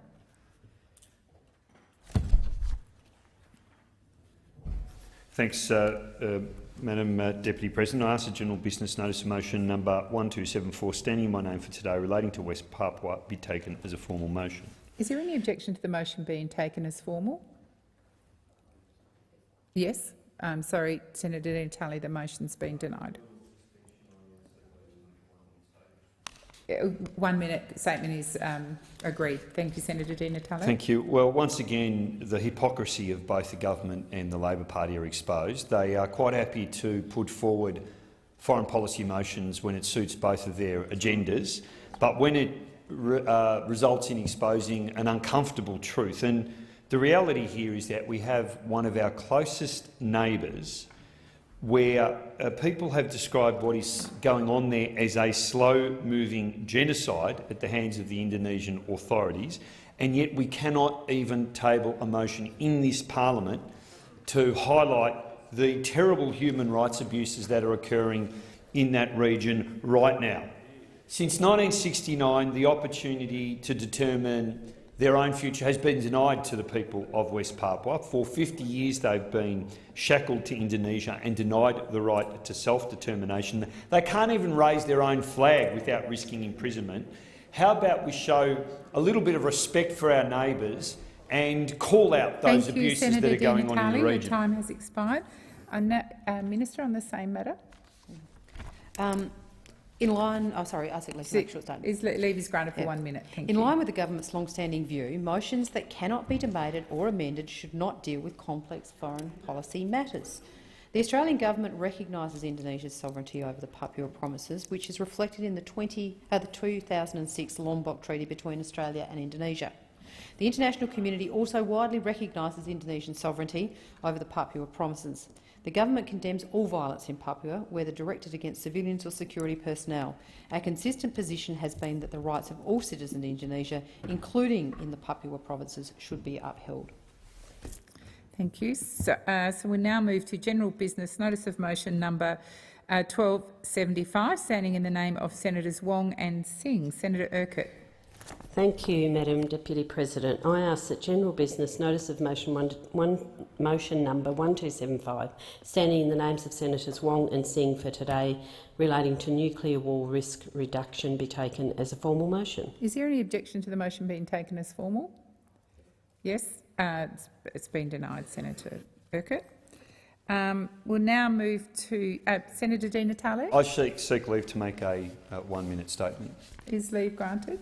Leave is granted for 1 minute, Senator Di Natale. Well, this motion is intended to demonstrate support for non-proliferation. What it does do is expose the absolute hypocrisy of the ALP's position. If you're concerned about the threat of nuclear weapons, the obvious thing to do would be to support Australia signing and ratifying the Nuclear Weapons Ban Treaty. I mean, if you really want to make the world a safer place, sign on to the treaty.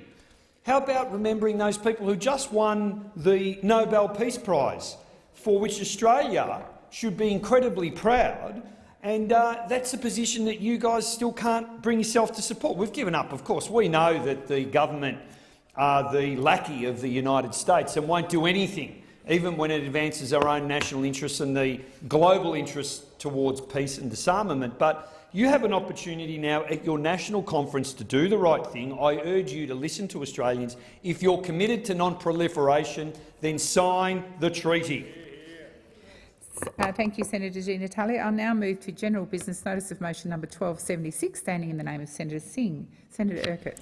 Thank you, Madam Deputy President. I ask that general business notice of motion number 1276, standing in the name of Senator Singh for today, relating to an independent anti-slavery commissioner, be taken as a formal motion. Is there any objection to the motion being taken as formal? There being none, I call Senator Urquhart. I move the motion. Minister. Are you seeking leave? Leave is granted for 1 minute. The Liberal National Government's modern slavery bill passed this parliament last week and is a wonderful example of the parliament at its best. Despite our wide range of views, we all agree on the fundamental principle that modern slavery has no place in our community and in the supply chains of the goods and services we buy. The bill will hold large organisations accountable for their supply chain practices and create a level playing field for industry to address and disclose their modern slavery risks.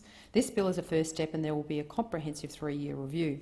The Modern Slavery Business Engagement Unit is the most effective way to implement the reporting requirements. An independent anti-slavery commissioner and penalties are not required at this stage. Thank you, Minister. So the question is that the motion is moved by Senator Urquhart at 1276 be agreed to. Those of that opinion say aye. Against, I believe the ayes have it.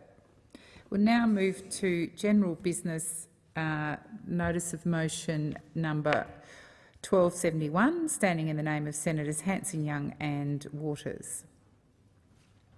Senator Waters. Yes, thanks, Deputy President. I ask that general business notice of motion number 1271, standing in the name of Senator Hanson, Young and myself for today, relating to farmers' rights, in particular against unconventional unconventional gas and other gas issues, be taken as formal. Is there any objection to the motion being taken as formal? There being none, I call Senator Waters. Thanks, Deputy President. I move the motion standing in our names. Minister. I seek leave to make a short statement. Leave is granted for 1 minute, Minister. The regulation of onshore mining activities is a state responsibility. The government recognises the importance of farmers' rights over their land, but also the value and economic importance of secure rights to exploration and development.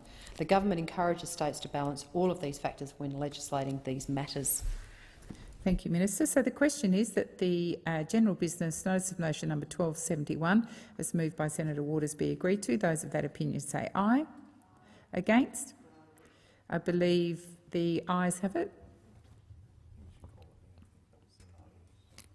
I believe the noes have it. I'll put it again. So the question is that general business notice of motion number 1271, standing in the name of Senators Hanson, Young and Waters, be agreed to. Those of that opinion say aye. Against? I believe the ayes have it. Okay, I have to call it for the noes because the government and opposition are voting against it, so the noes have it. Division required. Ring the bells for 4 minutes.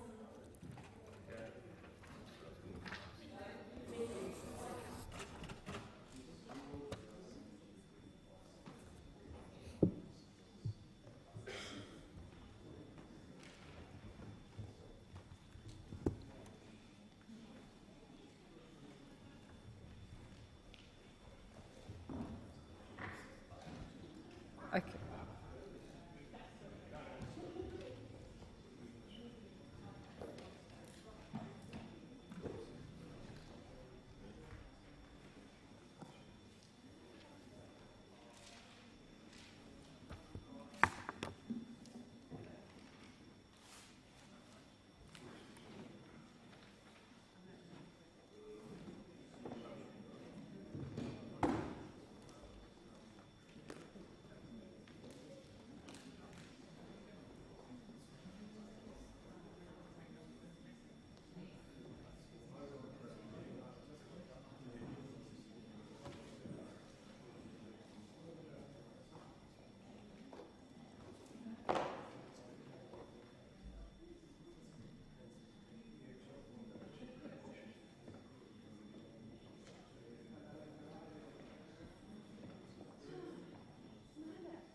Lock the doors. So the question is that general business notice of motion number 1271 standing in the name of Senators Hanson, Young and Waters be agreed to. The ayes shall move to the right of the chair, the noes to the left. I appoint Senator Siewert as teller for the ayes and Senator Urquhart as teller for the noes.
Order. There being 13 ayes and 33 noes, the matter is resolved in the negative. I advise senators there's likely to be a series of divisions following. So we'll now move to general business notice of motion number 1269 standing in the name of Senator Faruqi. And I do remind senators we are at the point of putting the bill. I'll just give you a minute to get to your seat, Senator Faruqi. Putting the motion, sorry. Thank you, Madam Deputy President. I note that I move general business notice of motion number 1269, standing in my name relating to the export of racing greyhounds on Thursday, 29th November. I ask that the Senate continue its consideration of the motion. So the question is, Senator Chisholm? Seek leave to make a short statement. Is leave granted? Senator Chisholm hadn't taken his 1 minute. Yeah. Yes, 1 minute. Thank you, Senator Chisholm. Labor supports the motion and urges the current Australian Agriculture Minister, David Littleproud, to review the greyhound passport scheme and to assist those in the greyhound industry who are wanting to ensure the animal welfare of greyhounds is being addressed. Greyhounds Australasia itself has introduced a passport scheme which requires compliance to prevent greyhounds being exported to countries that do not meet with Australian animal welfare standards. However, Greyhounds Australasia can only impose the passport scheme on its own members. Non-members are not currently legally required to comply and may choose to export their dogs to countries with poor animal welfare standards. All of us in this place know that the former Agriculture Minister, Barnaby Joyce, undermined animal welfare standards by his reckless actions of abolishing the animal welfare strategy in 2013, ignoring issues such as the requirement of a passport number before the export of greyhounds can occur. The Australian community expect action on this matter. Thank you, Senator Chisholm. So the question is that general business. Senator Faruqi. I seek leave to make a short statement. Is leave granted? Leave is granted for 1 minute, Senator Faruqi. Hundreds of Australian greyhounds were exported to be raced to death in Macau. This is Australia's shame. And with the closure of the Canadrome, hundreds of Australian greyhounds have been rescued and are awaiting rehoming. It's time the government took responsibility for their role in this disgusting chapter and help these groups desperately working to save these really gentle animals. At the moment, there is nothing to stop this travesty from happening again. And while I think we should ban greyhound racing altogether, stopping the export of greyhound racing, stopping the export of dogs to countries with no animal welfare standards is one of the very rare things that I agree with the greyhound racing industry on. Animals are not property to be abused for profit. They are living, sentient beings, and we will not stop fighting for them. Thank you, Senator Faruqi. Order.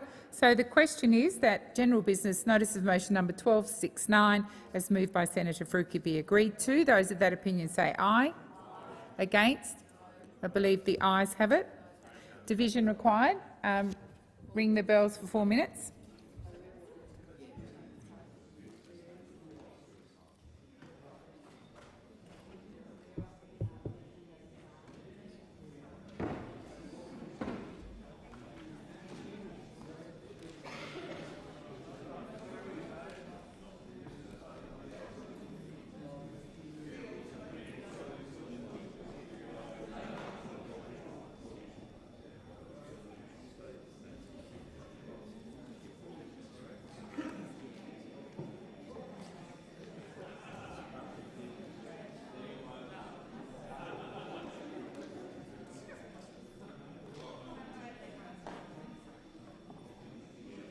Oh, we won't.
Order. Lock the doors. So the question is that general business notice of motion number 1269, standing in the name of Senator Faruqi, be agreed to. The ayes shall move to the right of the chair, the noes to the left. I appoint Senator Urquhart as teller for the ayes and Senator Bushby as teller for the noes.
that's fine.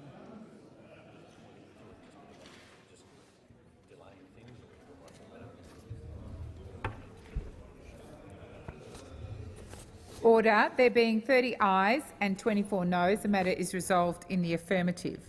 I now move to general business, notice of motion number 1270, standing in the name of Senator Rice.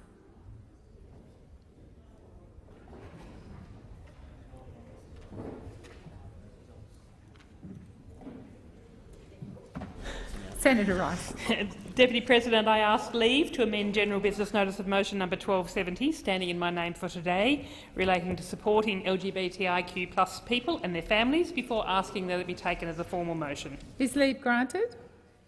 Leave is granted. Senator Rice. Thank you. I amend the motion in the terms circulated in the chamber. I ask that it be taken as formal. So the question is that the amendment be agreed to. Those of that opinion say aye. Against? I believe the ayes have it. So now if you move the amended motion. I move the motion as amended. Thank you. So the question is general business notice of motion number 1270 as amended. Minister, sorry. I seek leave to make a short statement. Is leave is granted for 1 minute. The Liberal National Government supports inclusive healthcare and policy development that delivers the best outcomes for all Australians, regardless of race, sexual orientation or gender. This commitment is demonstrated by unprecedented levels of funding for fair and equal access to world-leading healthcare, education and social systems. The government is opposed to divisive and discriminatory policies and practices in all areas, including government, education, health and community services, and consequently rejects this egregious attack on the office of the Prime Minister.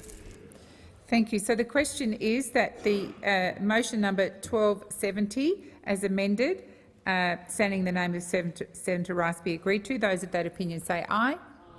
Against? I believe the ayes have it. Division required. Ring the bells for... Yeah. Just... Yeah. 1 minute.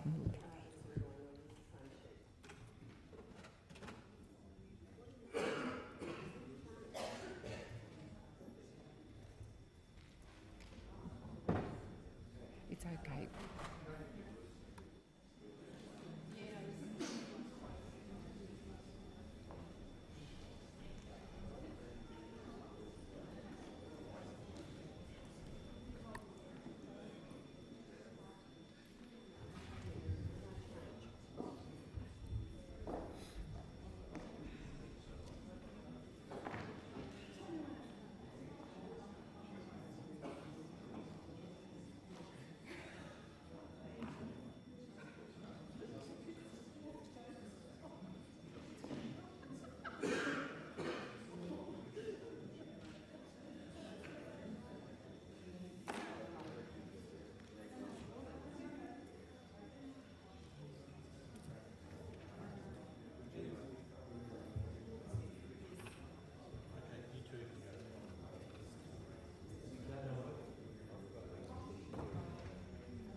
Lock the doors. So the question is general business notice of motion number 1270 as amended, standing in the name of Senator Rice, be agreed to. The ayes shall move to the right of the chair, the noes to the left. I appoint Senator Urquhart as teller for the ayes and Senator Bushby as teller for the noes.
Order. There being 30 ayes and 23 noes, the matter is resolved in the affirmative.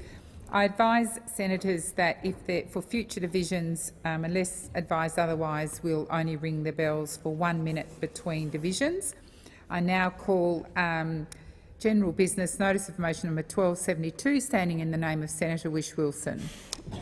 Deputy President, I seek leave to amend general business notice of motion number 1272, standing in my name for today, relating to shark mitigation and deterrent measures, before asking that it be taken as a formal motion. Is there any objection to an amendment? There being none, Senator Whish-Wilson. I amend the motion in the terms circulated in the chamber, and I ask that it be taken as formal. So the question is that the motion as amended be taken as formal. Are there any objections to that? There being none, I call Senator Whish-Wilson. Deputy President, I move the motion as amended and seek leave to make a short 1 minute statement. Is leave granted? Leave is granted for 1 minute, Senator Whish-Wilson. Thank you, Deputy President. This motion acknowledges the sad and traumatic interactions between sharks and humans that have occurred recently in Queensland. But sure as the sun rises tomorrow morning, we are going to see more interactions in this country, as we have in the past. It's a fact of life in Australia that when you enter the oceans, the ocean is not a risk-free environment, which is something I know personally, as I spend a lot of my spare time in the ocean.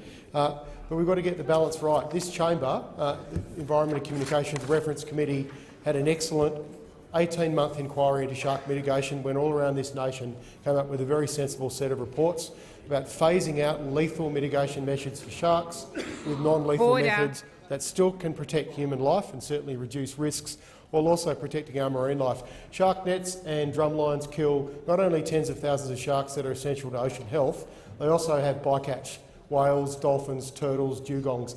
It's time to actually move on with this debate. Thank you, Senator Whish-Wilson. The time's expired. Minister.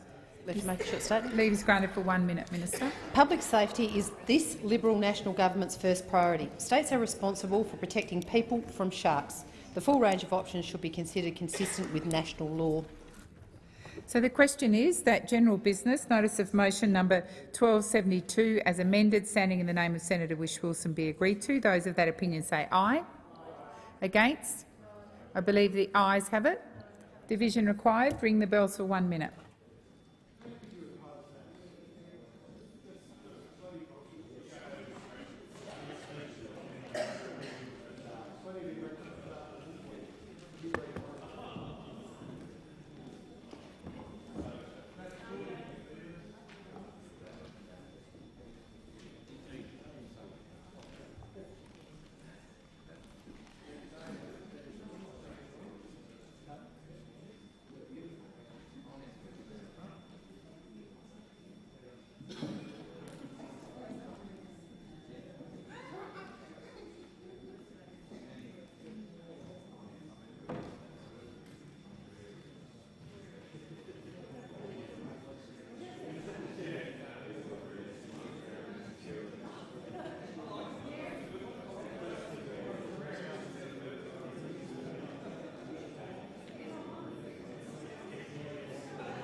Lock the doors.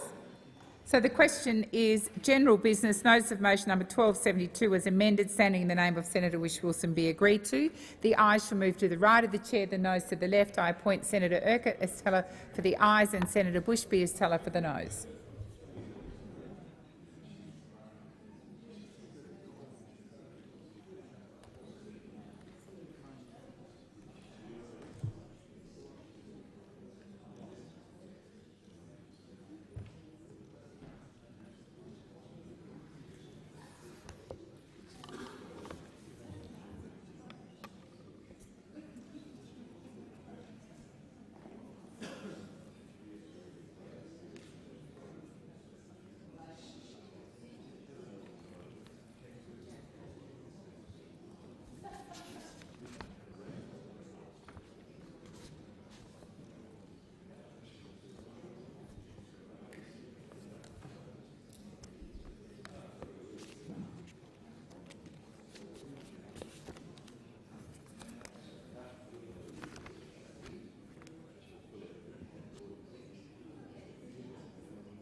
Order. There being 29 ayes and 29 noes, the matter is resolved in the affirmative. In the negative, beg your pardon. 25 noes, 29 ayes. So the matter is resolved in the affirmative. We'll now move to general business notice of motion number 1273, standing in the name of Senator Darren Hinch. Thank you, Madam Deputy President. I seek leave to amend general business notice of motion number 1273, standing in my name for today, relating to turtle bycatch, before asking for it to be taken as a formal motion. Is there any objection to the motion being amended? There being none, I call Senator Hinch. Thank you. I amend the motion the terms circulated in the chamber, and I ask that it now be taken as formal. Is there any objection to that being taken as formal? There being none, I call Senator Hinch. I move the motion as amended. Minister. Seek leave to make a short statement. Leave is granted for 1 minute. The increase in reports of interactions with turtles in the eastern tuna and billfish fishery is mainly due to better reporting through the introduction of e-monitoring in 2015, including through onboard cameras, resulting in more accurate reporting of interactions. The government's policies aim to mitigate interactions with turtles, noting most turtles caught in the ETBF are released alive. The government's policies impose strict management requirements in the ETBF that ensure increased survivability of hooked turtles. Under the previous trigger limits, if the trigger limit was reached, the Australian Fisheries Management Authority was required to implement the measures that are now in force. The government therefore does not agree for the need to reintroduce trigger limits. Thank you, Minister. Senator Chisholm. Seek leave to make a short statement. Leave is granted for 1 minute. Senator Chisholm. Labor understands that the eastern tuna and billfish fishery is a valuable and long-standing industry. The local regional economies depend heavily on these fisheries, and they generate valuable export earnings. This is why Labor will be supporting this motion and calls on the Minister to urgently undertake public consultation with the industry, Australian Fisheries Management Authority and the Department of Environment to ensure the long-term sustainability of the industry and how the reduction of turtle bycatch can be achieved. Thank you. So the question is that general business notice of motion number 1273, as amended, standing in the name of Senator Hinch, be agreed to. Those of that opinion say aye. Against? I believe the ayes have it. Division required? No. We'll now move to general business notice of motion number 1277, standing in the name of Senators Cameron and Seward.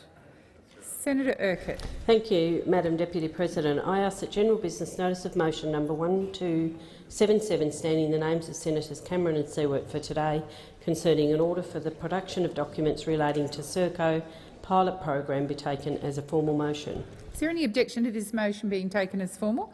There being none, I'll call Senator Urquhart. I move the motion. Minister. I seek leave to make a short statement. Leave is granted for 1 minute, Minister. In line with the government's response on the matter last Monday, the report is a cabinet confidential document that has informed the decisions of the government on this matter. The government will not undermine the long-standing principle of cabinet confidentiality and reveal the deliberations of cabinet on this matter. So the question is that general business notice of motion number 1277, standing in the name of Senators Cameron and Seward, be agreed to. Those of that opinion say aye. Against? I believe the ayes have it. Division required. Ring the bells for 1 minute.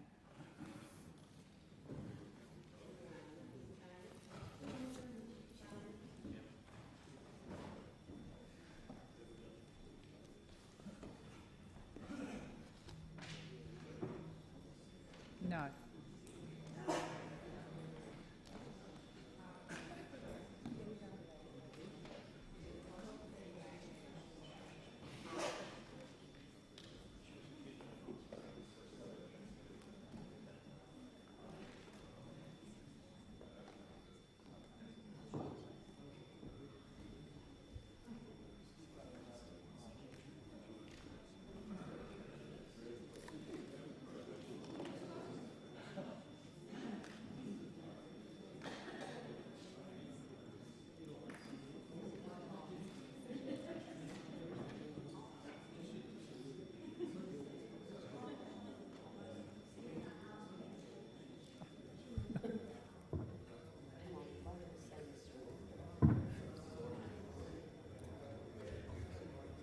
Lock the doors. Order. So The question is that general business notice of motion number 1277, standing in the name of Senators Cameron and Siewert, be agreed to. The ayes shall move to the right of the chair, the noes to the left. I appoint Senator Urquhart as teller for the ayes and Senator Bushby as teller for the noes.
Order. There being 30 ayes and 23 noes, the matter is resolved in the affirmative.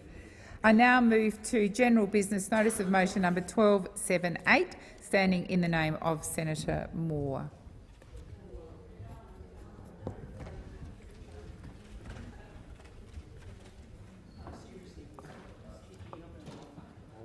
Senator Urquhart. Thank you, Madam Deputy President.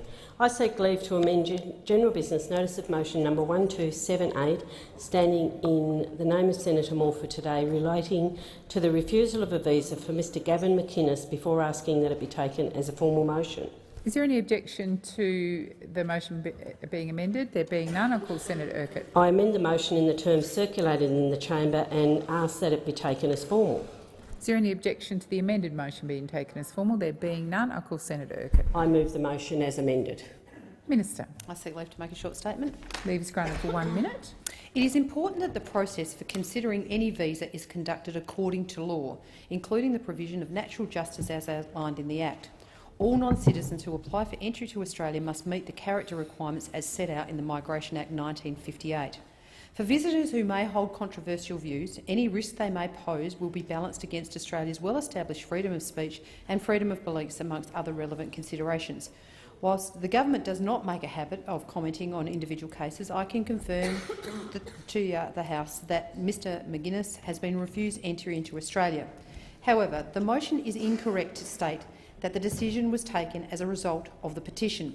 As a result, the government does not support the motion, as it is factually incorrect as to the decision-making process.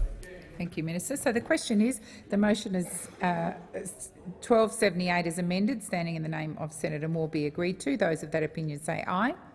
Against? I believe the ayes have it. Noes? Yep. Moving on. So I now move to general business notice of motion number 1280, standing in the name of Senators Waters and Hanson-Young.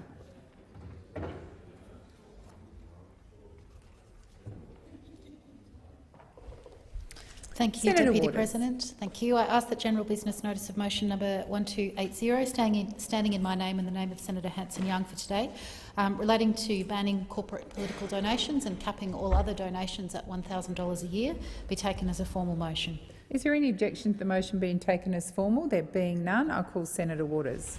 Thanks, Deputy President. I move the motion standing in our names. Senator Chisholm. Seek leave to make a short statement. Is leave granted? Leave is granted for 1 minute. The opposition will not be supporting this motion. Just this month, when an actual donation bill was before the chamber, the Greens again failed to engage constructively with the policy debate. They chose instead to grandstand for their Facebook videos. The opposition voluntarily refuses foreign donations and donations from tobacco companies. Yet the Greens were quite happy to take a $1.6 million donation from a single corporate donor and accept $500,000 from a professional gambler being investigated by the ATO for tax fraud. The Senate grows tired of stunts from the Greens on donation reform. The Senate grows tired of their hypocrisy on issue after issue, and given the recent election results, so do the voting public. So the Order.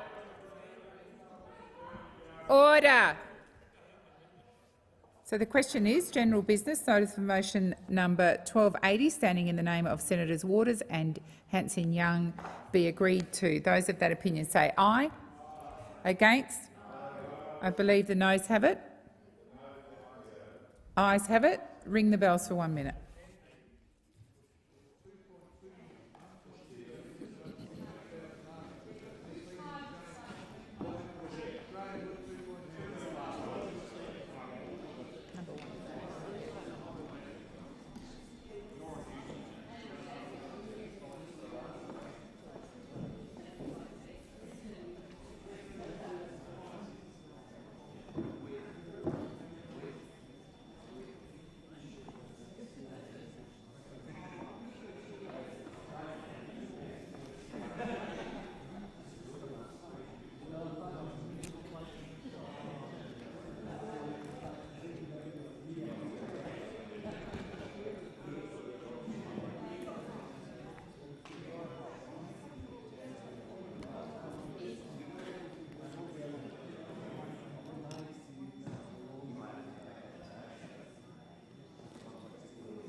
Order. Lock the doors. So the question is, general business, notice of motion number 1280, standing in the name of Senator Waters and Hanson-Young, be agreed to. The ayes shall move to the right of the chair, the noes to the left. I appoint Senator Siewert as teller for the ayes and Senator Watt as teller for the noes.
Order.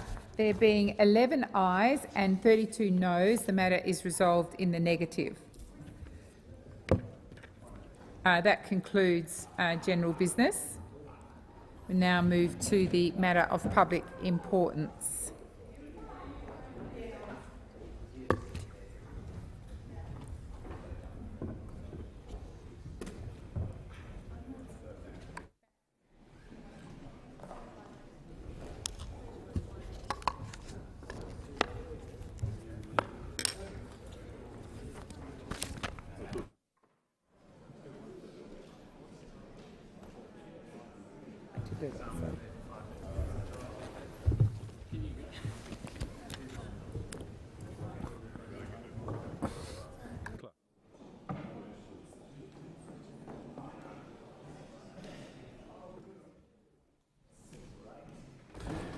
I inform the Senate that at 8:30 a.m. today 4 proposals were received in accordance with Standing Order 75. The question of which proposal would be submitted to the Senate was determined by lot. As a result, I inform the Senate that the following letter has been received from Senator Urquhart.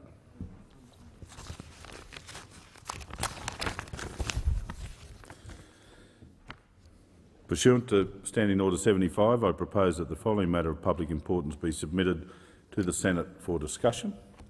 Fully funding public schools, including funding for extra teachers and resources, more individual attention for students and extra support for kids with special need. I understand that informal arrangements have been made to allocate specific times to each of the speakers in today's debate. With the concurrence of the Senate, I shall ask the clerks to set the clock accordingly. Is the proposal supported? It is. I call Senator O'Neill.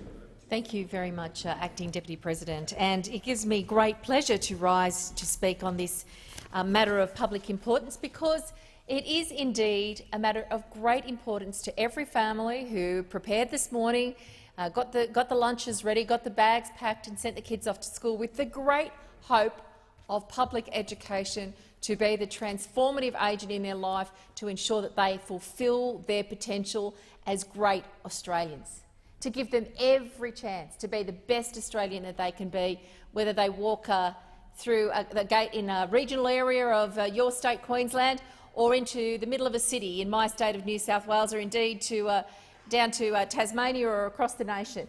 Young people going to school in Australia deserve access to the very best education that this country can afford to give them. But I'm very sad to say, Acting Deputy President, that today, as I rise to speak to this very important matter of making sure that our public schools are fully funded in order that the extra teachers that are needed are actually able to be in schools and do the teaching and enable the learning that helps create that success in schools. They also need teachers' resources, great resources that help young people, especially in this digital age, the capacity to really individually tailor students' learning using resources that exist outside the classroom but under the careful facilitation of great educators makes the world of difference to success for individual learners so they reach their potential at whatever stage of education they may be. And indeed, we all know, as we send our kids off to school, I'm a mother of 3. They're individuals. They all have individual learning needs that are very varied child to child. And we know that more money to allow that individual attention to deal with the real-time learning of individual children is going to enhance the outcomes for this nation. And finally, the final matter that's indicated in this MPI this afternoon is support for kids with special needs. And sadly, this government's record in terms of discerning the needs of children with special needs and going through with their many, many commitments to provide transparency to the parents who are waiting, who are yearning for some information from this government. Sadly, they were very disappointed as information was stripped back and contained within the government, made unavailable to parents who wanted to know what was going to happen with the disability funding that was so needed for their particular child. Well, this government's failed on all of those fronts, and in fact there have been some very, very significant cuts to education. Now, they'll try and do the old pea and thimble trick and say, oh, but we've got more money here, we've got more money here. The reality is this government has cut funding very significantly for young Australians across this nation. And Labor across the country is fighting very hard to make sure that the funding that our kids need, the proper funding that this government said, if you can remember back to as far as when Mr Abbott came in as the Prime Minister, they said that they would match Labor's funding, the Gonski funding, dollar for dollar. And they said, well, they've reneged on that. And while you were all out living your life, they've gone back to with a deal here they call Gonski 2.0, and they're trying to pretend that it's better. But in fact, it's a cut. And I, like other great advocates for our community and for education, as a member of the Labor Party, I'm out there fighting to make sure that this government is not returned and that we can make the proper investment in education that the first Gonski model offered, which is to deal with the reality that kids across the country are all at different levels because of the way this federal government and the state governments do deals about actually how things are funded. It's not fair if one state is very, very severely underfunded, if you just give them all the same. That's not fairness, because if you happen to be born in Tasmania and you're missing out, that won't give you the start you need in life. Right now in New South Wales, I'm working closely with a number of great candidates who are going to seek election at the federal election, which may come, as Mr Turnbull wants it, on the 2nd of March next year, or perhaps Mr Morrison will win and it'll be in May or any time in between, because we just don't know from day to day what this government's doing. It's so chaotic and out of control. But Labor knows what we believe, and we will retain our commitment to public schools and public education always. And that's $14 million at play to make sure that we get the full funding to public schools, funding for extra teachers, funding for resources, funding for individual attention for students, and extra support for kids with special needs. That's what that $14 million will do. And what did this government want to do? They wanted to give billions to the big banks. We prevented that. We prevented that. That's what an opposition does. But we want to make sure that the kids who have been sacrificed by this government with their failure to commit properly to public education don't miss out any longer. I want to talk about the great candidate that we have in Robertson, Anne Charlton. Anne Charlton is fighting for $18 million for the Central Coast that they will miss out on if this government is re-elected. Brisbane Waters Secondary College, minor campus, $1.2 million. Imagine what you can do with that. Imagine what you can do with that for local kids. Terrigal High School. Now, this government thinks that the suburb of Terrigal is their friend and that they're not going to be contested at all. But Terrigal High School parents are smart enough to know that Anne Charlton, Labor's candidate, will stand up for them, and Lucy Wicks, who has let our community down on so many fronts, wants to take $1.13 million away from Terrigal High School. Gosford High School. Gosford High School, one of our schools that we're very proud of in the region. It draws students from all over the area. It's a school for very talented young people. $1.12 million they lose under this government because they went to Gonski 2.0 and they took away $14 billion from education.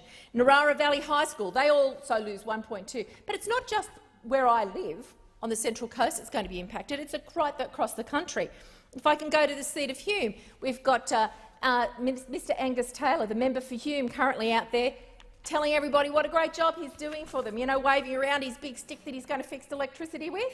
Oh, today he said he might be able to put it back in the bag. I don't know what you do with a big stick in a bag or why you pull one out. Surely the government should be doing better than that.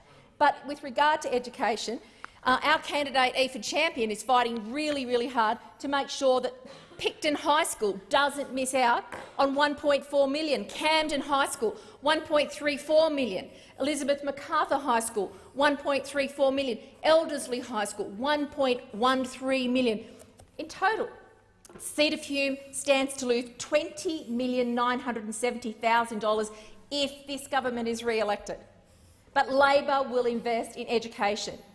In the seat of the Riverina, Mr Mark Jefferson, fighting for $24 million for his local community, for Wagga Wagga High School, for Coringal High School, for Parks High School and for Mount Austin High School, all who are going to lose over $1 million.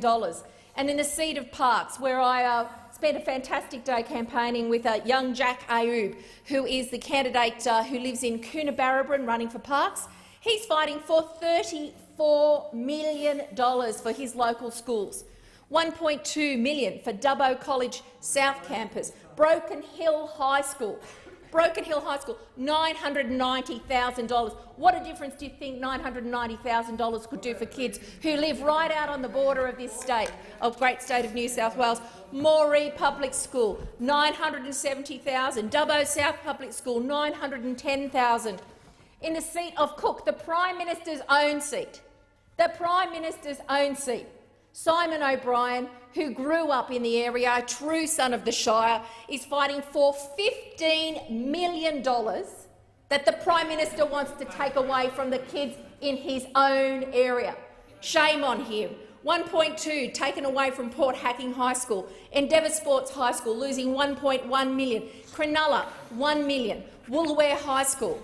And finally, can I talk about the teacher amongst this crop of great candidates for Labor? Kieran Drapsch, the candidate for the seat of Farrer, fighting for $24.8 million for his local community in schools like Albury High School, Wade High School, James Fallon High School and Griffith High School. And look, I do enjoy working on the Parliamentary Joint Committee into Corporations and Financial Services with Senator Williams down there, but this has happened. The problem I describe is because the National Party has not stood up to the Liberal Party, and those seats that I spoke to you about are country kids in New South Wales who need great investment in them. I believe in them. I'm sure you believe in them. The problem is this government doesn't believe in fair funding for education. Senator Duniam. Thank you, Mr Acting Deputy President, and it too for me is a pleasure to join the matter of public interest discussion today on education funding, as outlined by Senator O'Neill, the letter sent in by my colleague from Tasmania, Senator Urquhart, which has us talking about this important issue of fully funding public schools, including funding for extra teachers and resources, more individual attention for students and extra support for kids with special needs. I am a parent of 3 boys, 2 of which are in school, the Tasmanian public education system, which is an excellent education system, which is one which is improving every year and receiving more and more funds every year. And I will focus on the improvement in funding levels in the Tasmanian public education system shortly, just to contrast with what Senator O'Neill was saying in her contribution. But one thing I do want to point out is that part of the Labor mantra when it comes to dealing with matters education is it doesn't matter how much money you throw at it, it's never going to be enough. This letter points that out. Fully funding public schools. What does that mean? What is fully funding? It doesn't matter how much is put in, there's always going to be them saying that we need more. I think we have to ask the question, are we making sure we spend this money appropriately? Of course we should always invest more. And as I will outline later on, in the Tasmanian example, more is being invested, but it's being invested strategically so that we do see results, improvements in student rates, results and retention rates, which have been woefully low, reminding ourselves that in Tasmania, historically, we've had an adult functional literacy and numeracy rate of 48%, an indictment on our education system in Tasmania, and something that I'm glad to see is going to be improved by proper investment in the public education system in Tasmania. So it is something I urge caution on for those listening to this debate, that the only measure in whether a government supports an education system or not is money. It's how that money is spent. Of course we should invest as much as possible, but it needs to be done wisely, not to throw good money after bad. Figures that, as Senator Williams pointed out in the last contribution, plucked out of thin air. Random candidates from right across the state of New South Wales, random schools and random communities, and figures of money just being thrown at these schools. We don't know what for, and I wonder whether Senator O'Neill knows what that money would be used for. But I think it's important for us to test what's being said in contributions like Senator O'Neill's and others that I'm sure we hear today. And I think the best way for us to do that is to look at the facts and, of course, consider things in a historical context as well. If you listen to Senator O'Neill, you'd think that they were the patron saints of education, that they've never cut funding to the education system across this country or misspent. We only have to recall the Building the Education Revolution, where we saw school halls built at every school in the country. I remember one in the state of Tasmania, a beautiful little community called Waratah. Barely could keep its doors open. Sadly, with mining communities where the mining industry has long gone and population numbers dwindle, you would expect numbers of students at schools to also drop. But the Labor government at the time insisted that hundreds of thousands of dollars be spent on building a new hall at this school, where we barely had a student. The school, of course, closed not long after, but what a waste of money. How did students benefit from that at the other schools in the region? They could have used that some other way. So Labor have a record when it comes to wasting money in education. And so that's why I say it's not just how much we throw at schools in terms of funding, but how we spend it. We have to be strategic, and they've proven they cannot be trusted on that. It's important to make sure that the money that we allocate to the schools that need the funding is in line with needs, not just where we think they should go. And of course, we saw in the same period of time, Australia slipped under Labor from 12th in the world to 22nd when it came to the quality of maths and science education, and then from 24th to 37th in the overall quality of our education system. That was from 8th to the 23rd in the world in terms of rankings. So the track record is pretty woeful when it comes to exactly how Labor manage our education system. And so for Senator O'Neill to come in here and pretend to be the hero along with all of her Labor candidates of the education system, we have to think twice about exactly how they will manage things. Now, let's look at what is being invested here in Australia, how we are spending the very limited taxpayer funds available to this government to enhance our education system and ensure that the students of today are better for it tomorrow. We're providing an extra $37.6 billion to schools in the schools package, which means that funding for each student will grow, on average, by 62.6%. And funding for state schools out of that pool, noting that we have state schools and non-state schools, so independent and Catholic schools, state schools will grow by 101%. And, of course, for non-state schools it will grow by 70% over the term of the package. The government's also providing a record $309.6 billion in investment in recurrent funding to all Australian schools from this year through to the year 2029. And the rate of spending is growing fastest in state schools at a rate of 6.3% per student each year from 2019 to 2023. So there are some of the facts federally, and as I said, I would like to spend the last few minutes remaining in my time today, Mr Acting Deputy President, to speak about Tasmania. And noting that, of course, states and territory governments have primary responsibility for education, particularly when it comes to primary and secondary education. They are the ones that administer our schools, that set the policies and determine how funding is spent. And in Tasmania it is a good news story. And we're seeing the Hodgman government there spending an additional $324 million over the next 6 years, employing 358 more staff in schools, including 250 teachers that were cut under the last Labor Green government. They're also extending high schools to Year 12. 38 have been extended. Now, this is the thing. We had an education system in Tasmania where high schools went to Year 10. So the attitude of young people was, oh, I'm done by Year 10. They didn't go on to complete Year 11 and 12. Woeful retention rates. Kids dropping out and not doing anything else with their lives, very few going on to get a trade or a tertiary qualification or indeed complete Years 11 and 12. They're the sorts of changes we need to be making to our education system. Yes, there's a cost attached, but it's strategic investment, not just throwing money willy-nilly, and it's yielding results in regional communities. And we need to focus on those communities as well. School nurses have been reintroduced into schools with another 142 teachers employed since 2014 and another 63 more support staff, including psychologists, social workers and speech pathologists. Again, professions that were cut in these schools, much-needed professions under the Labor Green government in Tasmania. And of course, the state government, the Hodgman government, will provide an extra 400 hours of free early learning for disadvantaged and vulnerable 3-year-olds across the state. And that's just the beginning.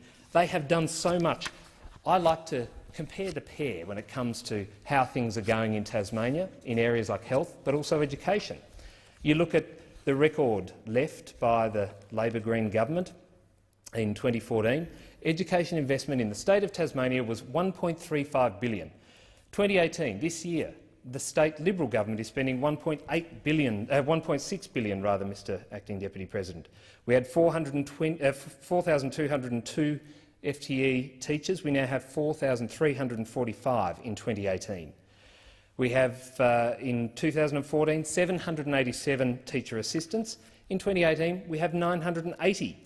These are meaning that students are getting access to the support they need. Exactly what Senator Urquhart says we need to be doing is happening in Tasmania, her home state, and I hope she looks at this speech today and notices what's happened in Tasmania. Of course, the number of schools that went through, high schools in Tasmania that went through to Year 12 in 2014 was 0. It's now 38, and the apparent retention rate has risen from 70% to over 76%. The attainment rate of the Tasmanian Certificate of Education has risen from 48.8% to 58.9%. And of course, funding for students with a disability, another point that Senator Urquhart raises in her letter, has gone from $69 million to over $88 million per annum. That's the set of facts we need to be looking at here. So don't believe everything you hear. Labor's tactic is to repeat a falsehood often enough so that people believe it, but let me tell you it's not. Those facts speak for themselves, Mr Acting Deputy President, and I hope in the next federal election and any of the state elections coming up, people remember this. The Liberals, the Coalition, do invest in schools, and that was just rubbish. Thank you, Senator Duniam. Time has expired. Senator Billick. Thank you, Mr Acting Deputy President. I'm a strong believer in the power of education to transform lives. The Labouring government worked to create a school funding system that was based on the principle that every child could get a school education that gave them the same opportunity in life, regardless of background. That's why we created a system that gave the extra attention and support required to the students who need it most. Students from low socio-economic backgrounds, students from culturally and linguistically diverse backgrounds, Indigenous students, rural and remote students, and students with disability. One of the first acts of this heartless and out-of-touch government was to completely dismantle this approach and cut $30 billion from school funding. And unfortunately, many Australians took the former Prime Minister, Mr Abbott, at his word when he uttered the words "no cuts to education" on the eve of the 2013 election. While Mr Abbott broke his promise, it appears neither Mr Turnbull nor Mr Morrison intend to honour it either, because the school cuts just remain. It seems that no matter how divided, how chaotic, how shambolic this government is, they always seem to agree on one thing, and that's cutting essential public services like education. This government has announced some investments in school education which go some way towards reversing the damage to Catholic and independent schools. But the position they arrived at now still amounts to a $17 billion cut, $14 billion of which comes from public schools. Are we supposed to thank them for that? Should we thank them for announcing funding for Catholic and independent schools, which is basically just replacing the funding that they already cut? Should we thank them for still leaving many of the schools worse off than they were when Labor was in government? And should we thank them for their funding announcements for the Catholic and independent sectors when public schools are still being left way behind? Now, I've often pointed out in this place that this government's policies are continually aimed at attacking the most disadvantaged people in our community. And once again, those on that side have demonstrated this with their school cuts, because these cuts hit public schools the hardest. Mr Acting Deputy President, 82% of the most economically disadvantaged children attend public schools. Public schools also educate 84% of Indigenous children and 74% of students with disabilities. So these are a few of the groups which the Gonski Review, after examining all the evidence, said needed extra support in classrooms, and yet they are exactly the groups primarily targeted by this government's $17 billion in school cuts. So let's look at where this funding could be going. It could help reduce class sizes or employ education support staff such as teachers' aides, offering the ability for teachers to provide more one-on-one assistance for students who need extra attention. These would not just include the students who are struggling and need help, but also gifted and talented students looking for extension work to help them reach their full potential. It could help to fund school counsellors, speech therapists, occupational therapists or language assistants, specialised professionals who can ensure that students have special needs or mental health needs addressed. It could also fund extra professional development for teachers particularly to build their skills and capacity around issues that are prevalent in their school communities. These are some of the things Australian schools most in need could be doing if it wasn't for the Liberals' $17 billion in school cuts. Now, many of the schools that have been hit hard, particularly hard by these cuts, are rural and remote schools. And this begs the question, where are the Nationals in this debate? This is just another example of the National Party, which claims to represent rural Australia, simply caving into their coalition partners instead of standing up for regional services. And I do encourage Senator Martin, as the Nationals' newest senator, to consider how these cuts have affected some of the most disadvantaged schools in northwest Tasmania, where he comes from, and to urge his party colleagues to reconsider their support for these cuts. As if the government's $17 billion in school cuts isn't bad enough, I've spoken recently in this place about the government's $440 million cut to kinder and preschool by ending the partnership on universal access to early childhood education. And as a former early childhood educator who has seen the benefits of early learning firsthand, this decision absolutely appalls me, especially at a time when other OECD countries are investing more, not less, in early childhood education. That's a stark contrast to Labor. We have announced that we will extend the partnership agreement and offer federal funding for 2 years of early learning. We've seen clear evidence that investing in early learning as well as investing in disadvantaged schools will pay economic dividends in the long run. If those opposite are going to question Australia's ability to afford the funding that our public schools need, then I ask this question. With Australia continuing to fall behind on our international performance on literacy and numeracy, how can we afford not to? On the question of affordability, it's worth reminding Australians that up until recently, this government was pursuing legislation to give the big banks a $17 billion tax cut. Now, I'm not clear as to whether the government has abandoned that legislation or just shelved it, whether it officially remains government policy or they'll just revive it after the next election, who's to know. But let's not forget that this Liberal government was claiming they couldn't afford to reverse their $17 billion in cuts to schools, yet they were going to give the same amount of money to the big banks, which are currently funding the Royal Commission to answer questions about ripping off their customers. Mr Acting Deputy President, this speaks volumes about the priorities of those opposite compared to Labor's principles. Australians can be assured that Labor will always prioritise better schools over bigger bank profits. A shortened Labor government will reverse the Liberals' cuts to school funding, which will see an extra $3.3 billion invested in schools over the next 3 years and $17 billion over the next decade. The majority of that $17 billion will go to the schools that need it the most, which overwhelmingly includes public schools. And unlike this heartless Morrison government, Labor will not turn our backs on the 2.5 million children who attend public schools.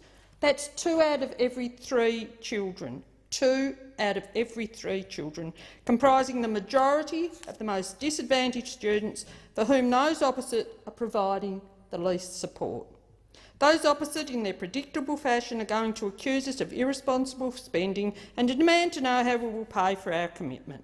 But we've made it abundantly clear how we'll pay for it, by making tough decisions on negative gearing, capital gains tax and the taxation of discretionary trusts.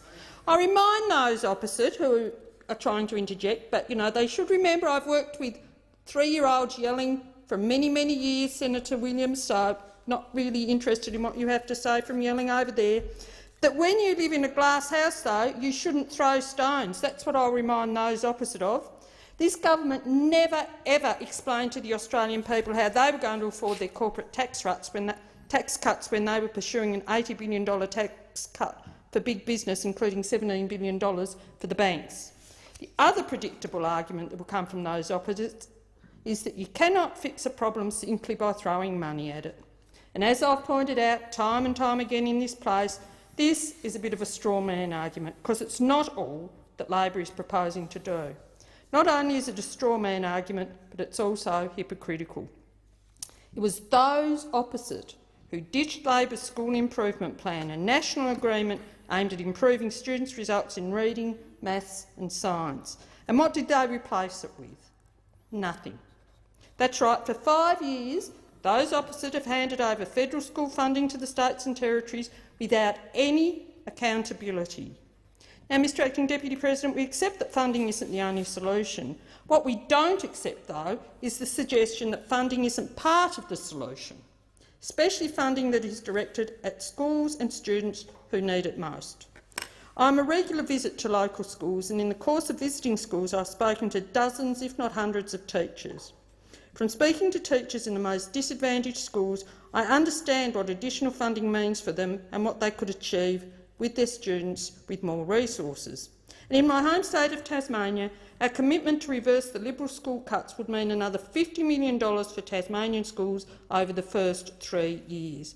Depending on each school's needs, we would see either more support staff, extra teachers and teacher assistants, or smaller class sizes, or some combination thereof. Australians with children in the most disadvantaged schools, especially public schools, understand that if they want their kid to get the best start in life, they will need to elect a shortened Labor government. Thank you, Senator Billick. Senator Brockman. Thank you, Mr Acting Deputy President. I rise to speak on today's MPI, and I notice once again we have an MPI from those opposite which is attempting to cast themselves as having a positive agenda when really all they want to do is score political points in this place. And we have another series of falsehood that's being trotted out again and again and again because those opposite thinks that if you say something often enough it will become true. Well, in actual fact it won't become true, and we've got plenty of evidence to the contrary. There is record funding for schools. Everybody in this place knows that's the case. Record funding for government schools, record funding for independent schools, record funding for Catholic schools. There is record funding for all schools. The Labor Party those opposite trying to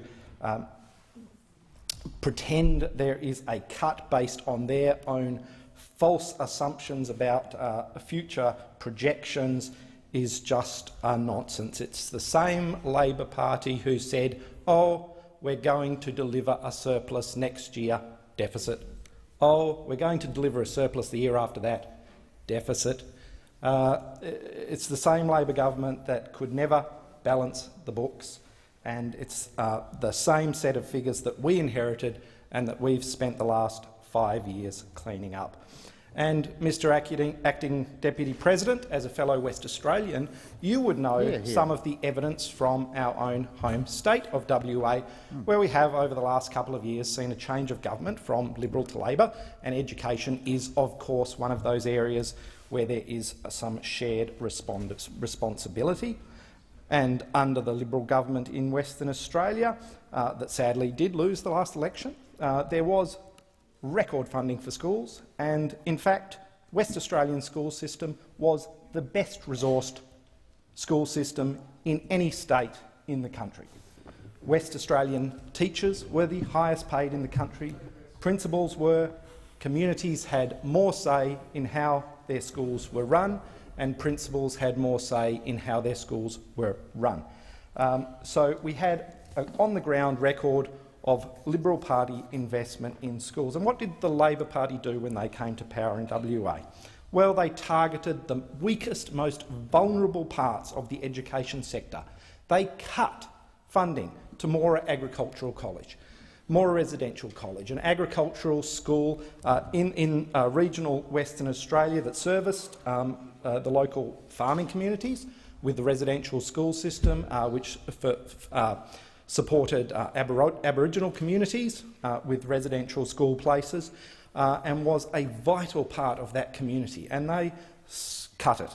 And a grassroots community campaign over months and months and months, eventually, through the support of this government, managed to get the Labor government in Western Australia to revoke that appalling decision to close down Moora Residential College. What else did they try and do? They tried to cut School of the Air. Now, what more iconic Australian educational institution could there be than School of the Air?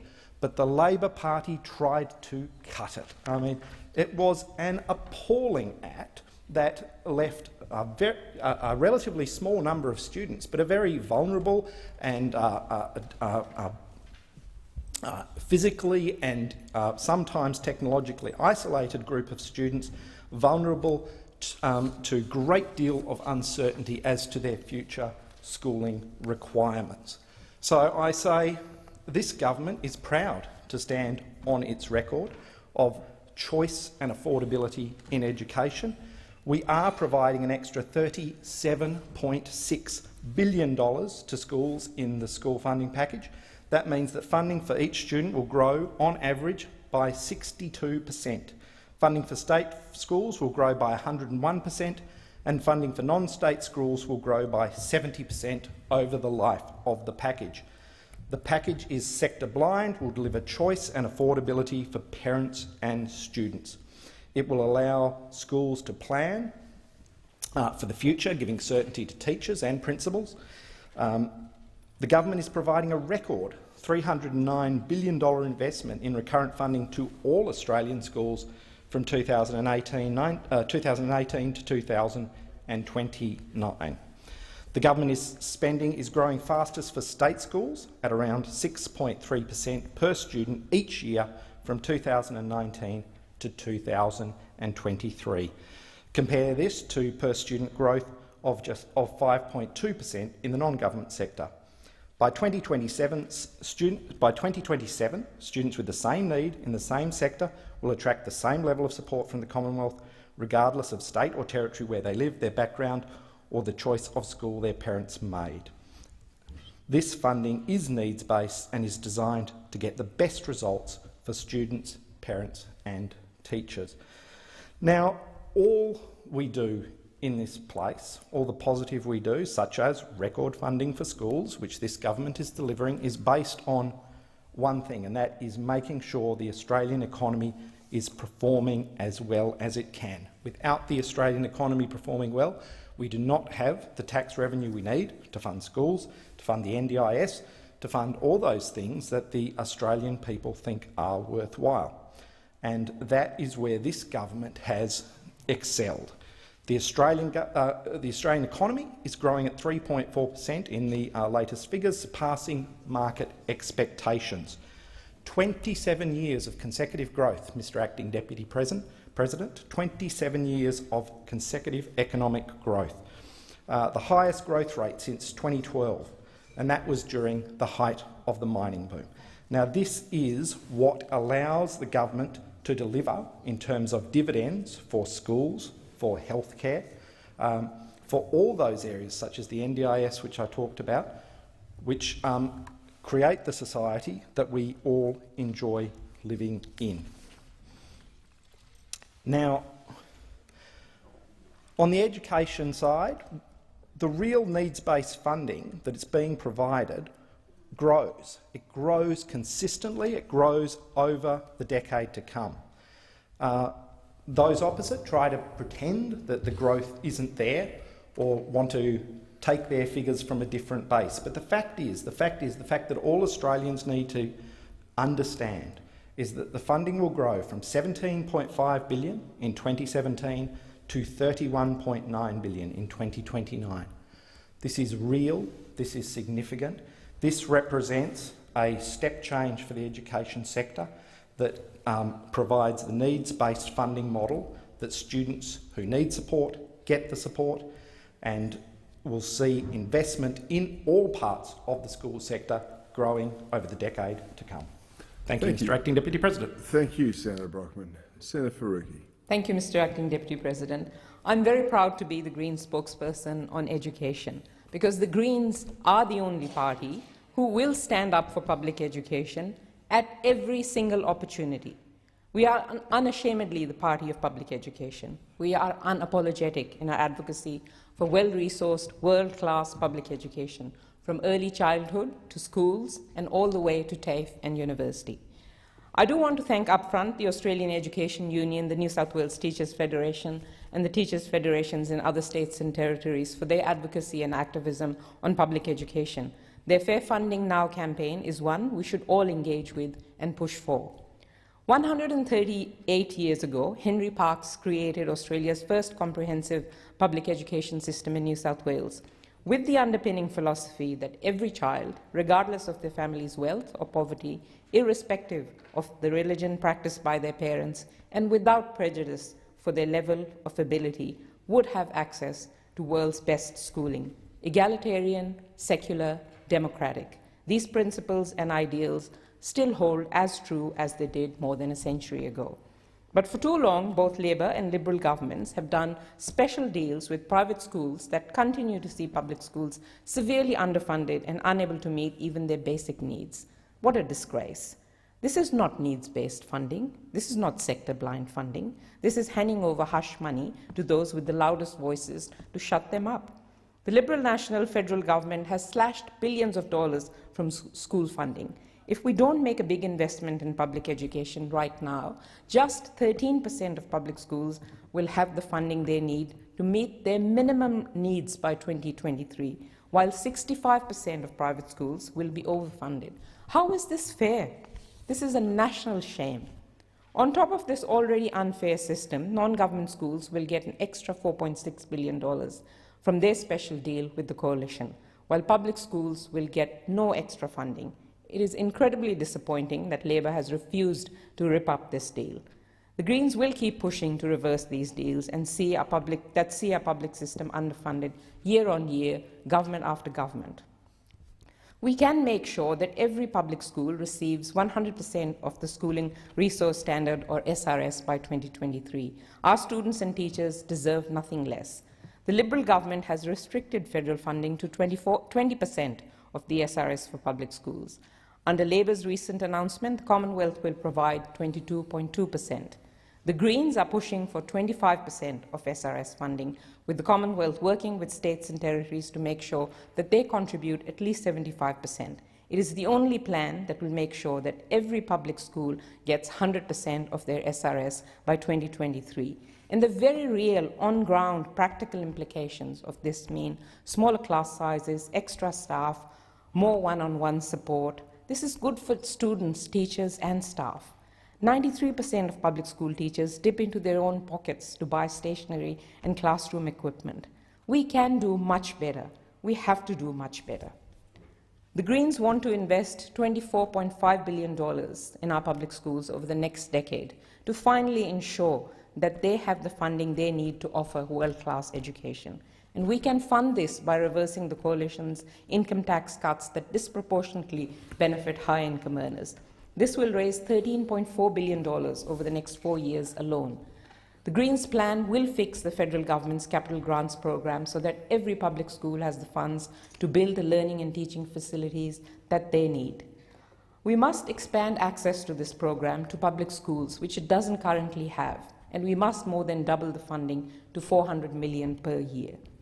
Public schools teach the majority of disadvantaged students, so they must get public money to be able to do that. Our education system must be able to meet the individual needs of all children, and no one should fall through the cracks. We will work very hard to reverse cuts to funding for students with a disability and ensure that the disability funding tiers match the actual cost of delivering high-quality education. And just before I finish, I do want to thank the AEU and the New South Wales Teachers Federation for their support for the Greens' fully funded schools policy. Public schools shouldn't have to wait at the end of the queue. No student should be left behind. The Greens are proudly the party of public education. Thank you, Senator Faruqi. Senator Polley. One thing the Abbott, Turnbull, Morrison governments have been consistent on, and that's their cut to education in this country. Those opposite, they think looking after their mates at the top end of town is more important than funding our schools. Well, let's be very clear. Australians didn't vote for Scott Morrison, and they certainly didn't vote for his $14 billion cut to public schools. Australians are sick of the chaotic Liberal Muppet show, and they're sick of hearing the Liberals say they can't afford to help public schools, while big business and multimillionaires get more and more. There is a stark contrast between Labor and the Liberals when it comes to our education system. The Australian Labor Party has drawn a line in the sand with our $14 billion plan for public schools. This is the biggest investment in public schools in Australian history. Labor understands that we must do everything we can to prepare our kids for the jobs of the future. That's why we're investing in 15 years of world-class education for the next generation, from preschool right through to Year 12. It's going to take a lot more work to fix the damage of the Abbott, Turnbull, Morrison governments, but we are willing and we're ready. That's why Bill Shorten launched our 5-step Fair Go action plan in October. A major component of our Fair Go action plan is to fix our schools that have been neglected and gutted by this out-of-touch government. We will give all children the opportunity to reach their full potential, no matter where they live or how much their parents earn. We will restore every dollar Mr Morrison's cuts has taken from schools, including Catholic and independent schools. This money means more one-on-one attention, more help with the basics, making sure that kids have reading, writing and maths well and truly under their belts, and more subject choice. This is also about ensuring each child is treated as an individual and that they have access to physical and educational resources and support they need to thrive. If we don't invest in education, we're not investing in our future and our children to have every single opportunity, a concept those opposite can't seem to grasp. Parents around the country know that we have committed an extra $14 billion to school funding over the next decade. But it's pretty hard to understand what that really means for your own school. $14 billion is such a large sum of money. So we've launched a website, www.fairgoforschools.com.au, which allows parents and teachers to find out how much extra funding their local public school will receive over the first 3 years from 2020 under a Shorten Labor government. In my home state of Tasmania, Labor's investment will change children's lives. I'm excited, parents are excited, and so is everybody else who believes in the power of education. Labor's plan to transform public schools with the biggest investment in Australian history is a big win for my home state of Tasmania.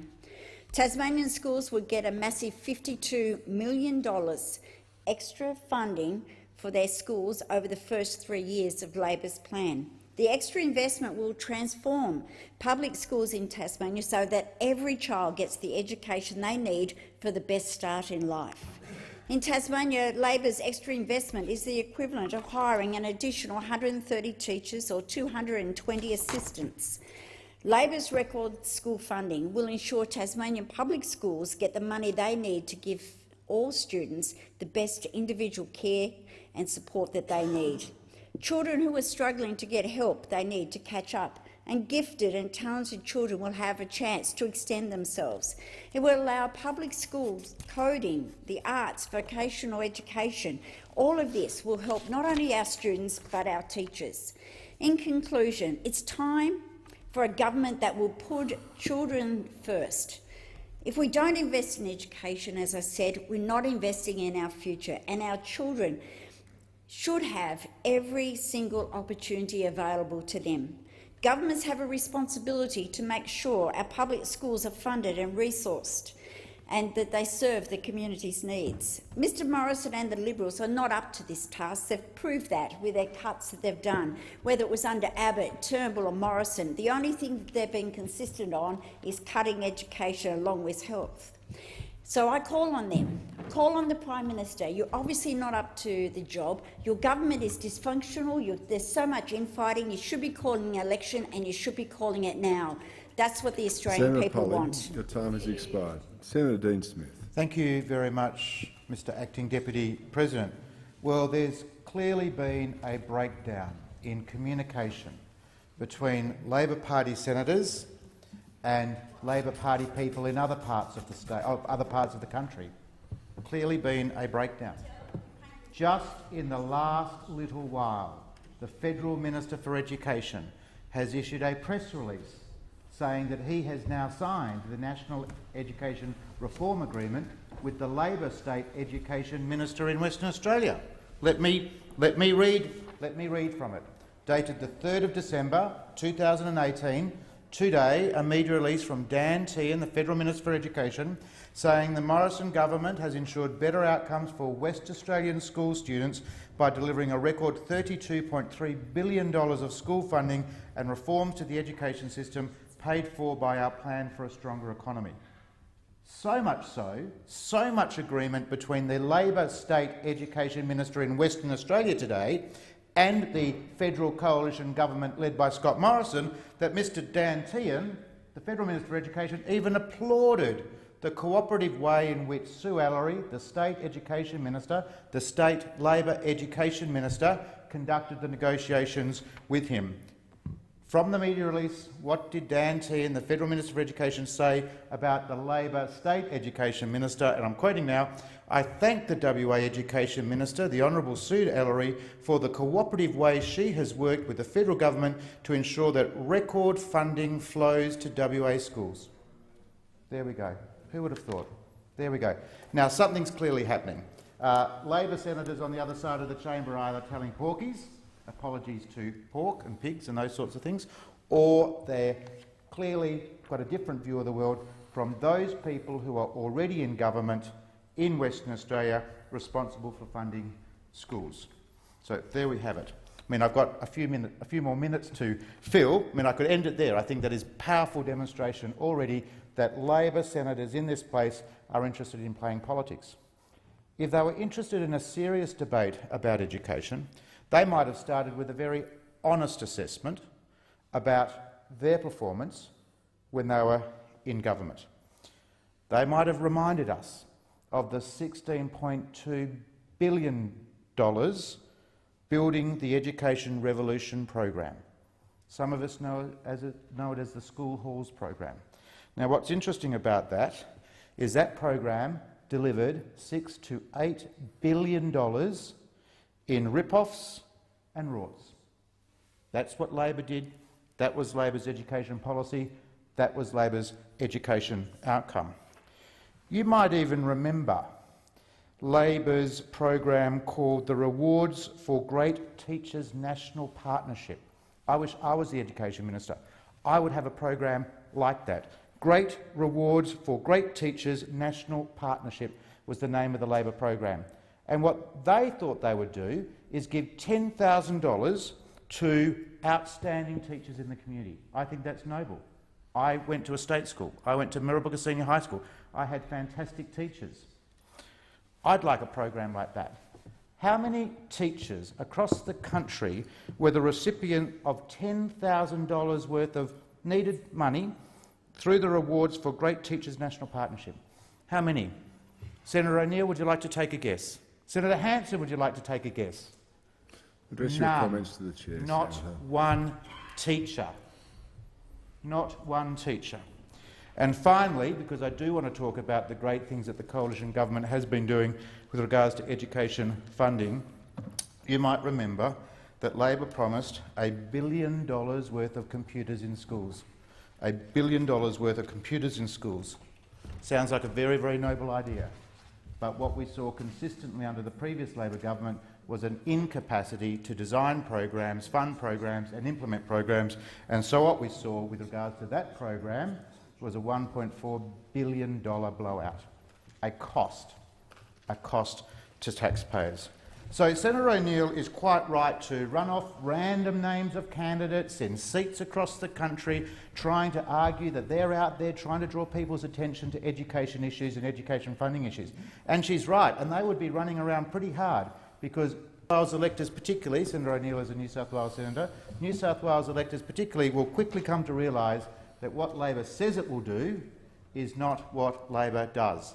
Not what Labor does.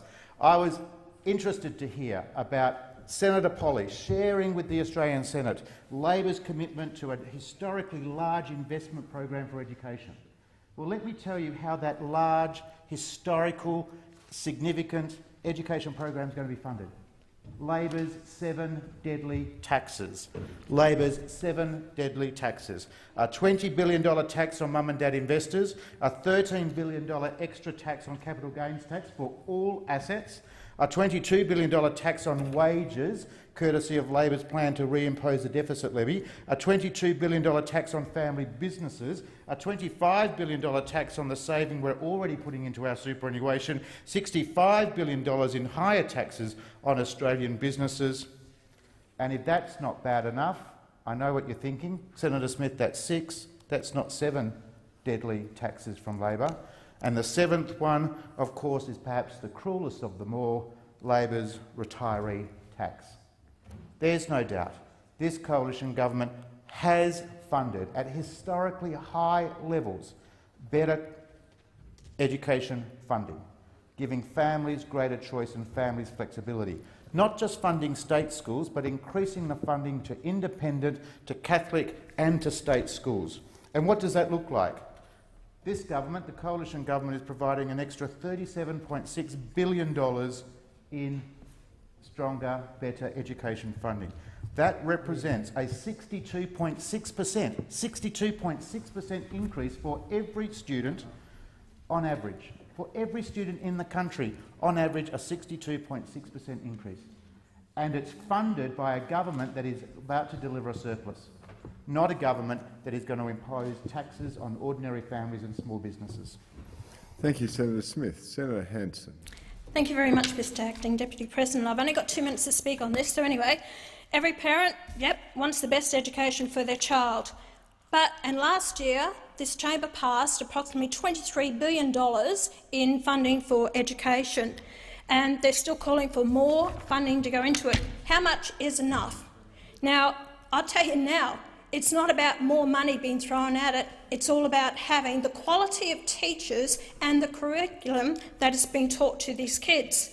Go back to phonics. Start teaching the kids how to actually pronounce the words rather than looking at the word in the book.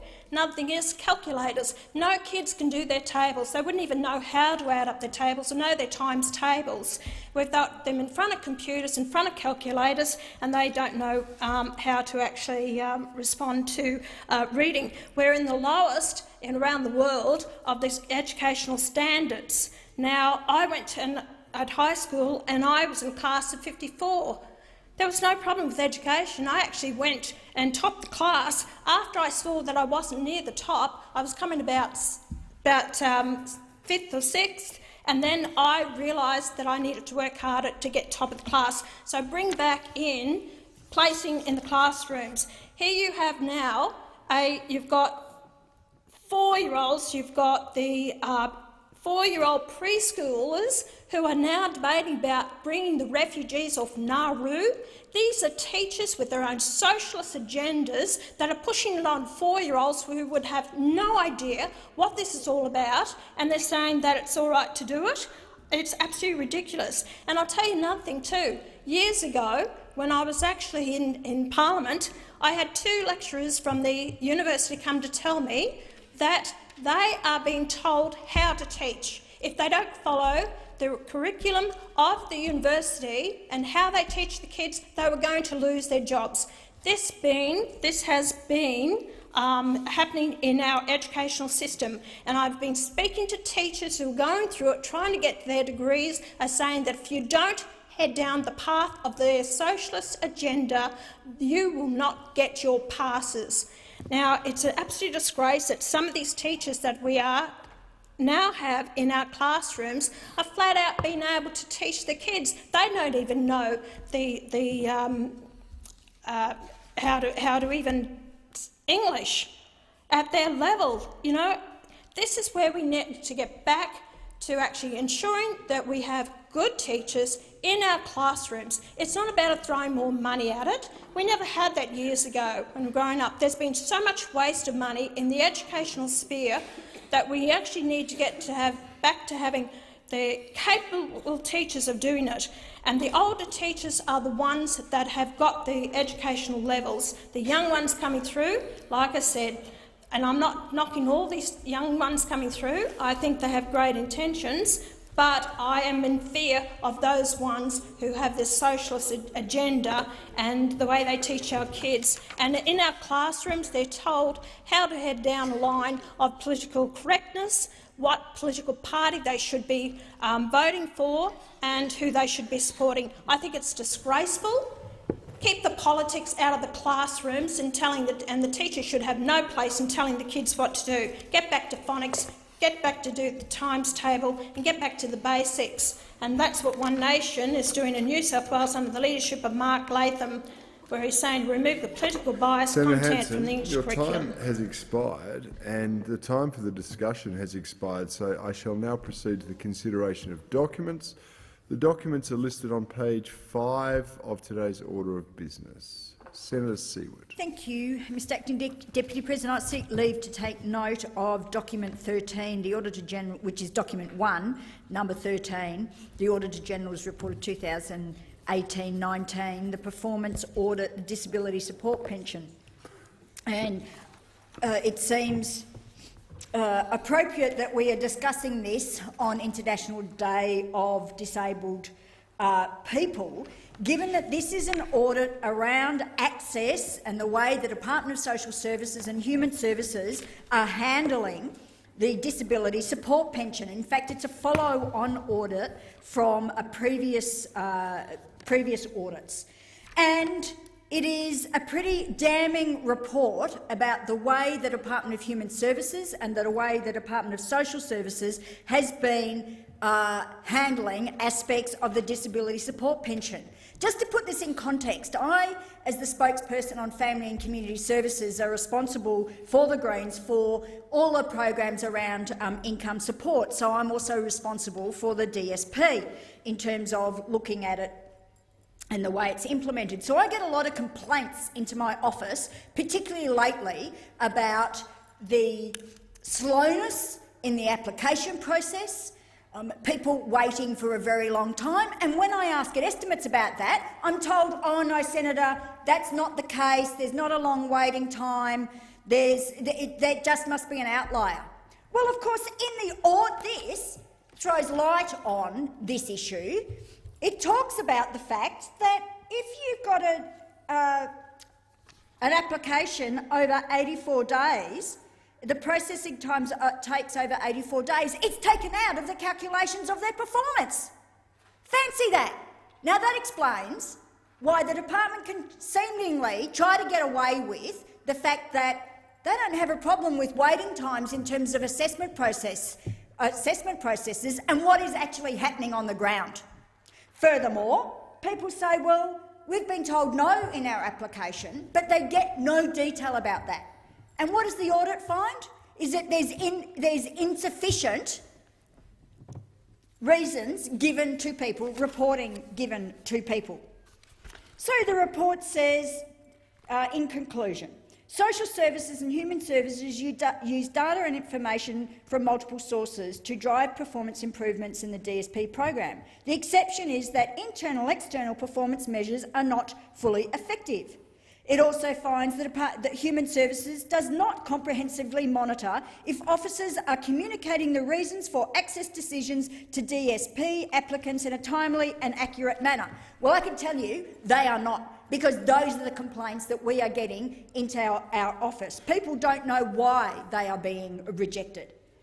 It also says Social Services and Human Services monitor and evaluate and report on delivery of the DSP program, but improvement should be made to the effectiveness of approaches across all 3 domains. The assessment of performance against outcomes is not complete, as the departments do not have a comprehensive set of key performance measures for interdepartmental and external reporting. In other words, the very people they should be supporting and working to, the people that are applying for DSP, that is people with disability who are applying for income support, they are not communicating adequately with them. It says the interdepartmental timeliness key performance measures is biased, as it excludes DSP claims with processing times over 84 days. Evaluations focus primarily on effectiveness and should be broadened to also address efficiency and cost-effectiveness. It also then talks about the need to develop a more complete set of internal and external performance measures. It says human services and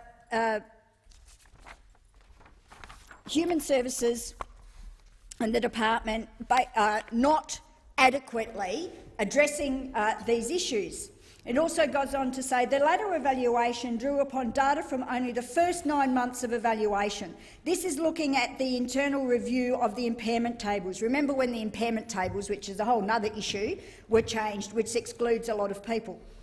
It says social services also commissioned an evaluation of the 2015 changes to the DSP claims process, which altered medical evidence requirements and introduced an assessment by government-contracted doctors. It says the latter evaluation drew upon data from only the first 9 months of implementation, which was quite some time ago. Given the availability of an additional 2 years' data, they're saying it would be timely for social services to further review those changes. Has expired. Senator Rice, is it on this? Just before you do that, Senator Seward, Senator Rice, are you on the same topic? No. Okay. So is leave granted? Leave is granted. Senator Rice. Thanks, Mr. Acting Deputy President. I seek to take note of document 8. Which was the response of the Assistant Minister to the Prime Minister, Steve Irons, to a Senate motion from the 16th of October. The Senate motion, which was asking the government to immediately introduce legislation which would abolish current exemptions that permit discrimination against LGBTI students and staff in religious schools, and to immediately release the review into religious freedoms in compliance with the orders of the Senate on the 19th and the 20th of September. Having that motion brought to our attention again, first of all, notes how long we have been asking for the immediate release of the review of religious freedoms, and now full 2 months have gone by since we attempted to get those documents through the order of production of document processes. But I thought it was very appropriate to take note of this response because of the sheer hypocrisy, it points out, of this response landing today, given the government's moves, the appalling moves before question time today, to throw the bill to remove discrimination against LGBTI students off into the never-never, off into the long grass. Because in fact, the Honourable Steve Irons, the Assistant Minister to the Prime Minister, in his response to this Senate resolution, wrote on the 13th of November, i.e. a full 3 weeks ago, that it's important that anti-discrimination laws reflect community expectations, and given concerns raised by recent misreporting, it is important that the protection of children is dealt with urgently to give much-needed certainty. To this end, the government proposes to introduce amendments to remove current exemptions for non-state schools to discriminate against students. That was 3 weeks ago. Not only has the government not acted on that in the last 3 weeks, but then today, when the Labor Party, supported by us and other crossbenchers, actually move to make this real, to legislate, to do this, which the government have not acted on, they then go and completely stymie the whole process. They then act so that this urgency is completely forgotten. No, it's going off to committee, the committee which will report back sometime in the new year. It is appalling, and the hypocrisy is just breathtaking, absolutely breathtaking. The other hypocrisy, which I think is breathtaking, is actually also from the Labor Party, and because it was, again, notable and quite timely to have the wording of this motion, which actually was a Labor motion, and it came from Senator Penny Wong, that they were asking for the immediate introduction of legislation which would abolish exemptions that permit discrimination against LGBTI students and staff. And as you know, the Greens, again, because government and Labor weren't acting on this, we introduced our own legislation within weeks of when this motion had taken place, had been put forward, to legislation that would remove exemptions that allow discrimination against both students and staff. The Labor legislation that we were debating today, of course, only covered students because it is not that convenient for them. They've got a bit of internal difficulties as to whether they support, in fact, the removal of discrimination against teachers and, in fact, how urgent it is. We, as Greens, know that it is desperately urgent, that every day that goes by, while schools are still able to discriminate against students and still able to discriminate against staff, is a day that goes by where students are not feeling supported at school, students are being discriminated at schools, trans students aren't being supported, same-sex attracted students aren't being supported and they're fearful of coming out. Every day that goes by is also a day where teachers in religious schools aren't being supported, are being pressured into resigning or aren't able to be open about their same-sex relationship because of this discrimination hanging over their heads.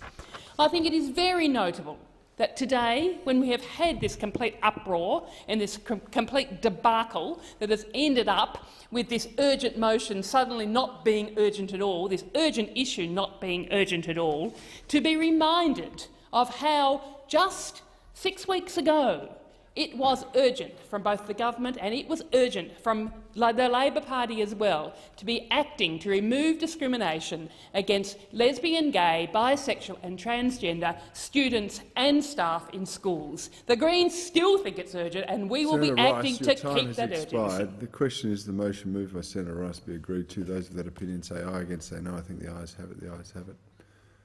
Are there any more motions to take note of the documents? There being none. Are there any ministerial statements? Minister.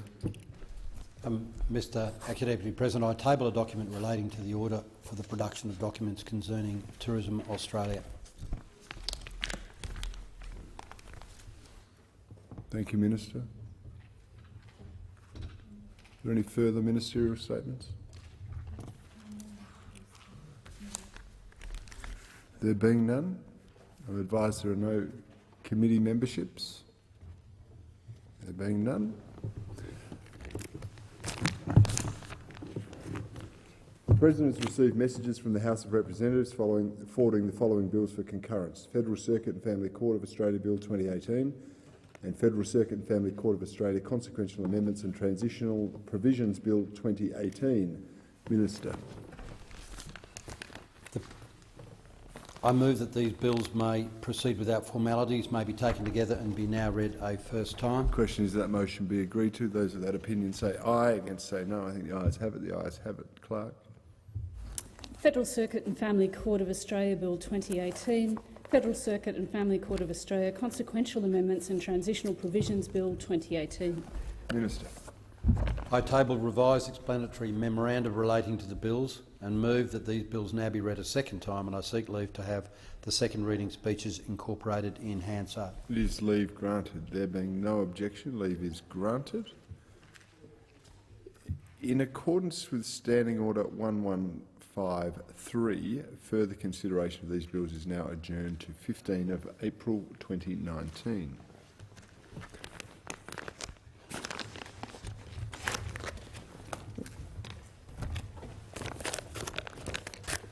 The President has received a message from the House of Representatives forwarding the Treasury Laws Amendment strengthening corporate and financial sector penalties Bill 2018 for concurrence. Minister. I move that this bill may proceed without formalities and be now read a first time. The question is that motion be agreed to. Those of that opinion say aye, against say no. I think the ayes have it. The ayes have it, Clerk. Bill for an Act to amend the law in relation to penalties and other enforcement mechanisms within legislation administered by ASIC and for related purposes. Minister. I table the revised explanatory memorandum relating to the bill and move that this bill now be read a second time, and I seek leave to have the second reading speech incorporated in Hansard. Is leave granted? There being no objection, leave is granted. In accordance with Standing Order 111, further consideration of this bill is now adjourned to 12 February 2019. Are there any more notices? No? Messages? The President has received a message from the House of Representatives informing the Senate that the House has agreed to the amendments made by the Senate to the Modern Slavery Bill 2018. and the President has received messages from His Excellency the Governor-General notifying assent to 12 laws, details of which will be incorporated in Hansard. Okay, we'll now move back to business, and I'll ask the Clerk to call it on. Business of the Senate, Order of the Day number 2, a report from the Select Committee on Red Tape. Senator Lionhelm.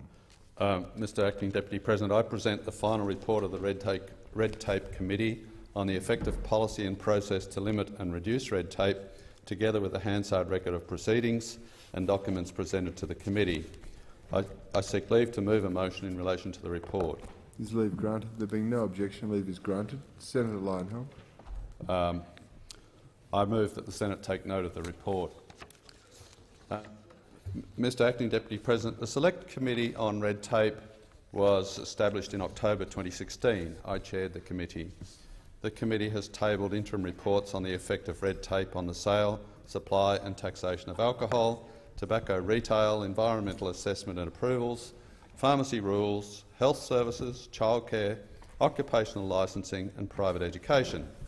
This is the 9th and final report of the committee and examines the policy and process to limit and reduce red tape. The problem of excessive red tape is well known. In 2013, the Abbott government introduced its deregulation agenda aimed at reducing red tape, boosting productivity and strengthening the economy. A stocktake of Commonwealth regulation revealed a regulatory footprint of about 1,800 pieces of primary legislation, 12,200 subordinate instruments and 71,000 pieces of quasi-regulation. The compliance cost of these 85,000 regulations was estimated at $65 billion annually, or about 4.2% of GDP. The Red Tape Reduction Task Force said excessive regulation, or red tape, stifles job creation, reduces investment, lowers innovation and lessens productivity.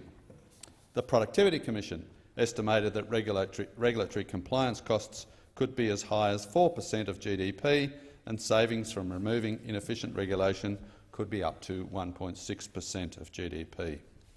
The Institute of Public Affairs estimated red tape reduces economic output by $176 billion, or 10% of GDP. They said red tape is the single biggest barrier to economic opportunity and prosperity in Australia.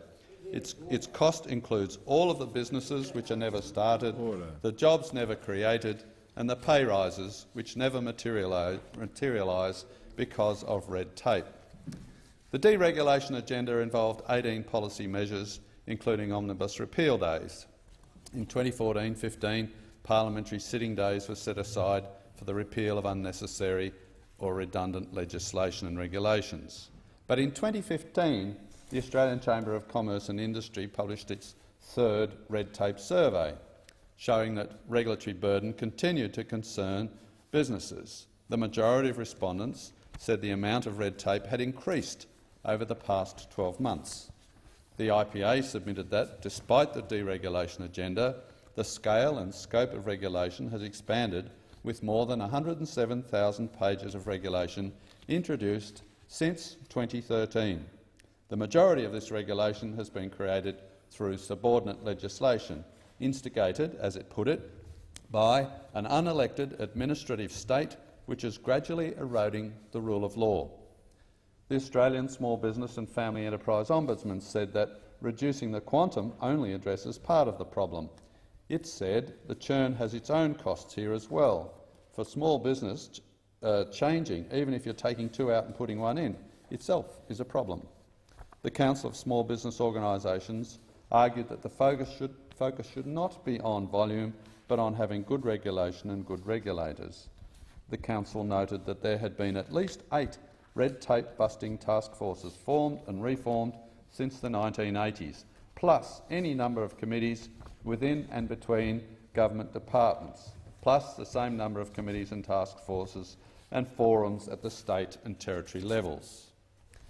5 common themes of regulatory burden were identified by a task force on reducing the regulatory burden in 2006.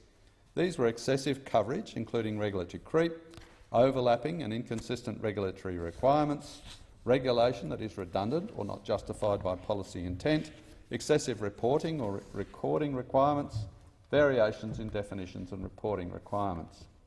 The committee heard in each of its interim inquiries multiple instances of each of these types of red tape affecting industry. Perhaps most consistent was duplication between and among federal, state and other regulations. One example, in the private education inquiry, the National Catholic Education Commission referred to duplication in financial reporting to federal state education departments and the charities regulator, the Australian Charities and Not-for-Profits Commission. Intrusion into state responsibilities by the Commonwealth was also a concern. For example, in the alcohol inquiry, the Australian Hotels Association argued that the regulation of licensed premises is appropriately managed at the state territory level. There is no need for the federal government to get involved. It's clear that red tape remains a major problem. But we need to know the dimensions of the problem and its trajectory. The committee recommends the government conduct a whole-of-government stocktake of Commonwealth regulation every 3 years. We also need to make reducing the red tape burden the responsibility of each department and agency. The committee considers each department and agency should be required to publish its self-assessment reports under the deregulation agenda as part of its annual report. This would increase transparency and accountability under the deregulation agenda, consistent with the KPIs, as well as providing opportunities to monitor progress and identify reform priorities. Further, the KPIs may not be sufficiently clear or robust to avoid bureaucratic interpretation to negate their purpose. The committee would like to see each department regulator obliged to focus on key questions, such as what ill is the regulation intended to avoid? How well is it doing this? What are the other consequences of the regulation? Is there another way of achieving the intended outcome? The committee recommends the government revise policy measures implemented under the deregulation to focus more on the appropriate reasons and purpose of Commonwealth regulation and to ensure that any such regulation is made fit for purpose, appropriate and proportionate. The committee recommends the government initiate a 5-year review by the Productivity Commission of the productivity and economic impacts of the deregulation agenda. In addition, it considers that Commonwealth regulators would benefit from having regular stakeholder feedback on the business impacts of the deregulation, similar to the ACCI's Red Tape Survey. The committee recommends the government, in collaboration with the representative business organisations, develop a Red Tape Survey to be conducted every 2 years to ascertain stakeholders' views on the practical operation and outcomes of the deregulation agenda. This feedback would enable regulators to monitor these impacts, formulate better regulation and, most importantly, build better relationships with regulated entities. Red tape is without question one of Australia's biggest hindrances to a more prosperous Australia. As the IPA said, there are many good things that don't happen because of it. This committee has shone a light on some areas in which it causes harm and made some well-considered recommendations. Unfortunately, the government doesn't seem to have got the message. Notwithstanding the deregulation agenda, the government's responses to the interim report recommendations so far have been negative or neutral at best. The solution to red tape may require more drastic measures. Programs and departments may need to be abolished, and public servants, ministers and their staff lose their jobs. I would like to sincerely thank my fellow senators for their contribution to the committee's deliberations, Senators Patterson and Brockman from the government, Senator Watt from Labor and Senators Griff, Burston and Anning from the crossbench. Thank you, Senator Lionhelm. The question is on this, Senator McCarthy? No, the question is that the motion moved by Senator Lionhelm be agreed to. Those of that opinion say aye. Against say no. I think the ayes have it. The ayes have it. Clerk. Business of the Senate, Order of the Day number 6, a report of the Joint Standing Committee on Foreign Affairs, Defence and Trade. Senator McCarthy. Thank you, Mr Acting Deputy President. I present the report of the Joint Standing Committee on Foreign Affairs, Defence and Trade on the inquiry into the management of PFAS contamination in and around defence bases. I seek leave to move a motion in relation to the report. You can move the motion, that's fine. Thank you, Senator McCarthy. I do. There's leave granted. Leave is granted. Thank you. Thank you. Okay. Leave is granted, Senator McCarthy. Thank so you, you move the motion. Mr Acting Deputy President. Firstly, I would like to thank those families, organisations. Senator McCarthy, sorry, you just need to move a motion to the effect of the sorry, Senate Mr. take President, note of the report. with my excitement to speak on the issue, I can tell you're thrilled. I seek leave. Leave to, is granted, and so now you're just moving a motion to take note of the report. Okay, I move that the Senate take note of the report. Okay. Mr Acting Deputy President, I would like to firstly thank those families, organisations and individuals for attending our hearings in Katherine, Oakey and Williamtown. And I'd like to say to those families, your patience and perseverance in explaining yet again, for many of you, your experiences with the chemical PFAS and the contamination in terms of PFAS and its impact on you and your lives is deeply appreciated in sharing your story to committee members. Some of you spoke quite personally about the troubling health concerns you have, while others spoke passionately about the financial impact you're experiencing as a result in a drop in property values and your inability to have the option to move from your contaminated location.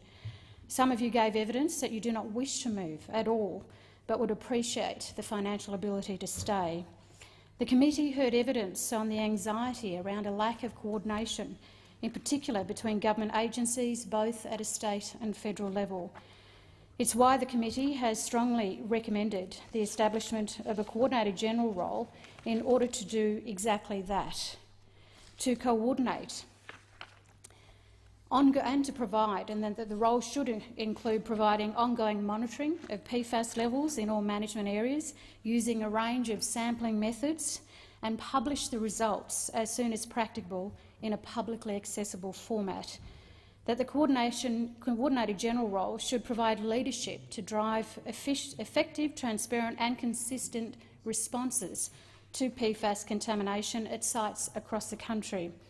The role should identify gaps and priorities for investigation and remediation based on the extent of contamination and risk to human and environmental health in each area.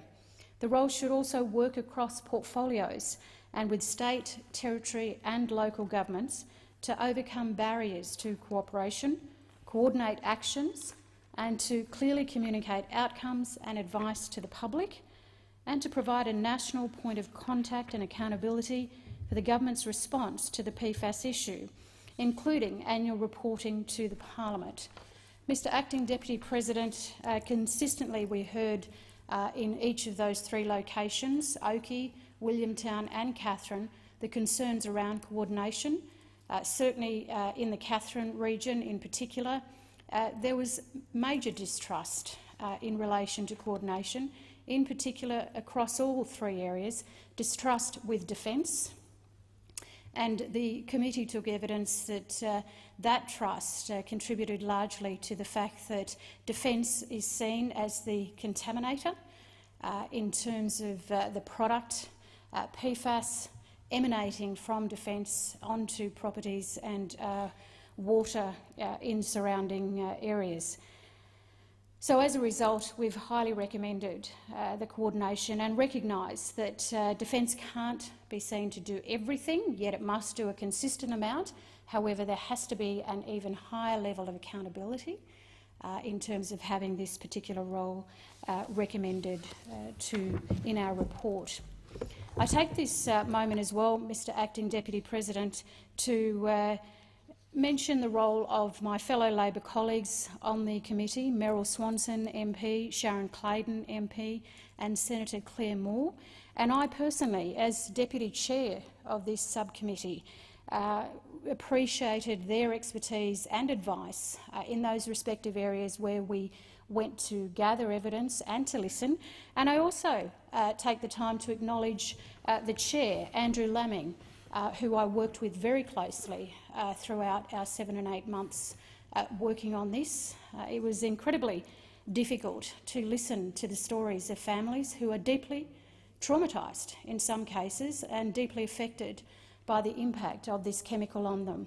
And I note very strongly here in the Senate to all senators that it does not matter how much you hear about the contaminant PFAS. Know this, it is a very real and impacting problem in terms of the lives of those families across all those regions, and not to mention, really, all of those who we were unable to get to. And I certainly appreciated that we received around 80 submissions to the committee. But of course, it is an unknown concern that still needs to be explored more broadly across the country. We've also, Mr Acting Deputy President, in Recommendation 5, recommended that the Australian Government assist property owners and businesses in affected areas for demonstrated quantifiable financial losses associated with PFAS contamination that has emanated from defence bases, and priority for compensation, including the possibility of buybacks, should in the first instance be given to the most seriously affected residents. And this is a challenge put down immediately to the government to act immediately to make sure that not another Christmas goes by when these families are filled with uncertainty about their future. And I think it is critical that we acknowledge that there are serious issues here that need to be dealt with. In terms of the other recommendations of the report, Recommendation 6, that the government make available free individualised case management and financial counselling services to those affected by PFAS contamination. And we also go on to recommend that the government implements legislation and policies to ban nationally the use of, contain and ultimately safely destroy long-chain PFAS-based firefighting foams, and to place appropriate restrictions on the non-essential use of shorter-chain PFAS-based foams, and to continue to encourage the use of PFAS-free alternatives wherever possible. We also urge the Australian Government to urgently ratify the listing of PFOS under the Stockholm Convention on Persistent Organic Pollutants, and further the committee recommends that the government expedite the process for ratification of PFOA and PFHXS in the event that they are listed under the Stockholm Convention in the future. We have a total of 10 recommendations. I urge senators here to please read, to take heed of these concerns of families across our jurisdictions that we've listened to, Queensland, New South Wales and the Northern Territory, and urge that they do push their respective leaders as best they can in regards to these recommendations. I also want to just take the time, Mr Acting Deputy President, to personally say thank you especially to my constituency in the Northern Territory for the people who gave evidence. A very difficult time, certainly for all concerned, not just the families, but also to Defence. And I do commend the work of Steve Grushoviak and acknowledge the tremendous amount that he carries in all of this, along with his team. But at the end of the day, the people out there expect greater leadership from this parliament, to be able to see that the coordination is not happening the way that it could. We could be better at what we do in this regard, and that's why the urgency in the Coordinator General role. And I'd like to just finish up with thanking the work of the Secretariat. Always wonderful to work with you and with people who put so much time into the logistics of that kind of work, the travel across the country, the many witnesses who come forward. It was an incredibly important time for our parliament to listen to those concerns across the country, and I say a very special thank you to all the staff in the Secretariat. Thank you very much for your patience and your diligence in getting us through this report. Thank you, Senator McCarthy. On this topic, Senator Faruqi, well, we'll come back to it because the sitting of the Senate is suspended until 7:30 p.m.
Senator Faruqi. Thank you, Mr. Acting Deputy President.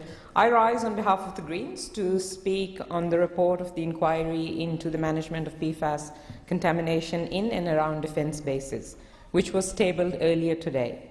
And I want to thank the committee for establishing the inquiry into this important issue, and thank my fellow senators and MPs in the other place who were on the subcommittee and did a very detailed inquiry and produced a report that makes some quite strong recommendations.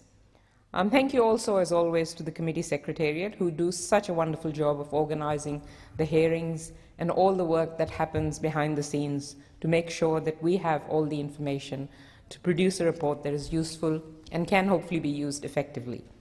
Most of all, though, I want to thank and acknowledge community members across the country for their continued advocacy for the protection of our environment, the scarce water resources we have in Australia, and the health of our people and communities. I recognise the significant stress and anxiety that PFAS contamination has caused, particularly for communities around the RAAF base in Williamtown in New South Wales, the Oakey Army Aviation Centre in Queensland, and the RAAF base Tyndall at Katherine in the Northern Territory. We know other sites in New South Wales, my home state, including HMAS Albatross near Nowra, RAAF base Richmond, RAAF base Wagga, Holsworthy Barracks, Singleton Military Area, and Blamey Barracks at Kapooka are similarly affected. I came to the Senate and joined this committee when this inquiry was well underway, so I particularly want to pay tribute to my predecessor, Senator Lee Rhiannon, who did much of the Greens' work in this area and did it very passionately. Unfortunately, I did not have the opportunity to travel for the hearings of the committee to meet the community in other states face-to-face, but the PFAS contamination in Williamtown is something I'm quite familiar with in my previous work as New South Wales spokesperson for the environment. Over the years, I have been contacted by many community members who are worried for their health, for their environment, and for their families. I want to pay special tribute to the work of Port Stephens Greens, people like Robin Williams and Nigel Waters, who work across party lines to get outcomes for their communities. Groups like the Williamtown and Surrounds Residents Action Group have been at the forefront of organising for their communities as well. This is an extremely serious issue. Per- and polyfluoroalkyl substances, PFAS, are persistent in the environment. They're bioaccumulative and toxic in certain species. First and foremost, we must apply the precautionary principle when there are concerns about human health and environmental impact, especially with chemicals such as PFAS, which are highly persistent and mobile.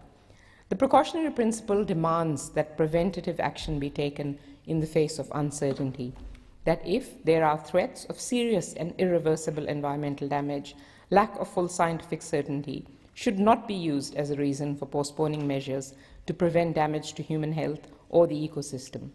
It is based on shifting the burden of proof to the proponents of an activity, exploring a wide range of alternatives to possibly harmful actions, and increasing public participation in decision-making.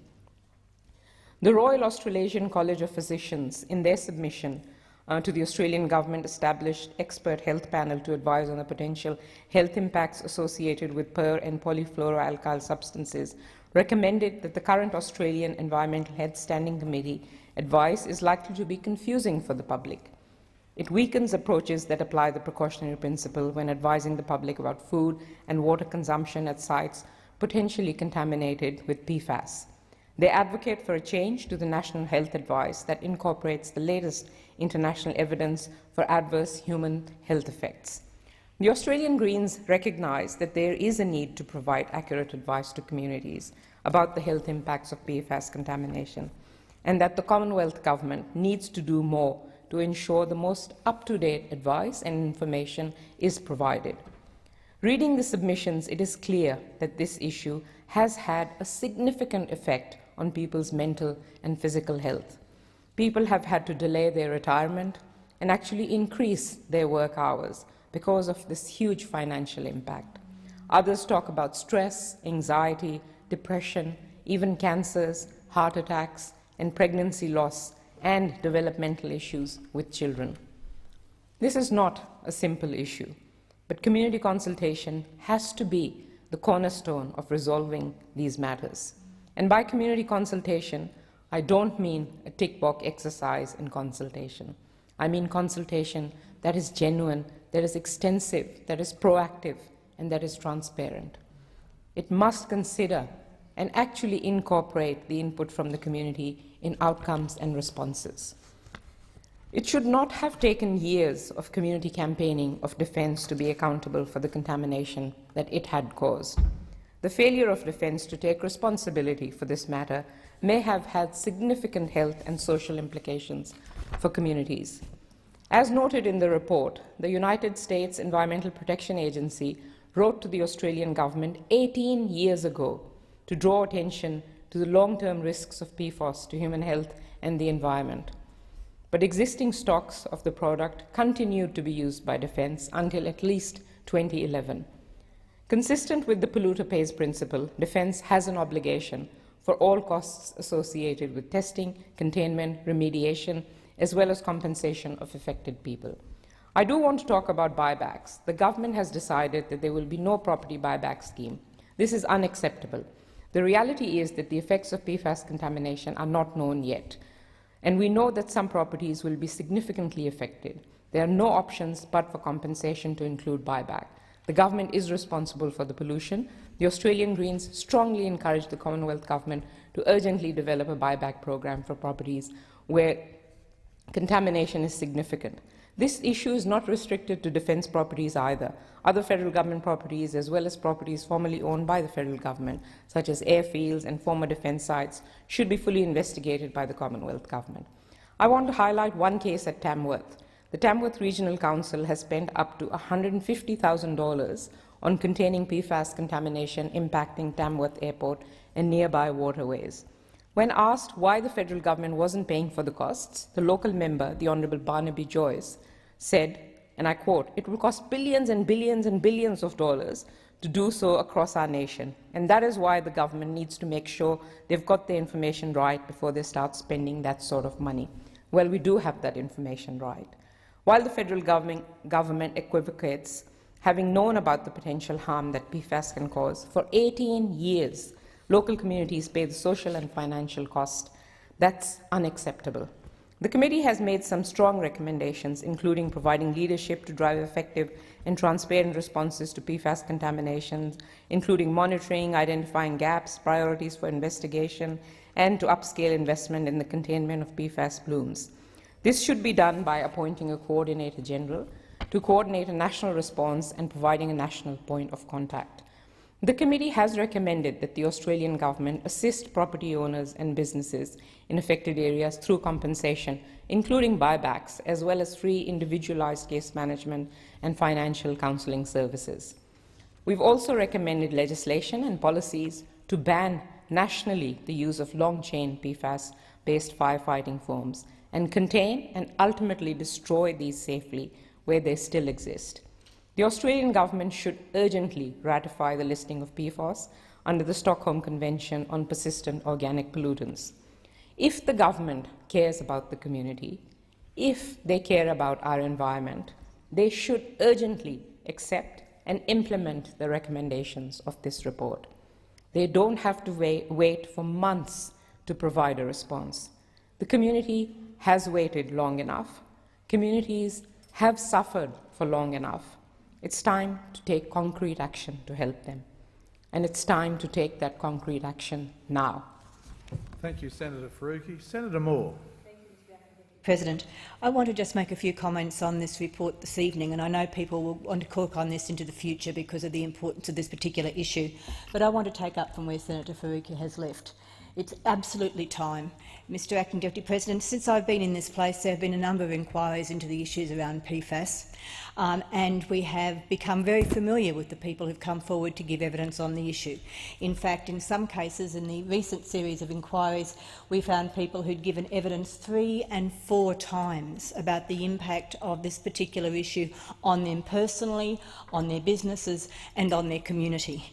Indeed, Mr Acting Deputy President, in terms of action, I think that there's almost been a fatigue in the community about the way that they have expected a response from their government, have been given indications that responses would be coming, and then consistently the action has been incomplete, inconsistent, and sometimes they have been feeling as though their voices have just not been heard in the argument. I'm hopeful, Mr Acting Deputy President, that this particular series of reports will generate action. It will not solve the problem. One of the horrors of this PFAS contamination is that there does not seem to be the knowledge in our country or internationally on how you solve the problem. For me, one of the most confronting elements of evidence was in Oakey, which is very close to my hometown on the Darling Downs, and having the maps put up in front of the people whose properties were being discussed, in front of representatives from the Darling Downs and in front of representatives from Defence, where it was clearly stated that the spread of the contamination in the water areas around that area was continuing to happen. There was indication that there had been considerable expenditure of funds. There had been activities involving 3 levels of government because, of course, as so often in this situation, this action requires coordination, cooperation and transparency between 3 levels of government. And in the case of Oakey, the local regional council, the Toowoomba Regional Council, the state government and different elements of the federal government have been aware of the issue. There have been various public meetings across the region. There has been discussion, but the process continues. And I think for me, the confronting element is that no one came up with concrete, proven evidence about what the impact is, and secondly, how we stop it. And certainly that was what people were saying to us.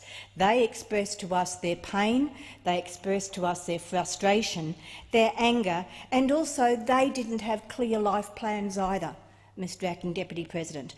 There were people in each of the locations, and I will concentrate on Oakey because we have representatives from New South Wales and the Northern Territory who will talk about the sites that were covered by the inquiry. But what we found was that every single case was different. There is not a one-size-fits-all in this argument, except for the fact that they are in pain. In terms of the response, there were some people who desperately needed to flee as a result of the fear that had been created around what the possible impacts were going to be, and also, as I said, this evidence that the impact in terms of the water plane was continuing to be real. People wish to flee, and they wish to flee now, and that's where the issues have been raised by previous senators around land values and the opportunities to get an effective sale for particular properties where people had hoped to spend their retirement years, they'd hoped to actually build their families together in a new area, and that security, that hope, had been thwarted by the information that they'd received about these elements, these chemicals. But other people, Mr Acting Deputy President, in exactly the same area, with exactly the same information in front of them, did not want to leave their homes. So you could not just say that everybody should be actually confronted with packages that would be able to allow them to leave areas of contamination or possible future contamination. That was not the impact that everybody felt. There were some people who actually expressed to us at the committee that they had been living in the region for 4 generations and that they, even knowing that their health could be impacted, even knowing that there was a lack of certainty about what the impact could be on themselves and their families, felt that this was their home and they wanted to stay. So we don't have single voices speaking from the community, but what permeates the argument is fear of the unknown, fear of the impact for themselves, their families and their communities. And, Mr Acting Deputy President, there has not been a clear answer from their governments. And I say governments because it goes back a number of years. I know that there are differing views in the scientific community, but I didn't hear one comment at any time in the evidence that this was a good thing. Not one person said that they wanted to be surrounded by these chemicals. Not one person said that they felt this was going to be a good thing. And this came from the evidence from the department as well as from the evidence of the people in the various community groups. I understand the complexity, Mr Acting Deputy President. I understand that there have been efforts made in the past to have community discussion. But what I felt very clearly was that there was limited trust in the communication, and that the people in the affected communities that we met with face-to-face around Australia who had identified that these chemicals were in their homes, home regions, there was a lack of trust. And I think for us on the committee that was the #1 issue, that there needs to be some process put in place to rebuild that trust, to ensure that there is an understanding that the full truth as people know it will be shared, and also that the various impacts will be identified and that their government will be able to develop some response to the concerns. Mr Acting Deputy President, as Senator Faruqi mentioned, there are a number of strong recommendations out of this committee. And we often do have strong recommendations out of committees in this place, Mr Acting Deputy President. But now I think there has got to be a genuine cross-party parliamentary commitment that there will be action taken, and that this will not just be passed on to another series of committees down the track, and that this time people's voices will be heard. And that is still possible. I really believe it is still possible, but there has got to be clearer focus and a better communication strategy developed and put in place immediately. And certainly we believe as a committee that the idea of having a coordinator general who would be a single point of response, who would coordinate across departments, who would coordinate across different levels of government, who would be a point on which communities could rely. Everybody will not hear the answers that they want to hear, because, as I said, there are different concerns and different responses required. But there would be a single point that would be able to have authority to listen and to respond.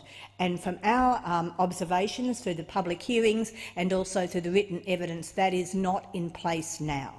There has been attempts, certainly, and I do acknowledge that people, particularly in the Department of Defence and also within the Environment Department, have made effort. But, Mr Acting Deputy President, I think we need more. We need more. And certainly from a number of sources, the international responses need to be coordinated as well. Seemingly, Australia is as well placed as anywhere in the world in this area in terms of identifying the issues and seeking some response.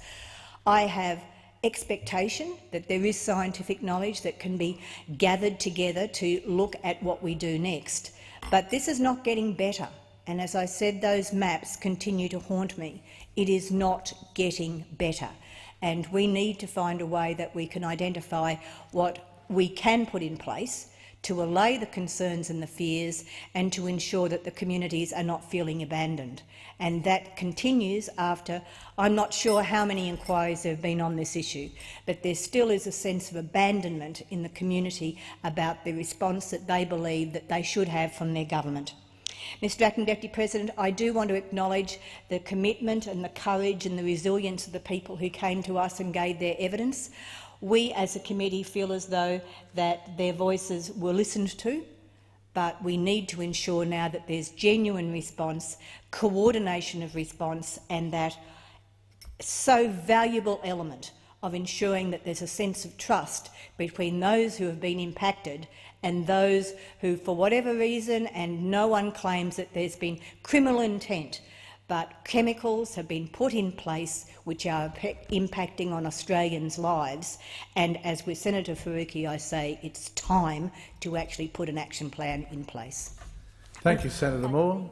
And you seek leave granted to continue remarks. There have been no objection. Leave is granted.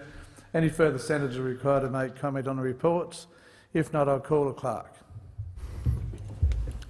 Government business order of the day number 1. Social Services and Other Legislation Amendment Promoting Sustainable Welfare Bill 2018, resumption of second reading debate. Senator Patrick. Thank you, Mr Acting Deputy President. As my colleague Senator Griff outlined last week, Senator Alliance is not and was never going to support the Social Services and Other Legislative Amendment Promoting Sustainable Welfare Bill 2018. Non-humanitarian permanent migrants already have a high work participation rate and lower reliances on social services than the general population. They contribute to Australia's social fabric and economic prosperity, lifting the 3 Ps: population, participation and productivity. They should not be penalised if an unforeseen incident arises after their arrival. Starting a life in a new country is hard enough, but if things don't run smoothly, you may need a helping hand. If you can't find a job as quickly as you expected, or the company you're working for closes down, you could find yourself facing dire financial circumstances. That, of course, is risky for a new permanent resident, especially one with dependents, if there is no safety net on the horizon. This bill will introduce a 2-year wait for parental leave, carer payment and dad and partner payments. It also doubles the wait for a number of working age benefits to 4 years. So 4 years before new residents can claim New Start or Youth Allowance, sickness or bereavement allowances, Austudy or parenting payments. These wait times have been increased due to a deal that's been done between the Labor opposition and the Liberal government. It's all because of the $1.3 billion forecast in savings. It's low-hanging fruit as far as the 2 alternate governments are concerned, and it's something they want to bank for election promises. But there's no reason we should make it harder for permanent migrants to make a new life here. This is a waiting game where nobody wins.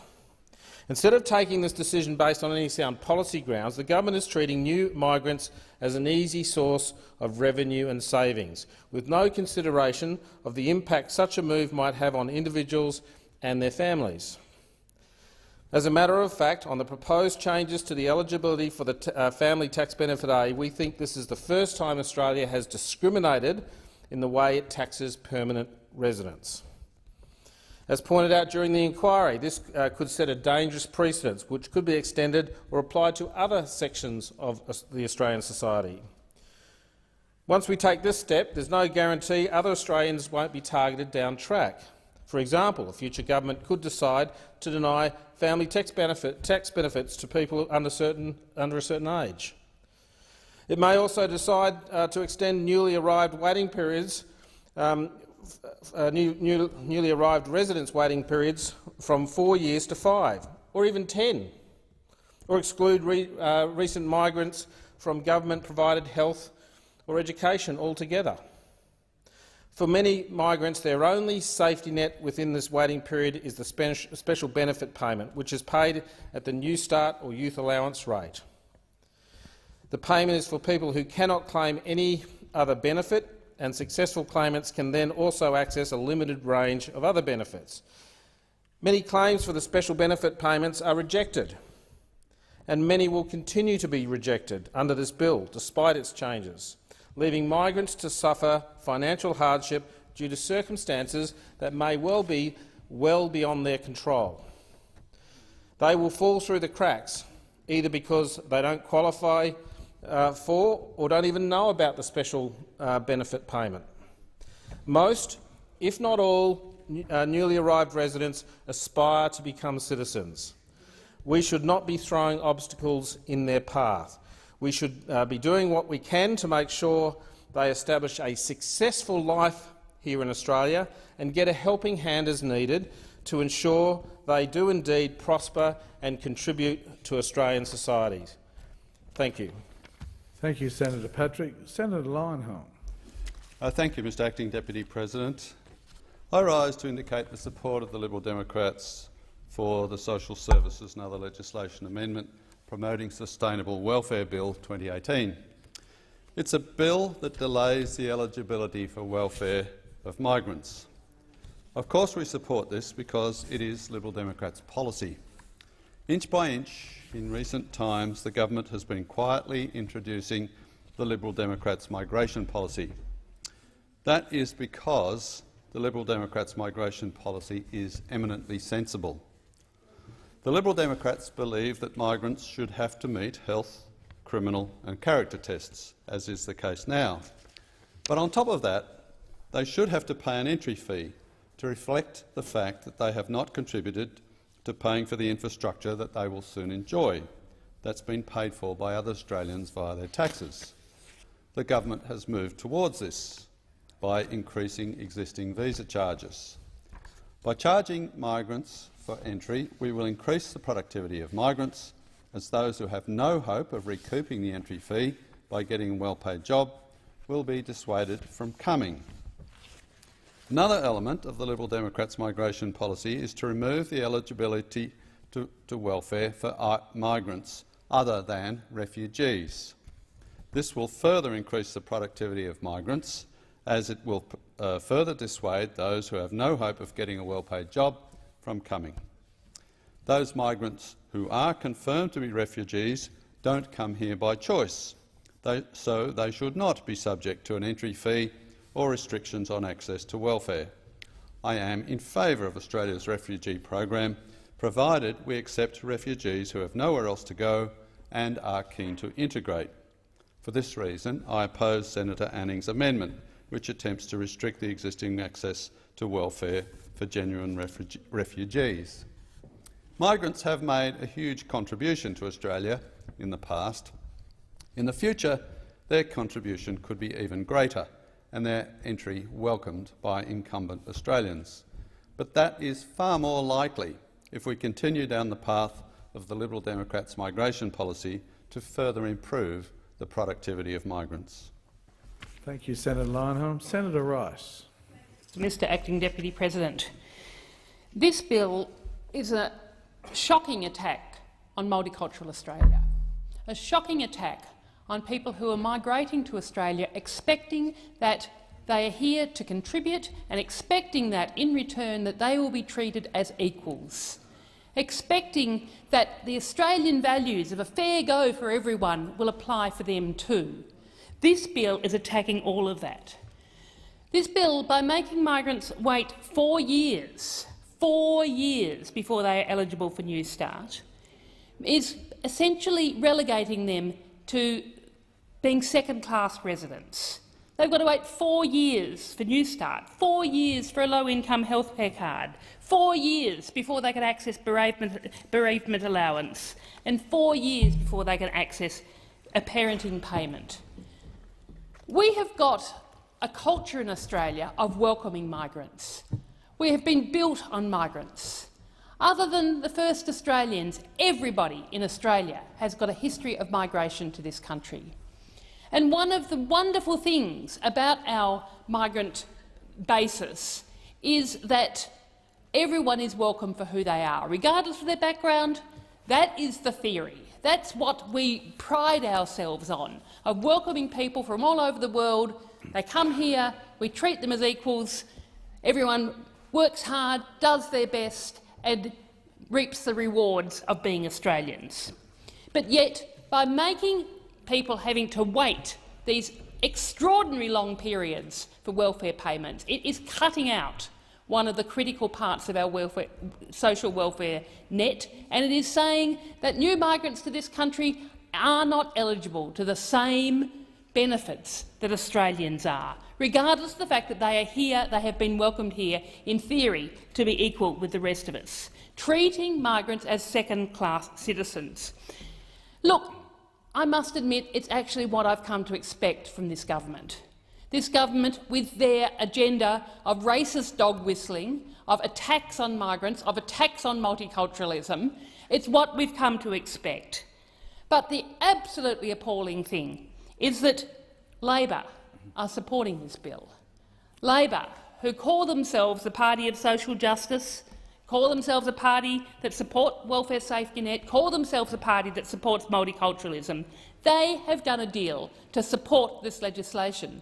And indeed, how bad the legislation is that we've just heard Senator Leyonhjelm say that this legislation is actually implementing stuff that's in the Liberal Democrats' policy. And we know that that should be, at least on the basis of where the Labor Party say they line up, anathema to the Labor Party. But no, the Labor Party have cooked up a deal with the government in the back rooms to be attacking multicultural Australia, attacking migrant communities.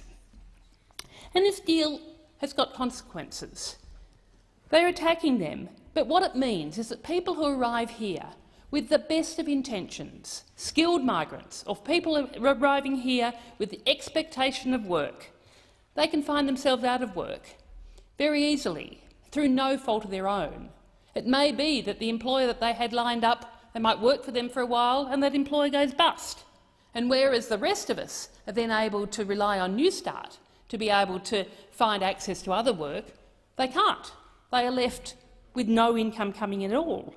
They might be people who have arrived here and have set up a small business and again have worked hard to get their small business underway, but that small business has failed. And again, rather than having that safety net to enable them, like the rest of us, to be able to then work out where to go from here, they find themselves very quickly spiralling into poverty. And what that spiralling into poverty means, when you haven't got an income coming in, you've got, that paycheck's not coming in, the benefits aren't there. It means that you can't pay the rent. It means that you can't put food on the table for your kids.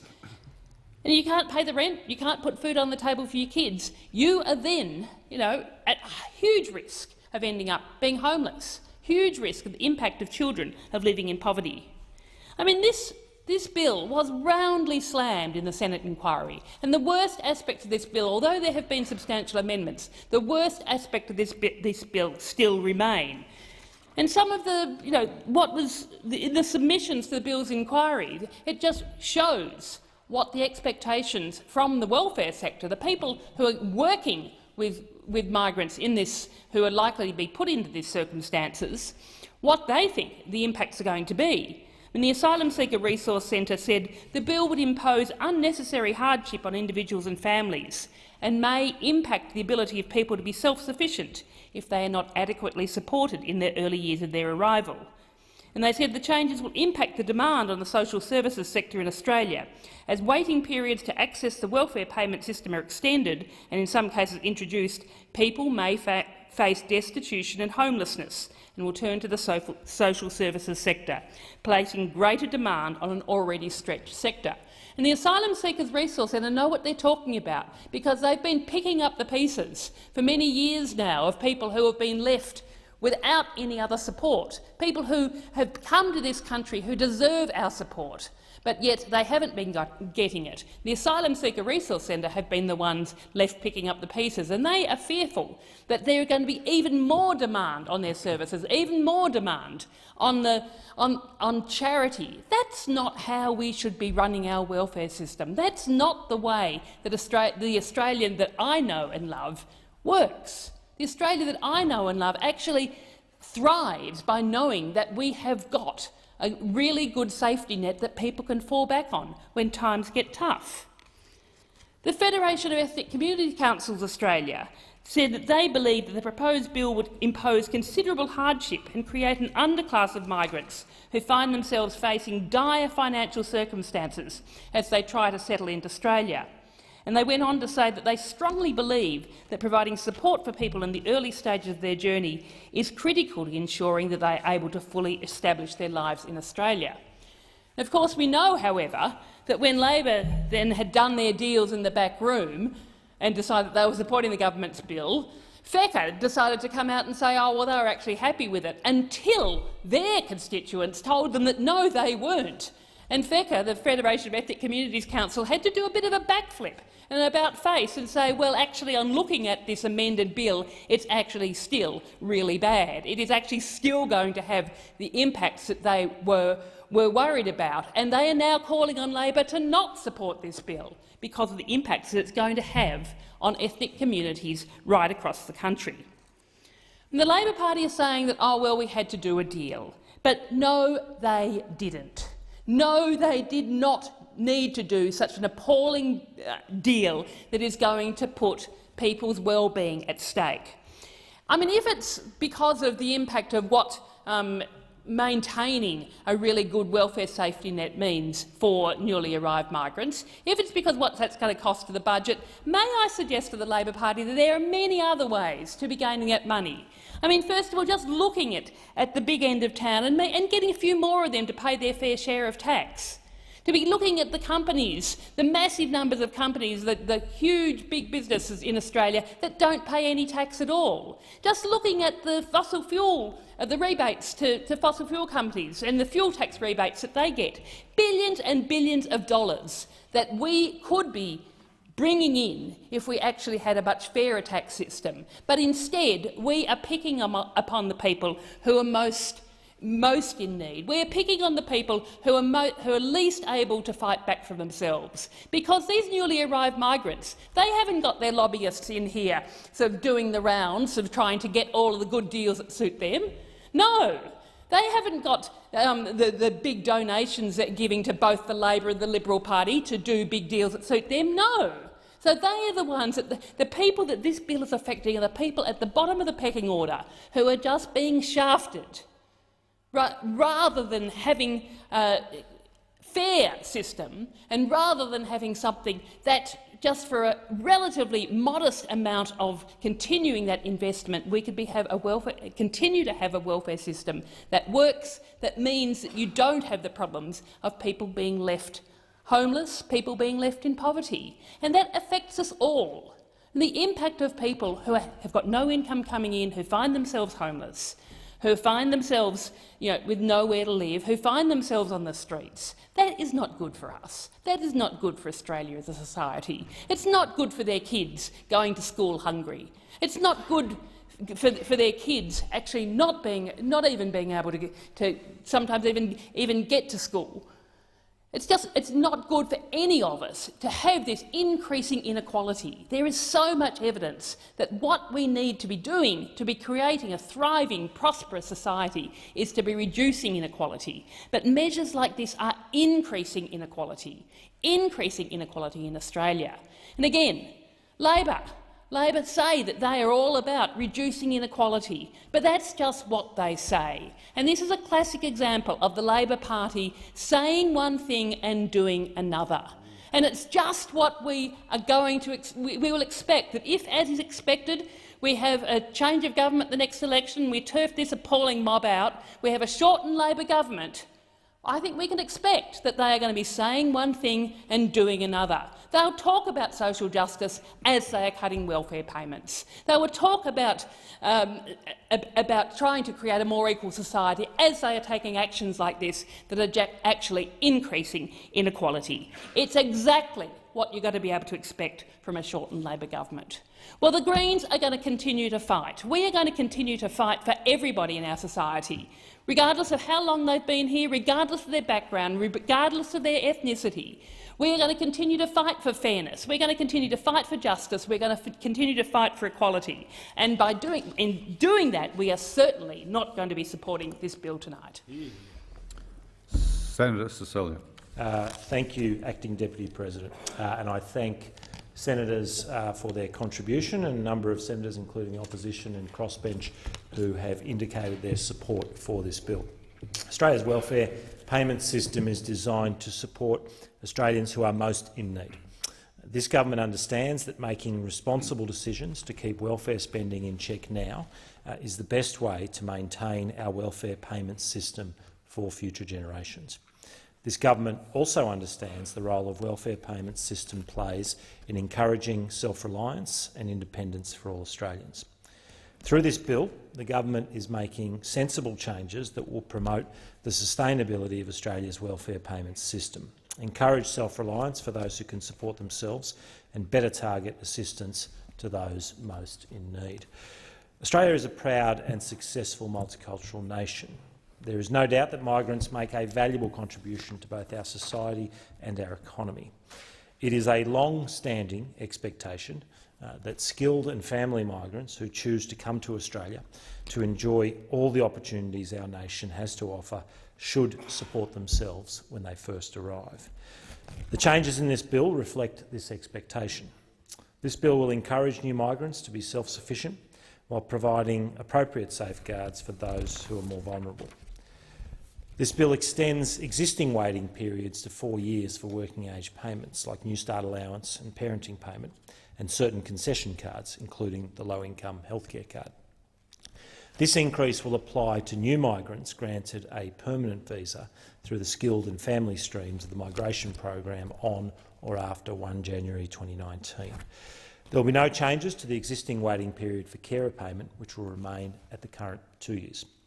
The increase to 4 years for working age payments, other than carer payment, recognises that those on skilled or family visas should not need to rely on payments when they first settle in Australia. By virtue of their visa type, they are well placed to support themselves for longer, either through work or through the support of the family members they came here to be with.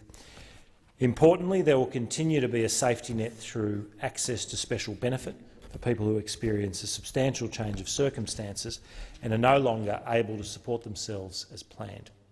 This includes people who come to Australia to take up a job but subsequently lose that job, as well as people who experience domestic violence or family breakdown. This bill also introduces new waiting periods for other payment types. The government has listened to the concerns raised through the Senate committee inquiry process, and these new waiting periods will be shorter than the waiting period for working age payments. The waiting period will be 2 years for parental leave pay and dad and partner pay, and 1 year for carer allowance and family tax benefit Part A.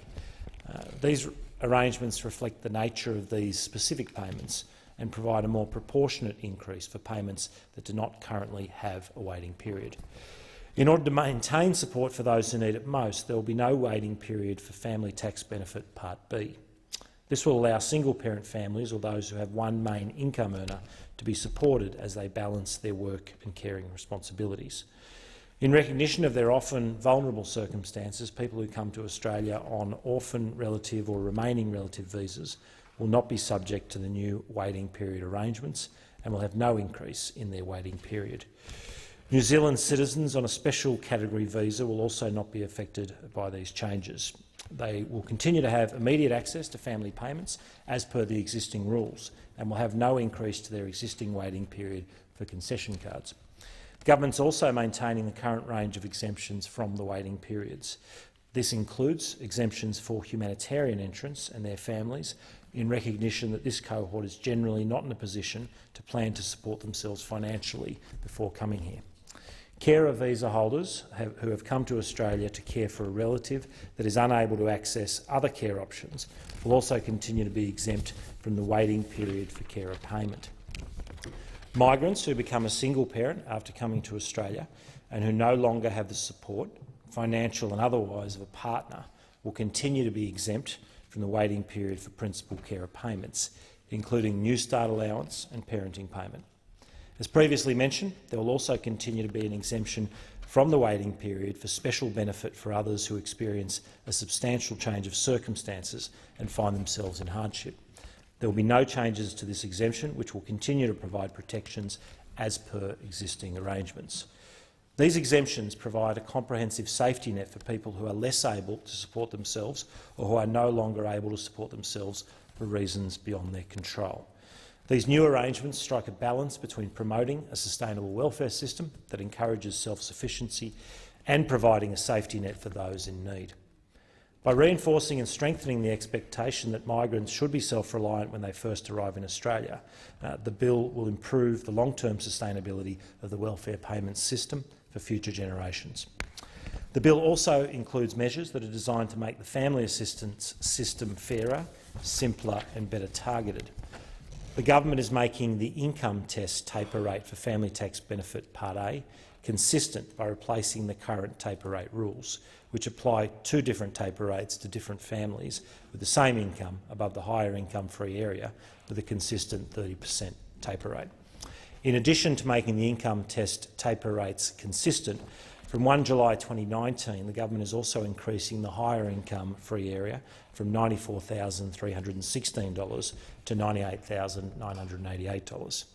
The government's also extending the existing indexation pause to the higher income limits for family and parental leave payments for one additional year from 1 July 2020 to 30 June 2021.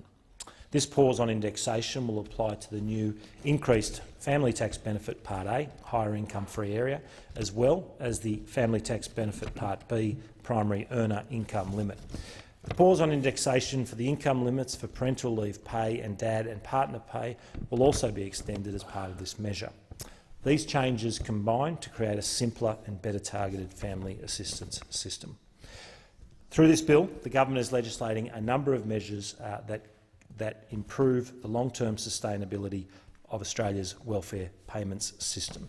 These measures are targeted to provide support for those who need it most, while promoting self-sufficiency for those who are in a position to be able to support themselves. And I commend the bill to the Senate.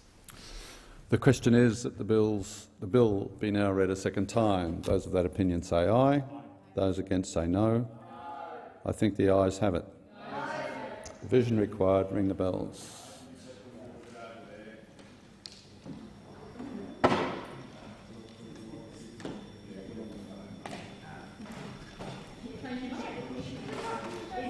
Get over there and vote on the migration bill with the xenophones. Go on, off you go. Only the pure, Dougie. If you'd stayed pure, we could have fixed this, mate. We could have knocked it off. You just sold that. Just shows you how naive you are. Yeah, Chase, how naive you are, mate. If you hadn't fallen for it, we could have knocked this bill off. Oh, I'm going to have fun today. I hope you heard my speech. No, I didn't. I referenced your speech. I said, how dare, because you know that quite only the pure, that's Whitman attacking the left wing of the Labor Party. You're trying to eat yours when he said it. He was saying that. Because Gough Whitman backs into the left wing of the Victoria Labor Party.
Lock the doors. The question is that the bill be read a second time. The ayes will move to the right of the chair, the noes to the left. I appoint Senator Hume, teller for the ayes, and Senator Siewert, teller for the noes.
There being 37 ayes and 12 noes, the matter is resolved in the affirmative.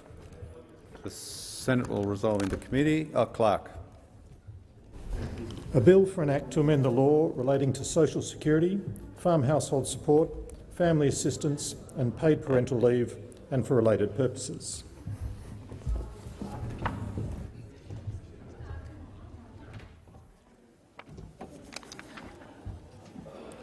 Is it the wish of the committee that the bill be taken as a whole? There being no objection, it is so ordered. The question is that the bill stand as printed. Senator Anning. Yeah, I move Amendment 8602 standing in my name.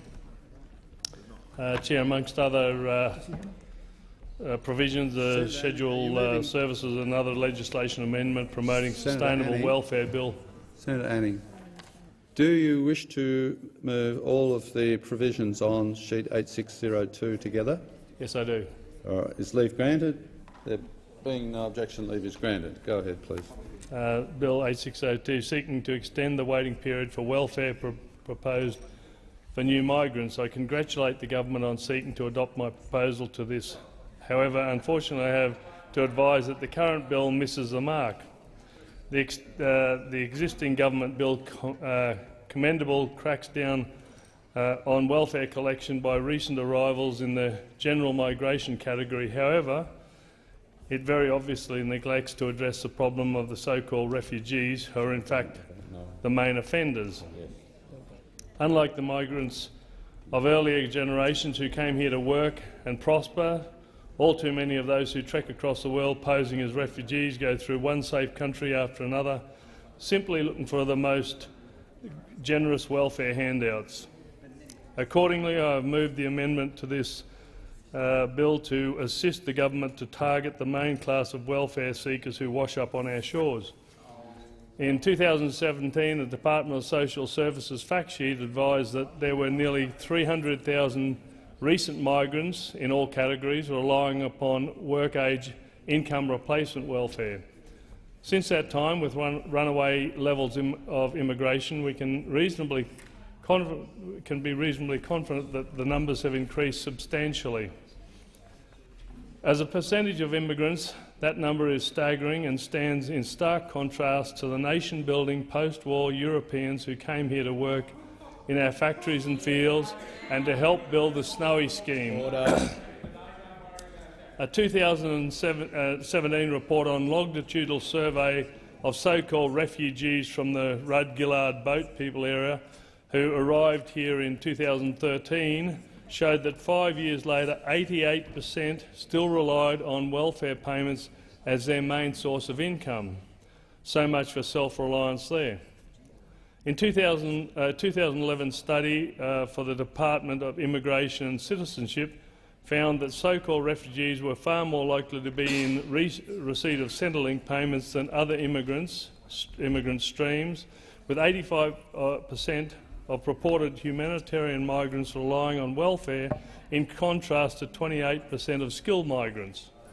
We have been treated to an edifying sight of over 1 million Syrian so-called refugees in Europe, having left the safe haven of Muslim Turkey, trekking from one European country to the next in search of the continent's best handouts in Germany and Scandinavia. We have even had scores of illegal immigrants in Australia in Nauru refuse to be resettled in the United States because it had less generous welfare than Australia and they were expected to work. The sad truth is that freely available welfare is the pull factor in drawing fake refugees to our shores, as it is the key to draw for them to countries like Germany. In days gone by, it was always used to be the case that recent arrivals were unable to claim welfare and obliged to rely on themselves and Australian guarantors. Like the many hundreds of thousands of white South Africans eager to come here today, for them the opportunity to work hard and provide for themselves and their families in a safe and free country was everything they could want. They wouldn't have wanted a handout even if it had been offered. The fact is that if we make welfare unobtainable for all migrants to Australia for the first few years and widely publicise the fact, we will strongly discourage the transnational parasites who currently travel around the world looking for a free ride through life at everyone else's expense. However, what we will encourage are the hard-working and self-reliant migrants that we want, the same sort of people who built this country in the first place. I commend my amendment to the Senate. Minister. Thank you. The government won't be supporting these amendments. These amendments would remove important protections for vulnerable refugees and their family members. It is long-standing policy that refugees and their families are exempt from all waiting periods for welfare payments. These exemptions recognise that these individuals and families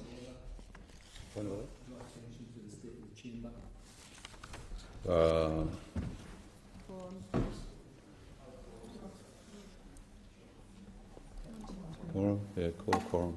We've got 3, 4, 5, 6, 7, 8, 9, 10, 11, 12, 13, 14. So we need another 5. 16.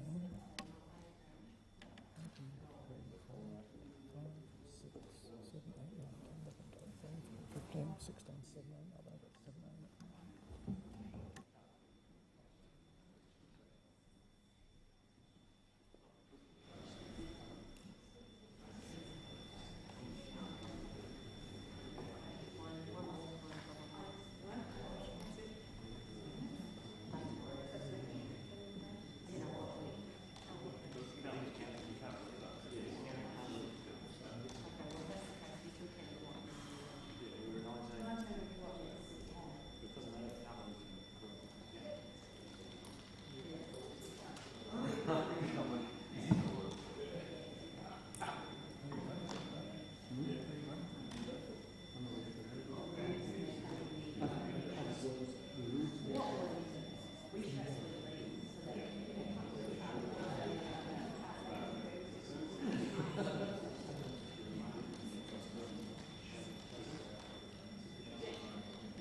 Quorum is present. Minister. I'll just see where I was up to. So these exemptions recognise that these individuals and families generally have no other means of support and are usually not in a position to make plans for their own support prior to coming to Australia. Given their unique and particularly vulnerable circumstances, it is appropriate to maintain immediate access to welfare payments for humanitarian entrants and their families and support their successful long-term settlement. Senator Siewert. Will also be opposing these amendments that make an already bad bill even worse. But I wanted to take this opportunity while I'm on my feet just to draw attention to a few facts, in particular those that have come up since we were debating this in the chamber on Thursday last week. And that is that organisations have come out very strongly calling on the Labor Party to, in fact, not back this bill. ACOS calls on the Senate to reject social security cuts for migrants. They put out a release last week. ACOS, along with the community sector, calls on the Senate to do the right thing and vote against the bill to make migrants wait up to 4 years to access social security, saying there is no justification for cutting off support for people, including children who are in financial need. They go on to say the government's original bill to impose a 4-year wait to access social security was cruel and void of good policy. Migrants make huge contributions to our society. They go on to say we should be supporting them when they need it, not making it harder for them to build a life in Australia. They go on to say further, the amended bill before the Senate, however, will still impose a 4-year wait to access Newstart, hurting people most in need. It will also, for the first time, impose a 1-year wait to access Family Tax Benefit Part A, which is a crucial payment for low-income families, including families without paid work and families on the minimum wage, trying to give their children the best start in life. ACOS urges Labor to join the Greens, Centre Alliance and Tim Storer in opposing the bill in the Senate and protect people from falling further into poverty. FECA also put out a media release. They're the organisation that were originally saying that this was a step in the right direction. They've now actually looked into the details and they also understand that, just as was demonstrated in this place not 10 minutes ago, we could have knocked off this bill. We could have knocked off the other bills, because we had the numbers to vote no. So the Federation of Ethnic Communities Councils of Australia today, this was on the 29th of November, called on the Labor opposition, the Australian Greens and the crossbench senators to reject a bill which extends waiting period for newly arrived migrants accessing social welfare supports, including family tax benefit. The chairman of FECA, Mary Petros, said this bill will inflict unnecessary hardship on vulnerable people and is due to be voted on in the Senate shortly. Earlier this week, FECA accepted amendments to the bill on the understanding that there was not enough support in the Senate to defeat it. FECA now believes that, combined with the votes of Labor senators and the Australian Greens senators, there is sufficient crossbench senators prepared to vote against this legislation. FECA maintains that the parliament should consider that the inherent risks, while mitigated by the opposition amendments, continue to impose a burden on vulnerable people. FECA is the national peak body representing Australians from culturally and linguistically diverse or cold backgrounds. They go on to say our role is to advocate and promote issues on behalf of our constituency to government, business and the broader community. There's also a letter to the Labor Party urging them to oppose the migrant social security cuts, and they make many of the similar points. They say migrants make a huge contribution to our community. Our social security system should provide them and their children with the same support to which other residents are entitled. Now that we know the ALP would have the numbers in the Senate to block the worst parts of this bill, we call on you to vote with the Greens, Centre Alliance and Senator Tim Storer to stop the extension of social security waiting periods for recent migrants. We already have 3 million people living in poverty in Australia. We know that people from non-English-speaking backgrounds experience discrimination in getting paid work and have higher poverty rates than others in Australia. These cuts risk worsening poverty among this cohort. If legislated, this bill will divide our communities even further along migrant and racial grounds. These cuts are nasty and harsh and should be rejected outright. And that comes from ACOS, comes from FECA, the ACT Council of Social Services, Anglicare Australia, Asylum Seeker Resource Centre, Carers Australia, Harmony Alliance, Migrant and Refugee Women for Change, Jobs Australia, National Ethnic Disability Alliance, the National Social Security Rights Network, the NT Council of Social Service, the Queensland Council of Social Service, the Settlement Council of Australia, SA Council of Social Service, the St Vincent's de Paul Society National Council, Tasmanian Council of Social Service, Uniting Care Australia, the WA Council of Social Service, Women with Disability Australia. Senator Seward, could you please resume your seat? What's your point of order, Senator Cameron? Draw your attention to the state of the chamber. Quorum?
Quorum present. Senator Seward. Now, where was I up to? Did I mention the Tasmanian Council of Social Service, Uniting Care Australia, the WA Council of Social Services, the Women with Disabilities Australia, YWCA Australia? As you can see, there are a lot of organisations that care very deeply about the impacts of this atrocious, appalling piece of legislation that could so easily have been knocked off. So the only reason this is getting through is because Labor, instead of voting on this side of the chamber with the crossbench, are voting on that side of the chamber to support legislation that condemns migrants to 4 years, to trying to survive for 4 years without income support. I outlined in my second reading contribution the impact that will have on people. I also outlined how hard it is how much harder it is for people, particularly from a non-English speaking background, to navigate our employment services, and we've had that in evidence to the Senate committee. This is bad legislation. It should not be supported, and I say to the Labor Party, it is not too late. You've still got the third reader. Vote with us, vote with the crossbench to send this legislation where it should be, and that's in the bin. Senator McKim. Thank you very much, Chair. Well, I need to make a couple of observations in the debate on Senator Anning's amendment. The first is to reflect on the second reading contribution of Senator Cameron, when he got up and he quoted Gough Whitlam, and he said, "Certainly the impotent are pure." Now, of course, if Senator Cameron knew his Labor Party history, he would know this was Gough Whitlam smashing into the left wing of the Labor Party as hard as he could, giving it to the left wing of the Labor Party as hard as he could, and demeaning the left wing of the Labor Party by suggesting, in fact, that by their policy purity, they were, of course, making themselves impotent. Well, let's have a look at Senator Cameron's comment and, in fact, former Prime Minister Whitlam's comment in the light of what's happening here in the Senate right now. Because, of course, we've got a situation whereby if Labor had actually stayed true, if they'd stayed pure, we could have knocked this legislation off.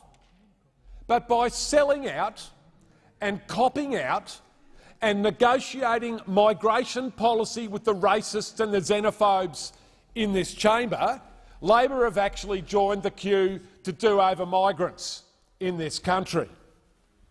And we know that FECA, the Federation of Ethnic Communities in Australia, do not support this dirty deal that Labor stitched up. We know that ACOS do not support this dirty deal that Labor has stitched up, and we know that because a letter signed by Dr Cassandra Goldie on behalf of ACOS and Mr Mohammed Al-Kavaji on behalf of FECA.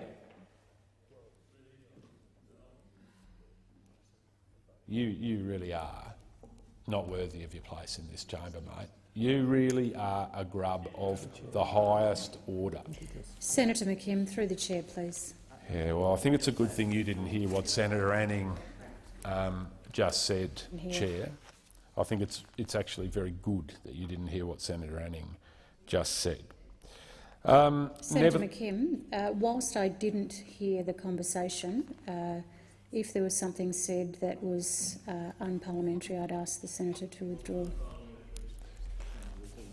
Well, Chair, given that it's come up, I'm going to place it on the record what Senator Anning said. When I read out the name of Mr Mohammed Al-Kavaji, who is the Acting Chief Executive Officer of FECA, Senator Anning said words to the effect that I'm sure he's on the dole. So I'll leave it to the Senate to decide whether that's acceptable. I don't believe that that is acceptable, and I note Senator Anning's not denying what I have placed on the record that he said.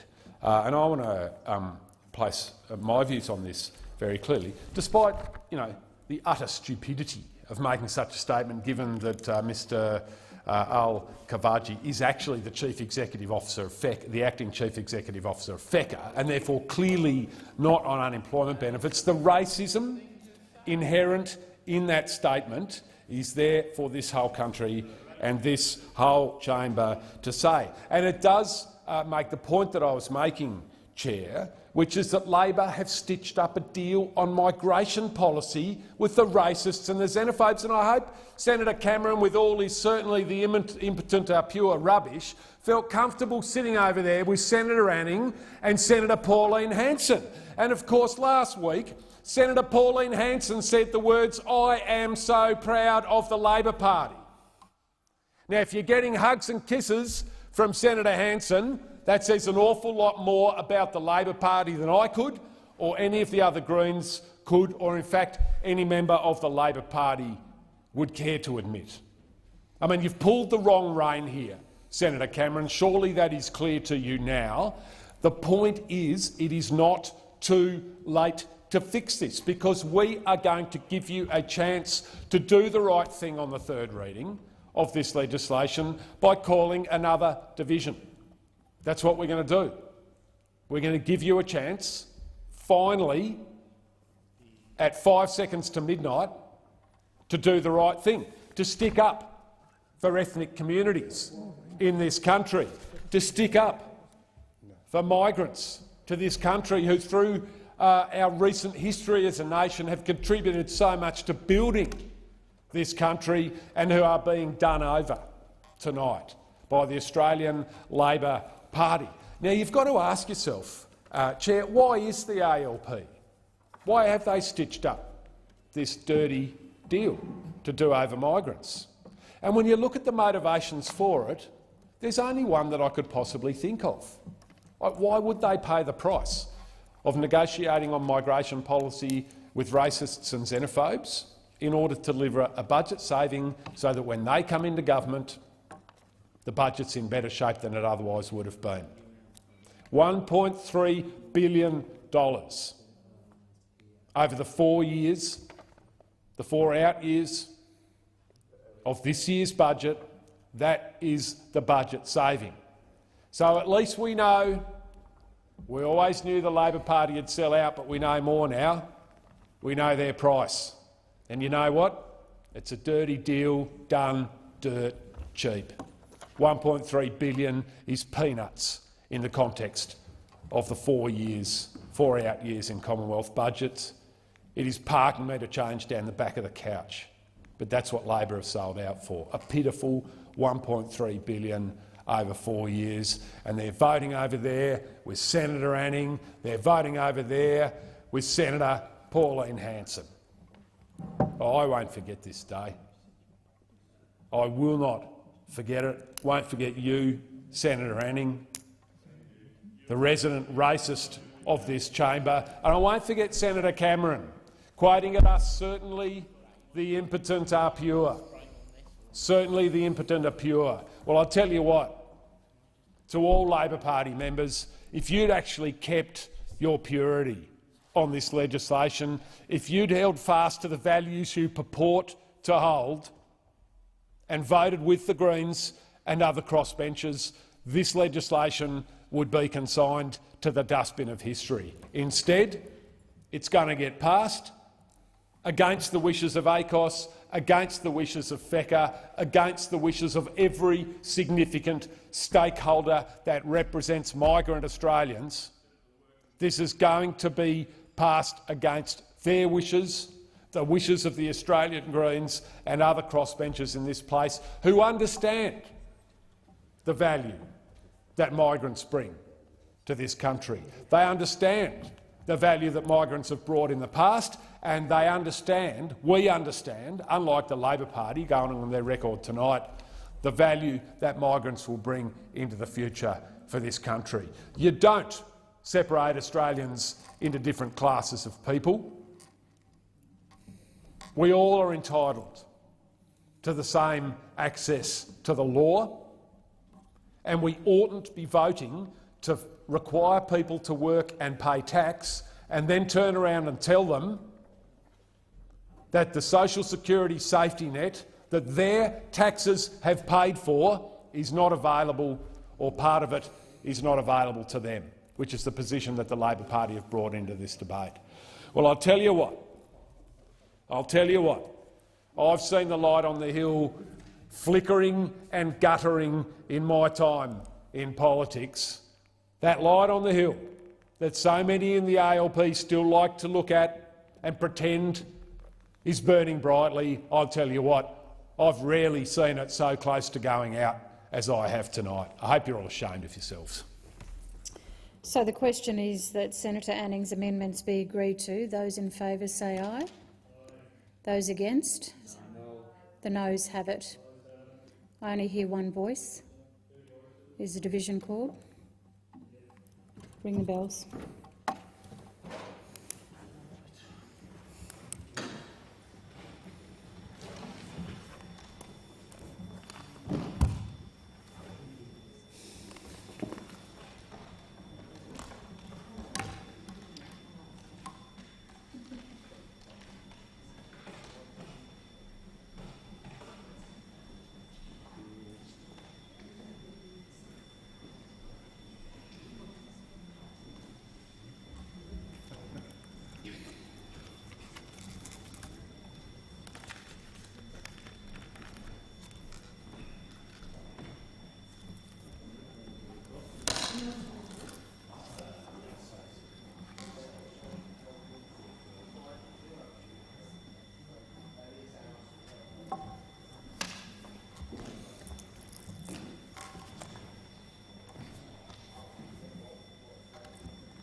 Senator Burston. According to standing orders, a senator shall vote in a division in accordance with that senator's vote by voice, and as you are not on the side where we needed 2 voices, the division is cancelled.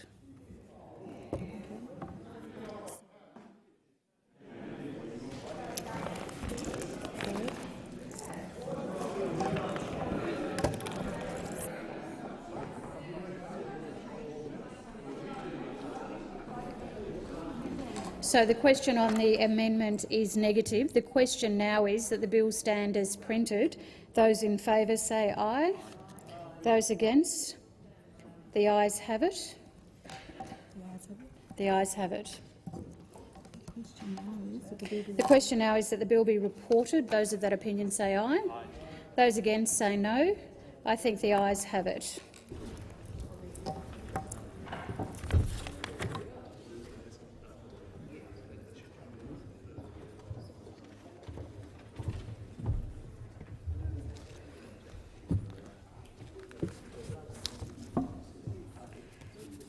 The committee has considered the Social Services and Other Legislation Amendment Promoting Sustainable Welfare Bill 2018.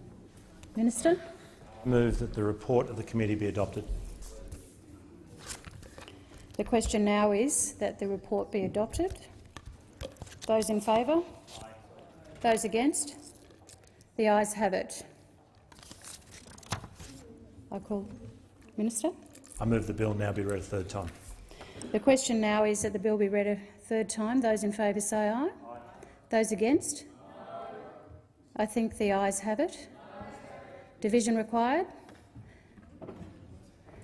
Ring the bells.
Lock the doors. The question is that the bill be read a third time. The ayes will move to the right of the chair, the noes to the left. I appoint Senator Hume, teller for the ayes, and Senator Seward, teller for the noes.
There being 30 ayes and 12 noes, the matter is ruled in the affirmative. I call the clerk. A bill for an act to amend the law relating to social security, farm household support, family assistance and paid parental leave, and for related purposes. Government business orders of the day number 2, Telecommunications Legislation Amendment Bill 2018 in committee.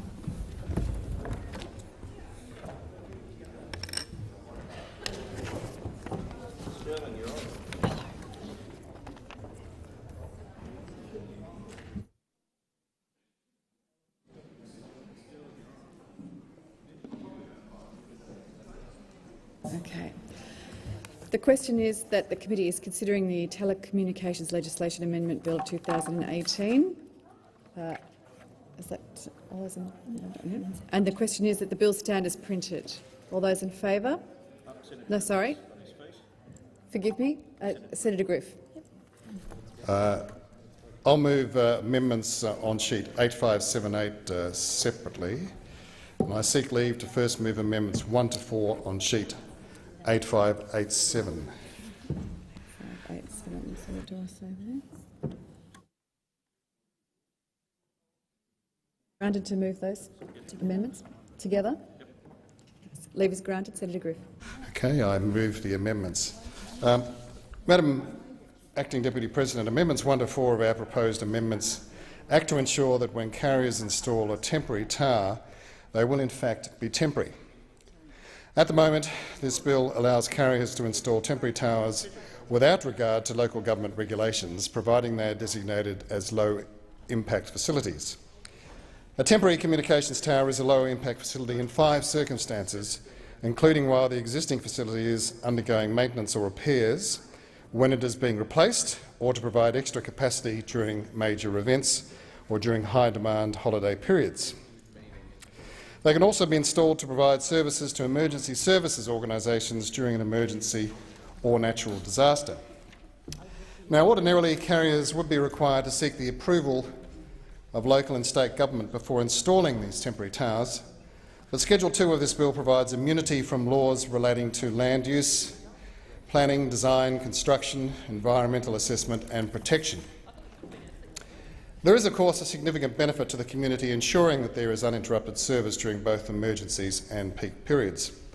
However, we want to ensure that carriers don't exploit loopholes in the current drafting, which would potentially allow them to have a temporary tower in place for up to 366 days. At the moment, the wording of the bill would allow carriers to leave a temporary facility installed for a back-to-back period over 2 calendar years, using the reasoning that it is for multiple events or high-demand holidays. This rides roughshod over important planning, consultation and safe assessment considerations. Our amendments introduce a limit so that carriers cannot leave a temporary facility installed for more than 183 consecutive days if installed at or near a venue, or 90 consecutive days if installed during a high-demand holiday period. If the facility is required to remain installed at a venue for longer than either 183 days or 90 days, the carrier should then follow the appropriate approval process to have this facility installed permanently. Of course, we also expect that carriers will adhere to the rules under Clause 8A, which requires them to remove the temporary facility within 28 days after they have completed maintenance, repairs or replacement of the existing facility, or within 28 days after the end of an event. I also confirm that Centre Alliance will not be supporting the amendment put forward by the Greens, which removes the ability for low-impact facilities to provide for additional capacity at venues or during high-demand holiday periods. Although we understand the rationale behind these amendments, we feel there is a substantial public benefit in allowing carriers to be able to ensure good coverage during high-demand holiday periods and at venues during major cultural, music and sporting events. Thank you. Minister. Thanks, Chair. Thanks, Senator Griff, for your contribution. It's the view of the government that there are already strong safeguards in the bill. It's possible that Senator Griff's amendment could have the effect that if a temporary facility were to be installed for 90 or 183 consecutive days at a particular location, that location would not be available to the carrier at any time in the future. It would effectively restrict the flexibility of the carrier to use that particular location again in the future, and potentially result in poor connectivity outcomes for consumers in times of higher demand. This could be an unintended effect of such an amendment. Senators will recall that Clause 8A requires that carriers must remove a temporary facility installed for an event or events after 28 days. This will apply regardless of how the annual limit is interpreted. The annual limit exists to prevent carriers from turning a temporary facility into a permanent facility. It is, I believe, enough that an annual limit exists. Senator O'Neill. Thank you very much. Firstly, I wish to acknowledge Senator Griff for identifying a legitimate issue in relation to this bill. We recognise the potential and incentive for mobile carriers to seek ways to extend the time limits over which a temporary facility is deployed. One aspect of the proposed amendment is that it seeks to change how the time limits are applied in order to ensure a temporary facility cannot bridge across calendar years. Now, Labor is sympathetic to this concern, and that's one of the reasons why we sought to have a Senate inquiry. The subsequent revisions to the explanatory memorandum, advice on the operative of safeguards of the bill by way of objection mechanisms, have satisfied most of our concerns for the time being. The primary backstop to a carrier bridging the time limit from one calendar year onto another is the land notice that must be issued to which the landowner can object. And this provides a trigger point at which an opportunistic attempt by mobile carriers to bridge a temporary facility across calendar years can be blocked by the TIO. Labor accepts that whilst this mechanism is imperfect, we're prepared to be flexible and to see how it operates in practice. If the TIO observes unintended outcomes, then there is nothing that will prevent a future parliament from strengthening those safeguards. For these reasons, we're prepared to support the bill as it stands. The proposed amendment also seeks to require carriers to restore land to a condition that is equivalent to its original condition. This is a departure from the long-standing restoration language set out in Schedule 3 of the Telecommunications Act. We do not propose to change this approach given the uncertainty it would create. For these reasons, Labor will not be supporting the proposed amendment, although we do, once again, as I say, acknowledge the legitimate concerns identified by Senator Griff. Are there any further contributions on these amendments before I put the question? If not, the question is that the amendments now be agreed to. All those of that opinion say aye. All those against? No. I think the noes have it. The noes have it. Senator Griff. Senator O'Neill. No, Senator Griff. Senator Griff, you were up there first. I now seek leave to move amendments 5 to 7 on sheet 8587. Is leave granted? Leave is granted, Senator Griff. I move the amendments. Now, these amendments, which Senator O'Neill referred to in her contribution just a moment ago, will ensure that sites are properly remediated when the temporary tower is removed. Now, Schedule 2 in part deals with the obligations of carriers to remedy sites after the temporary structure is gone and what remedies are available to the landowner should they fail to do so. Now, existing protections under the Telecommunications Act will continue. However, we know through the submissions made to the Department's Immunities and Powers Inquiry that telcos don't always abide by those rules, and local government are often required to stretch their budgets to return sites to their previous state. Our amendment to Section 9A strengthens the drafting of the bill to ensure that a carrier takes all responsible steps to return the land to a condition equivalent to what it was before, rather than just to, as it currently states, a similar state. Now, equivalent means equal in value, amount or function. Similar means having a resemblance in appearance. Now, any landowner would rightly expect and should get like for like or structural repair. There were some concerns raised by others in this place that changing the language of this provision would introduce an unacceptably high bar for carriers. One concern was that if a carrier were to correct an issue with the land or make an improvement, that the carrier would need to undo this when removing the temporary facility in order to adhere with the definition of equivalent. Now, I don't know about anybody else in this place, but I've never heard of a carrier making improvements, that is, making a site better, when they maintain or repair their infrastructure or facilities. In fact, it is usually very much opposite of that. Both myself and my staff have seen images of poorly restored land following the removal of telco infrastructure, and restorations that have taken months, even years, to be completed. All you have to do is browse the hundreds of complaints on the social media pages of telcos to see pictures of poor restoration work, and certainly no true improvements. We believe any landowner would expect telcos to leave their property in the same state they found it.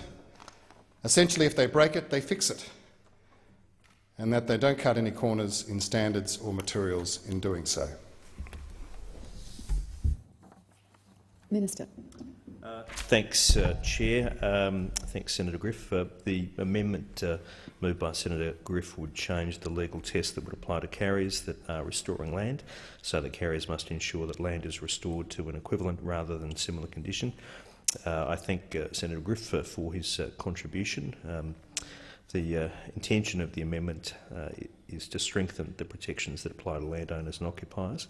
The government has made plain that the powers and immunities framework that carriers can take advantage of is a privilege and not a right. The government expects that carriers exercise these powers responsibly and considers that the safeguards that exist in the framework are critical to the sustainability of the system. However, after giving consideration to Senator Griff's amendments, the government isn't in a position to support them at this time in their current form. The question is that the amendments be agreed to. All those in favour say aye. All those against? No.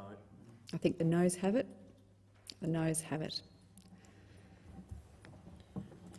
Senator O'Neill. Thank you very much, Chair, and I move the amendments on sheet 8592 revised. Labor is introducing an amendment to correct a legislative issue that is preventing the payment of assistance payments to a regional broadcaster. This amendment will omit Northern Rivers Television Proprietary Limited as a specified company eligible to receive a transitional support payment under Part 3 of Schedule 6 to the Broadcasting Legislation Amendment Broadcasting Reform Act of 2017, and to specify Network Investments Proprietary Limited in its place. The amendments proposed would also ensure that Network Investments receive the transitional support payment for each of the relevant financial years. The Broadcasting Reform Act establishes a transitional support payment scheme for specified companies. This entitles a company to a transitional support payment if it meets certain criteria, including being the holder of a commercial television or radio broadcasting licence. Northern Rivers is specified as a company who can receive an annual transitional support payment if they meet the criteria for the payment. However, on 1 June 2017, Northern Rivers transferred the commercial television broadcasting licence and assets it held to Network Investments. Under the policy, Network Investments, as the current holder of the commercial television broadcasting licence, would have been eligible for the annual payment of financial assistance, however, is not currently specified in the Broadcasting Reform Act. This amendment will specify Network Investments as being eligible for the payment. This amendment was first introduced by the government in the House of Representatives to a separate bill, the Communications Legislation Amendment, Deregulation and Other Measures Bill of 2018. However, that bill has since stalled under this minister, as has much else in the communications portfolio. The minister's been sitting on the government's Communication Deregulation Bill for over 2 years. The minister has also been sitting on his regional broadband levy for nearly the same period. Frankly speaking, Labor's tired of waiting for this minister to get his act together. We've noticed delay, delay, delay and delay, and that is why Labor has introduced this amendment to get on with the job. Minister. Thanks, Chair. The reason that the bill, which has already been introduced, which addresses this, has not been dealt with is because the Australian Labor Party will not treat it as a non-controversial piece of legislation. They are treating something which should be a straightforward matter in a way that is intended to not allow it to be dealt with in good time. So that is why the government is supporting this amendment, because it reflects measures that the government first proposed in the Communications Legislation Amendment, Deregulation and Other Measures Bill 2018. The government supports these amendments because it will allow payments to be made to Network Investments Proprietary Limited as part of the transitional support payments under the Broadcasting Legislation Amendment, Broadcasting Reform Act 2017. The amendment is necessary as Northern Rivers transferred its commercial television broadcasting licence and assets to Network Investments in June 2017. The government also supports the minor amendments to correct some technical issues on the pro rata tax refund for a transmitter licence under the Radio Communications Taxes Collection Act 1983. Of course, the Communications Legislation Amendment, Deregulation and Other Measures Bill 2018 was introduced into the Senate on 19 March 2018. It was supported by those opposite in the other place. However, in this place, for tactical reasons, they do not see their way clear to supporting it as a non-contro piece of legislation. That bill includes a range of other measures that are, as I say, non-controversial and important, including allowing NBN Co to dispose of surplus assets such as trucks and office stationery that it's no longer using. The bill is deregulatory in nature, and so the government is mystified as to why those opposite have sought to stymie its progress and to delay it at every opportunity despite supporting it in the other place. This is a common Labor tactic to say, oh gee, the government's being tardy on something, when actually those opposite have declined the opportunity for it to be dealt with in an expeditious way. So whilst the government welcomes these amendments, we are disappointed that they need to be moved. It would have been simpler to consider the Communications Legislation Amendment, Deregulation and Other Measures Bill 2018.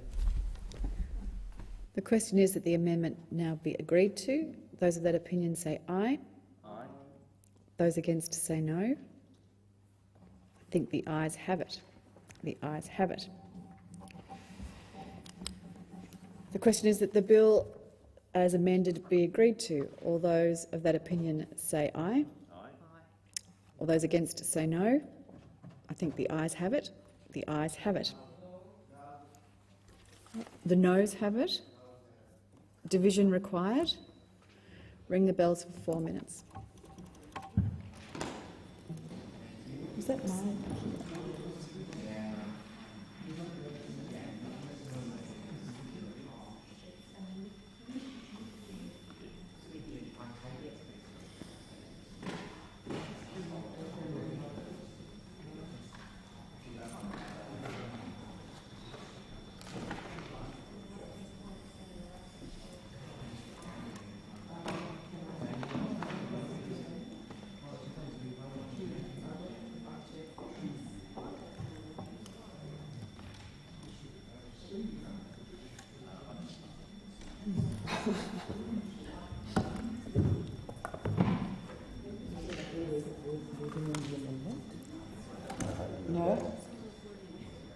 side of the agenda?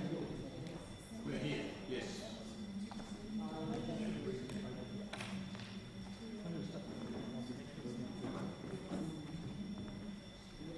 Okay, thank you.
Lock the doors.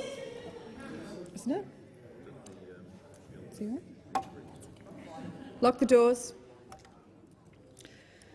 The question is that the bill as amended be agreed to. The ayes will move to the right of the chair, the noes to the left. I appoint Senator Smith, teller for the ayes, and Senator Seward, teller for the noes. Smith, Dean, teller. Yes.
No.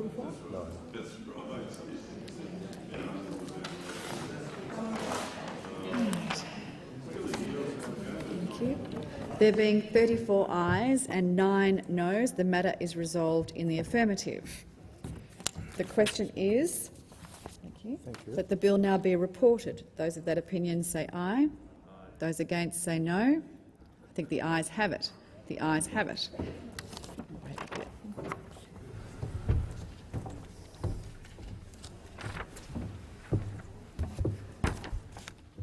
The committee has considered the Telecommunications Legislation Amendment Bill 2018 and agreed to it with amendments.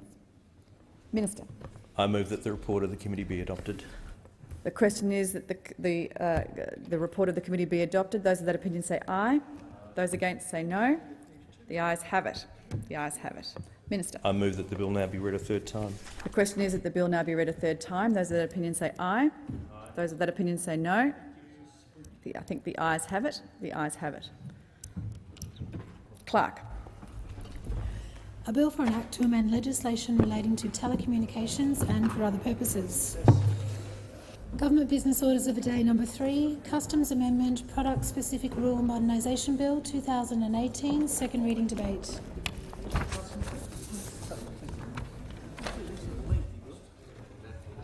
Senator Carr. Thank you very much, Madam Deputy President. This is a bill that I won't spend a lot of time on because, frankly, it should have been treated as a non-controversial bill, but it clearly is part of the government's problem here that they don't have much of a legislative agenda. Oh, yeah? Well, that's very good. We'll be very quick then, won't we? Because there's not much that can be said about it. This is a Customs Act to streamline the product-specific rules of origin for 4 of the free trade agreements: the Singapore-Australia Free Trade Agreement, ASEAN, New Zealand, and then the Japan-Australia Economic Partnership and the China Free Trade Agreement. The changes are made by the bill are minor and are technical in nature, and you would have expected them, as I say, to be non-contro.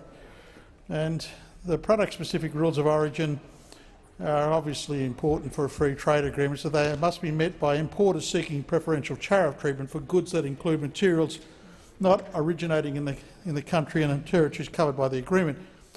Now, if the goods meet the requirements, they essentially are deemed to have originated in the country that is party to the FTA, are not entitled to preferential treatment customs duty on imports to Australia.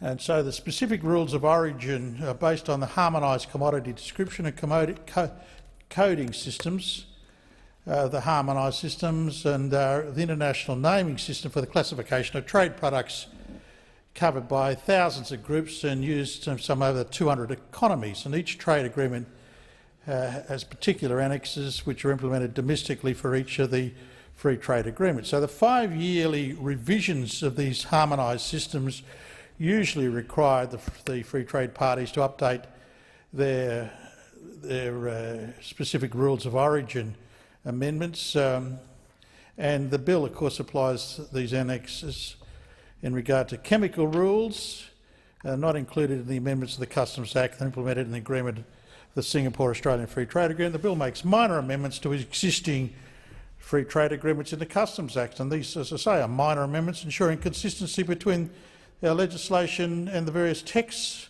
of the agreements between Singapore, Thailand, Malaysia and Asia, and Labor supports the bill. Senator Ruston. Could be either. Thank you very much, Acting Deputy Chair. The Customs Amendment Product Specific Rule Modernisation Bill 2018 amends the Customs Act 1901, the Customs Act, to streamline the implementation of our free trade agreements and help facilitate smoother trade between Australia and our FTA partners. The bill does this by changing the way the product-specific rules, or the PSRs, of Australia's FTAs are given effect in domestic legislation. Australia's enforced FTAs contain rules of origin and product-specific rules.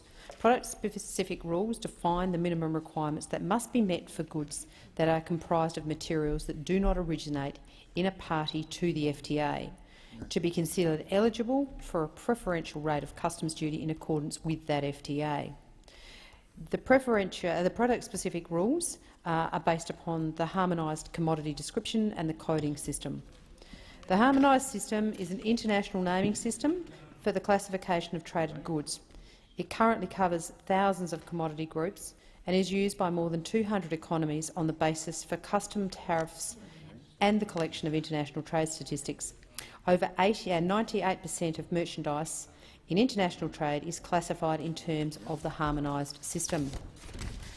Each FTA has a separate PSR annex, which is currently, with the exception of the Singapore-Australia Free Trade Agreement, SAFTA, implemented domestically in Rules of Origin regulations, or RU regulations, for each FTA. 5 yearly revisions of the harmonised system of the World Customs Organisation usually compel FTA parties to update their agreements' PSRs, which in Australia's case means subsequent amendments to the FTA's RU's regulations. The size of these regulations ranges from 257 to 1,977 pages.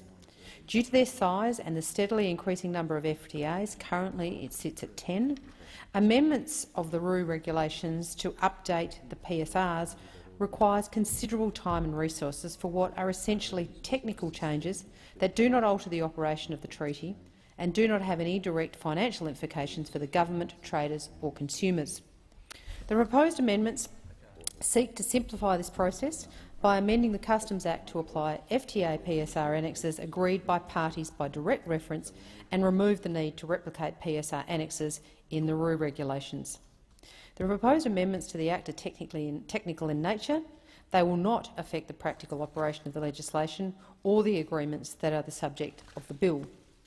Parties to the agreement to establish the ASEAN Australia-New Zealand Free Trade Area, otherwise known as ANZFTA, have agreed to take whatever steps are necessary to bring the HS 2017 PSR schedule into force domestically on the 1st of January 2019. These amendments will ensure that Australia is able to meet its ANZFTA deadline to minimise the administrative burden on Australian businesses and officials in trying to juggle new and old HS codes, and will further streamline trade between Australia and our FTA partners. In 2017, trade with Australia under the ANZFTA totalled Australian $120 billion.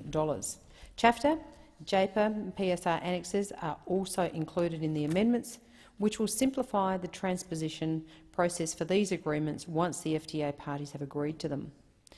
Further, similar amendments to the Customs Act will be brought to Parliament to facilitate the update of the PSRs of Australia's other existing FTAs in the foreseeable future. The bill before this chamber will allow the revised PSR schedules of these FTAs to enter into force in a far more efficient and timely manner. Once these amendments are made, future changes to the PSR annexes for ANZFTA, CHAFTA and JPA will be able to be made simply by the completion of the provisions contained in the agreement pertaining to such updates and completion of Australia's domestic treaty-making process. The bill also refers to and applies the annex containing the chemical rules of the SAFTA, which were not included in the amendments to the Customs Act that implemented the agreement to amend the Singapore-Australia Free Trade Agreement in 2017. The bill also makes minor amendments to existing FTA divisions in the Customs Act. These minor amendments will ensure consistency between our legislation and the FTA text in the Singapore, Thailand, Malaysia, Chile and ASEAN New Zealand FTAs. The government is committed to the passage of these amendments in 2018. They will greatly reduce the administrative burden of the current transposition process, cutting costs for businesses and taxpayers, with flow-on benefits to consumers and households. In passing this bill, the government honours the commitments to the FTA partners to ensure our agreements remain up-to-date, supporting our jobs and growth agenda, reducing red tape for Australian businesses and helping to keep costs down for Australian households. I commend the bill to the chamber.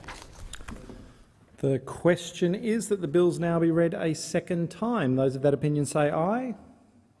Those of that opinion say aye. Against say no. I think the ayes have it. No amendments have been circulated. Sorry? A bill for an act to amend the Customs Act 1901 and for related purposes. No amendments have been circulated. Does any senator require a committee stage? If not, I shall call the minister to move the third reading. I move this bill now be read a third time. The question is that the bill be read a third time. Those of that opinion say aye. Those against say no. I think the ayes have it. Clerk. A bill for an act to amend the Customs Act 1901 and for related purposes. Government Business Order of the Day number 4, Migration Amendment Regulation of Migration Agents Bill 2018 and a related bill, resumption of second reading debate. Senator Carr. Thank you, Mr Acting Deputy President. Labor supports these bills which will remove unnecessary restrictions on the migrant advisory industry and set the default charge for the services of agents who give advice. It's important to stress, in Labor's view, the quality of service to migrants will not be diminished by these changes, and people seeking the help of a migration agent are by nature vulnerable consumers, and they're often seeking help with an application to reunite with family or in the process of seeking a humanitarian visa. They want to take up a job in Australia or visit for an extended period of time. We are supporting these bills because after a Senate inquiry and amendments were introduced in the House, the protections for vulnerable migrants will be retained. I note, however, that this has taken a very long time to reach this point. The bill arises from the recommendations of the independent review of the Migration Agents Registration Authority by Dr Christopher Kendall. The review, known as the Omar Review, was commissioned by the Abbott government in June 2014. Dr Kendall submitted his report in September 2014, and yet the legislation was not introduced to the House of Representatives until July 2017. And here we are debating this matter December 2018.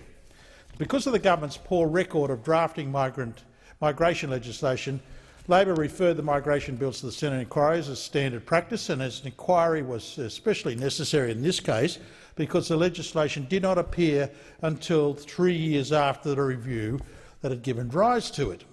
And it was important to consider whether changed circumstances would affect the OMR recommendations.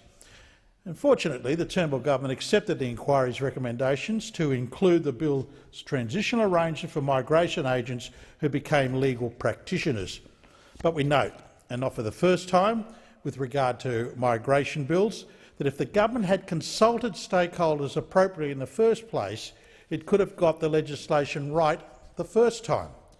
The bills implement the OMR recommendations that lawyers who hold practising certificates should be removed from the regulatory regime that governs migration agents.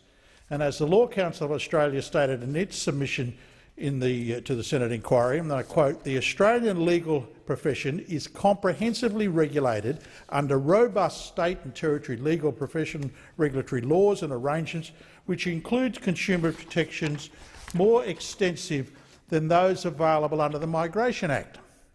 And this was supported by submissions by the Refugee Council, which urged that these bills be passed. The Council stated, and the lawyers, and I quote, "Lawyers are already required to maintain registration and uphold their ethical duties under their own state-based legal professional regulatory framework." And I quote again, "Refugee Council of Australia believes that this system is sufficient to ensure lawyers provide sound advice and adhere to their ethical obligations."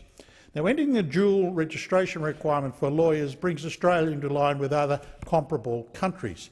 That is, the United Kingdom, Canada and New Zealand all have registration requirements for migration agents but do not require lawyers to be registered in order to provide immigration advice. Under this bill, the existing 12-month limit for someone to apply for registration after completing a prescribed course is removed. This complements changes to replace the current graduate certificate with a graduate diploma in Australian migration law and practice and the development of a capstone exam. The bill also gives migration agents regulatory authority the power to refuse an application to become a registered migration agent where the applicant has been required to but has failed to provide information or answer questions about their application. The bill requires migration agents who have been registered on a non-commercial basis to notify the authority if there is a change in circumstances under which they have gone to provide immigration assistance on a commercial basis. These changes complement amendments made by the complementary bill, the Migration Amendments Registration Application Charges Amendment Rates of Change Bill, and makes the higher commercial charge the default charge. Together, these changes make the migration advice industry less complex and more client-friendly. Labor, therefore, is pleased to support the bill in the form now before the Senate. Senator McKim. Thank you, Acting Deputy President. Currently, it's illegal to provide immigration advice without being registered as a migration agent. This bill, however, seeks to change that, driven by an argument that lawyers, regardless of their professional or educational background, do not need to be regulated alongside specialist migration agents because, as the argument goes, their skills are their existing skills and therefore consumer protections are comparable. The Greens do not believe this argument has any robust merit. Now, we've just had a situation in this chamber in the Senate where Labor has made migration policy by voting with people like Senator Hanson and her One Nation party, Senator Anning and the Coalition, which, as we all know, has an agenda that is driven by the far right of that party. And of course Labor chose to vote with all of those people to ensure that some migrants, recent arrivals in this country, would be denied access to parts of the social security safety net for 4 years. It was a piece of legislation that was incredibly punitive, particularly on migrants, as they are one of the most vulnerable cohorts of people in our community.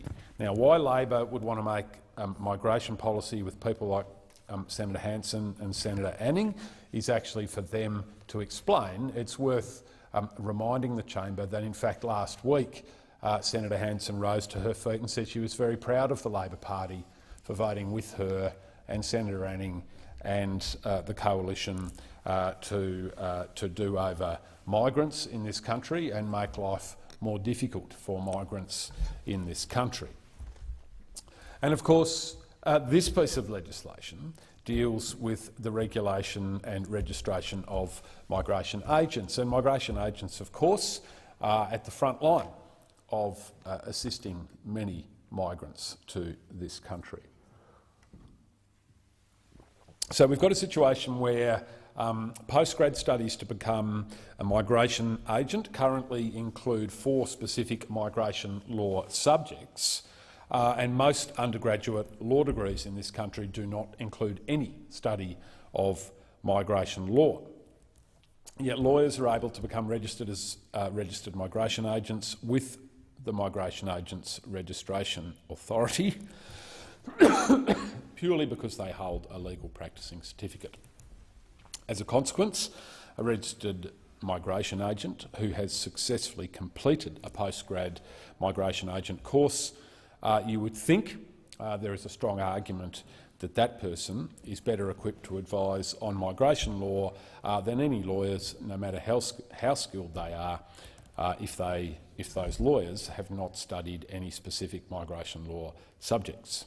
Migration agents are specialists in the field, also pay the $800 per annum required to subscribe to Legendcom, which is an electronic database administered by Home Affairs, the Department of Home Affairs, a database of migration and citizenship legislation and policy documents. Now, that database is continually being upgraded as migration law changes. Now, migration agents are required to pay that fee per annum to subscribe to Legendcom to support their education, make sure they're up to date and are adequately prepared to adequately trained and informed to prepare applications and submissions with the most up-to-date information. And it has been put to me anecdotally that the database isn't well subscribed to by generalist lawyers doing migration work. Registration of lawyers by the Office of the Migration Agents Registration Authority, OMARA, ensures lawyers comply with the Migration Agents Registration Authority Code of Conduct, which requires migration practitioners to maintain relevant, specialist and up-to-date knowledge of migration law and processes. So the current system and regulation of agents includes robust complaint mechanisms and codes of conduct, which, when complaints are lodged, set off thorough investigations. These processes are customer-focused to ensure the rights and needs of customers are paramount and protected. This is a particularly valuable safety net for vulnerable consumers of these kinds of advice. The inclusion of lawyers in the migration regulation scheme is similar to an accountant who must undergo further studies if they want to be registered as a tax agent. To practice patents law, a lawyer must undertake further studies in the area before they are allowed to appear in a matter, so it isn't an oddity that lawyers be required to demonstrate some migration law or be required to keep up to date with migration law.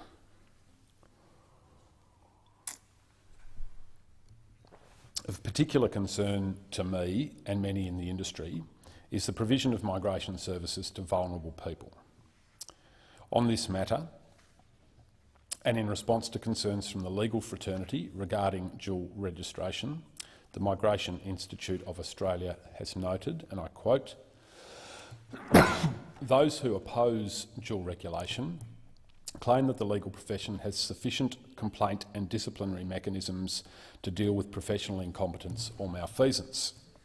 However, some law societies do not appear to have the same regard for migrant consumer protection as the OMARA, which is, of course, the Office of the Migration Agents Registration Authority." The Migration Institute of Australia continues. Lawyers have been allowed to continue practising by their law societies, even after being banned by the OMARA for providing fraudulent migration advice or breaches of fiduciary duties. End quote. So let's be really clear about this. We have situations where lawyers have been allowed to continue practising by their law societies, the bodies that govern the behaviour of lawyers, even after those lawyers have been banned by the Office of the Migration Agents Registration Authority for providing fraudulent migration advice. Now, fraudulent migration advice is not simply incompetent migration advice. It is a significant step past incompetent migration advice. It is actually fraudulent. And the Office of the Migration Agents Registration Authority, on this advice from the Migration Institute of Australia, have at times banned lawyers. And yet in those very same circumstances, lawyers have been allowed to continue practising by their law societies. Now, in addition to that, there are legitimate concerns that this bill will lead to a loss of legal expertise or legal aid-funded services in large non-legal migration agencies, including refugee services, because lawyers would seek employment elsewhere. The Migration Institute of Australia has warned, and I quote again, from the Migration Institute of Australia, "The removal of lawyers from the regulatory system will result in disastrous unintended consequences for the humanitarian migration sector." Senator McKim, please resume your seat. It being 9:50 p.m, I propose that the Senate now adjourn. Senator Brown. Thank you, Mr Acting Deputy President. On the 3rd of December each year, we come together as a community to mark International Day of People with Disability. It is a day that has been celebrated and commemorated throughout Australia ever since the day was first established by the United Nations in 1992. The theme for this year's celebration is empowering persons with disabilities and ensuring inclusiveness and equality. Events commemorating today have been held throughout Australia. In fact, over 143 different community events were scheduled for today alone. Events are literally being held everywhere, from Tiwi in the top end down to my home state of Tasmania, where events were planned in Hobart, Devonport and Burnie, to name but a few. Every corner of every state had an occasion planned to commemorate and celebrate Australians with disability, not just today, but in the preceding few days as well. However, as a community, we need to put additional effort and resources into inclusion each and every day, because IDPWD was intended to be about the rights and well-being of persons with disabilities in all spheres of society and development, and to increase awareness of the situation of persons with disabilities in every aspect of social, economic and cultural life. The contributions people with disability can and do make to Australia is worthy of so much more than a series of annual awards. An inclusive community is one that actively seeks respect for all of its citizens, values diversity, ensures equitable access to resources and opportunity, and engages its citizens in decision-making processes that impact on their lives. An inclusive community also encourages people with disability to find their voice. Michael Sullivan from Down Syndrome Advisory Network says the best way to start to find your voice is with your peers. And I quote, "Being part of a group who are also finding their voice, this is where you can learn what you are passionate about and how to use your voice." Michael suggests that we use the term "use your voice" because no one can give people with intellectual disability a voice. Michael goes on to say, "You have a voice. Deep down, we all have something to say. It's about our voices and making sure people listen when we use our voices." Claire, who also has Down syndrome, says in her view, what is important in life is pretty simple. And I quote, "Life is about a loving family and friends, keeping healthy, having a social life and having a job." End quote. As colleagues are probably aware, the National Awards process was changed this year. This year, the National Awards for Disability Leadership were held for the first time. The new awards were broadcast worldwide through a dedicated YouTube channel earlier today, although the broadcast was not without some technical challenges. I was fortunate enough to attend the host event in Melbourne. The new format and awards were jointly organised by the Disability Leadership Institute, Disabled People's Organisations Australia and the Australian Federation of Disability Organisations. People with disability from throughout Australia were recognised today by their peers for their leadership and achievements. They also came together to celebrate the expertise and talent possessed by people with disability throughout our nation. This year's awards covered 7 categories: the arts, change-making, rights activism, innovation, social impact, inclusion and, perhaps most importantly, the Leslie Hall Award for Lifetime Achievement. The continuation of the recognition of Leslie Hall through the Lifetime Achievement Award is important. Leslie was a tireless advocate for disability rights and inclusion.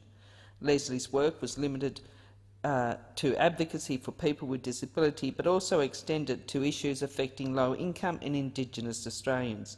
Of course, she also worked tirelessly for the establishment of the NDIS.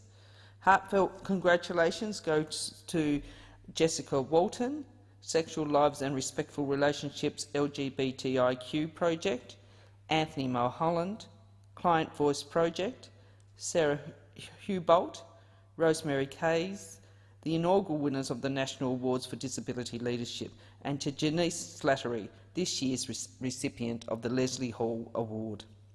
I also want to place on record my congratulations to those hard-working advocates and activists who sponsored, supported and organised today's awards presentation. Later on this week, on December 6, it will be 4 years since the remarkable Stella Young passed away.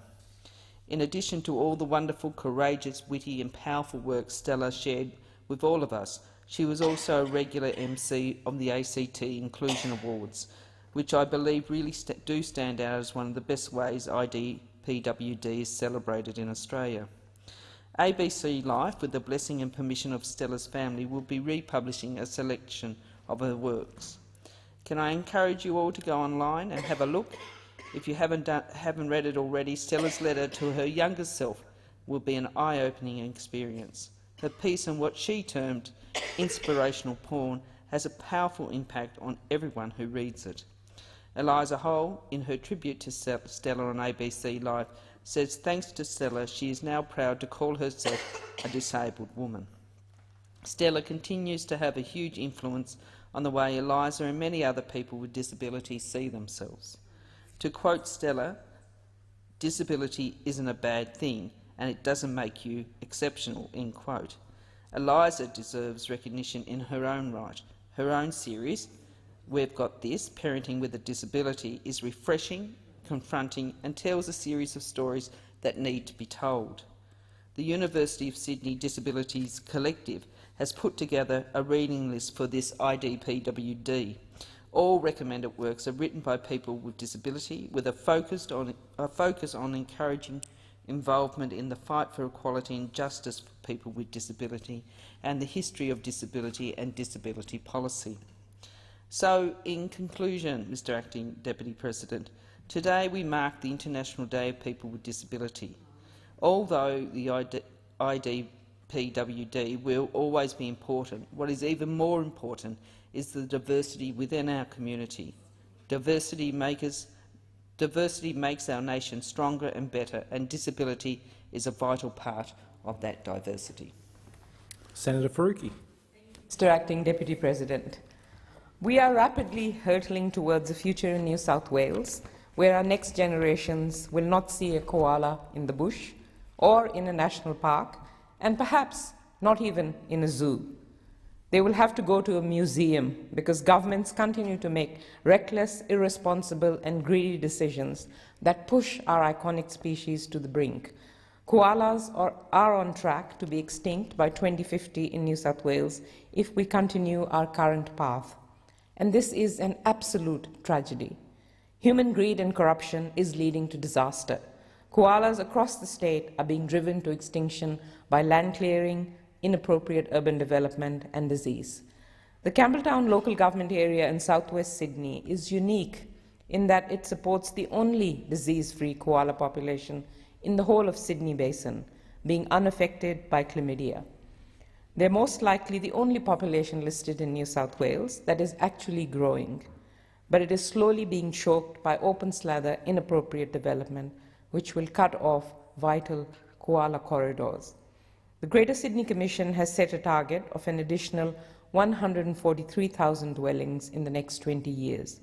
The New South Wales Government's proposed Greater Macarthur Priority Growth Area will deliver 33,000 of these, on land that includes vital koala corridors, and all of this without a koala plan of management for the Campbelltown local government area.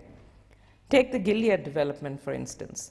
Lend-Lease's 216-hectare development will leave just about 30 hectares of woodland. The Total Environment Centre has highlighted in their submission to the biodiversity certification application that the Mount Gilead property is situated between the Georges and Nepean rivers and is the current transit point of koalas between the two river corridors. With the development, it would become near impossible for them to travel between them. And apparently, they're able to do this through the magic of biodiversity offsetting. Well, we are not really fooled by the government spin doctors, because no amount of the scam that is biodiversity offsetting can replace an ecosystem which has already been destroyed. Once gone, it's gone forever. The biodiversity certification assessment for the Gilead development found that 284 species credits are required to offset impacts to koalas. So where did they get these credits from? 34 credits from Fernhill near Mulgoa, although I'm not sure how the Campbelltown koalas are meant to travel the 40 kilometers to get there. 133 koala credits from areas that are zoned for public recreation. Again, I'm not sure how public recreation and koala habitat are meant to coexist when we know how at risk koalas are from car strike and dog attacks, and 151 credits from Nurumba Bush Reserve, an area that Campbelltown Council is already protecting. So where is the additionality in all of this? The offset process will not result in one extra tree being planted or one extra tree being preserved, despite many trees and koala connectivity corridors being completely destroyed. The entire biodiversity offset program is designed for the convenience of property developers, for the convenience of mining companies, for the convenience of big agribusinesses, not for environmental needs. And we are running out of time. Log on to the Help Save the Wildlife and Bushlands in Campbelltown Facebook site, and it is absolutely heartbreaking. Time and time again, there are koalas found dead on Appin Road or Picton Road. Tireless volunteers spend their time and money cleaning up the mess that bad planning has created. This koala colony has only survived because their habitat has been protected by the community, by environmental groups, by animal welfare groups. But the New South Wales government seems intent on squeezing them out even further. I must congratulate the Georges River Koala Network for their push for a Georges River National Park. It is very important that this park does not stop at Appin and continues into Wollondilly to protect the koalas. We need to protect biodiversity corridors connecting the Georges River, the Nepean River, Cataract River, and Bargo River. I, for one, won't stand by while greed and corruption drive our most iconic species to extinction. Thank you, Senator Faruqi. The Senate stands adjourned and will meet again tomorrow at midday.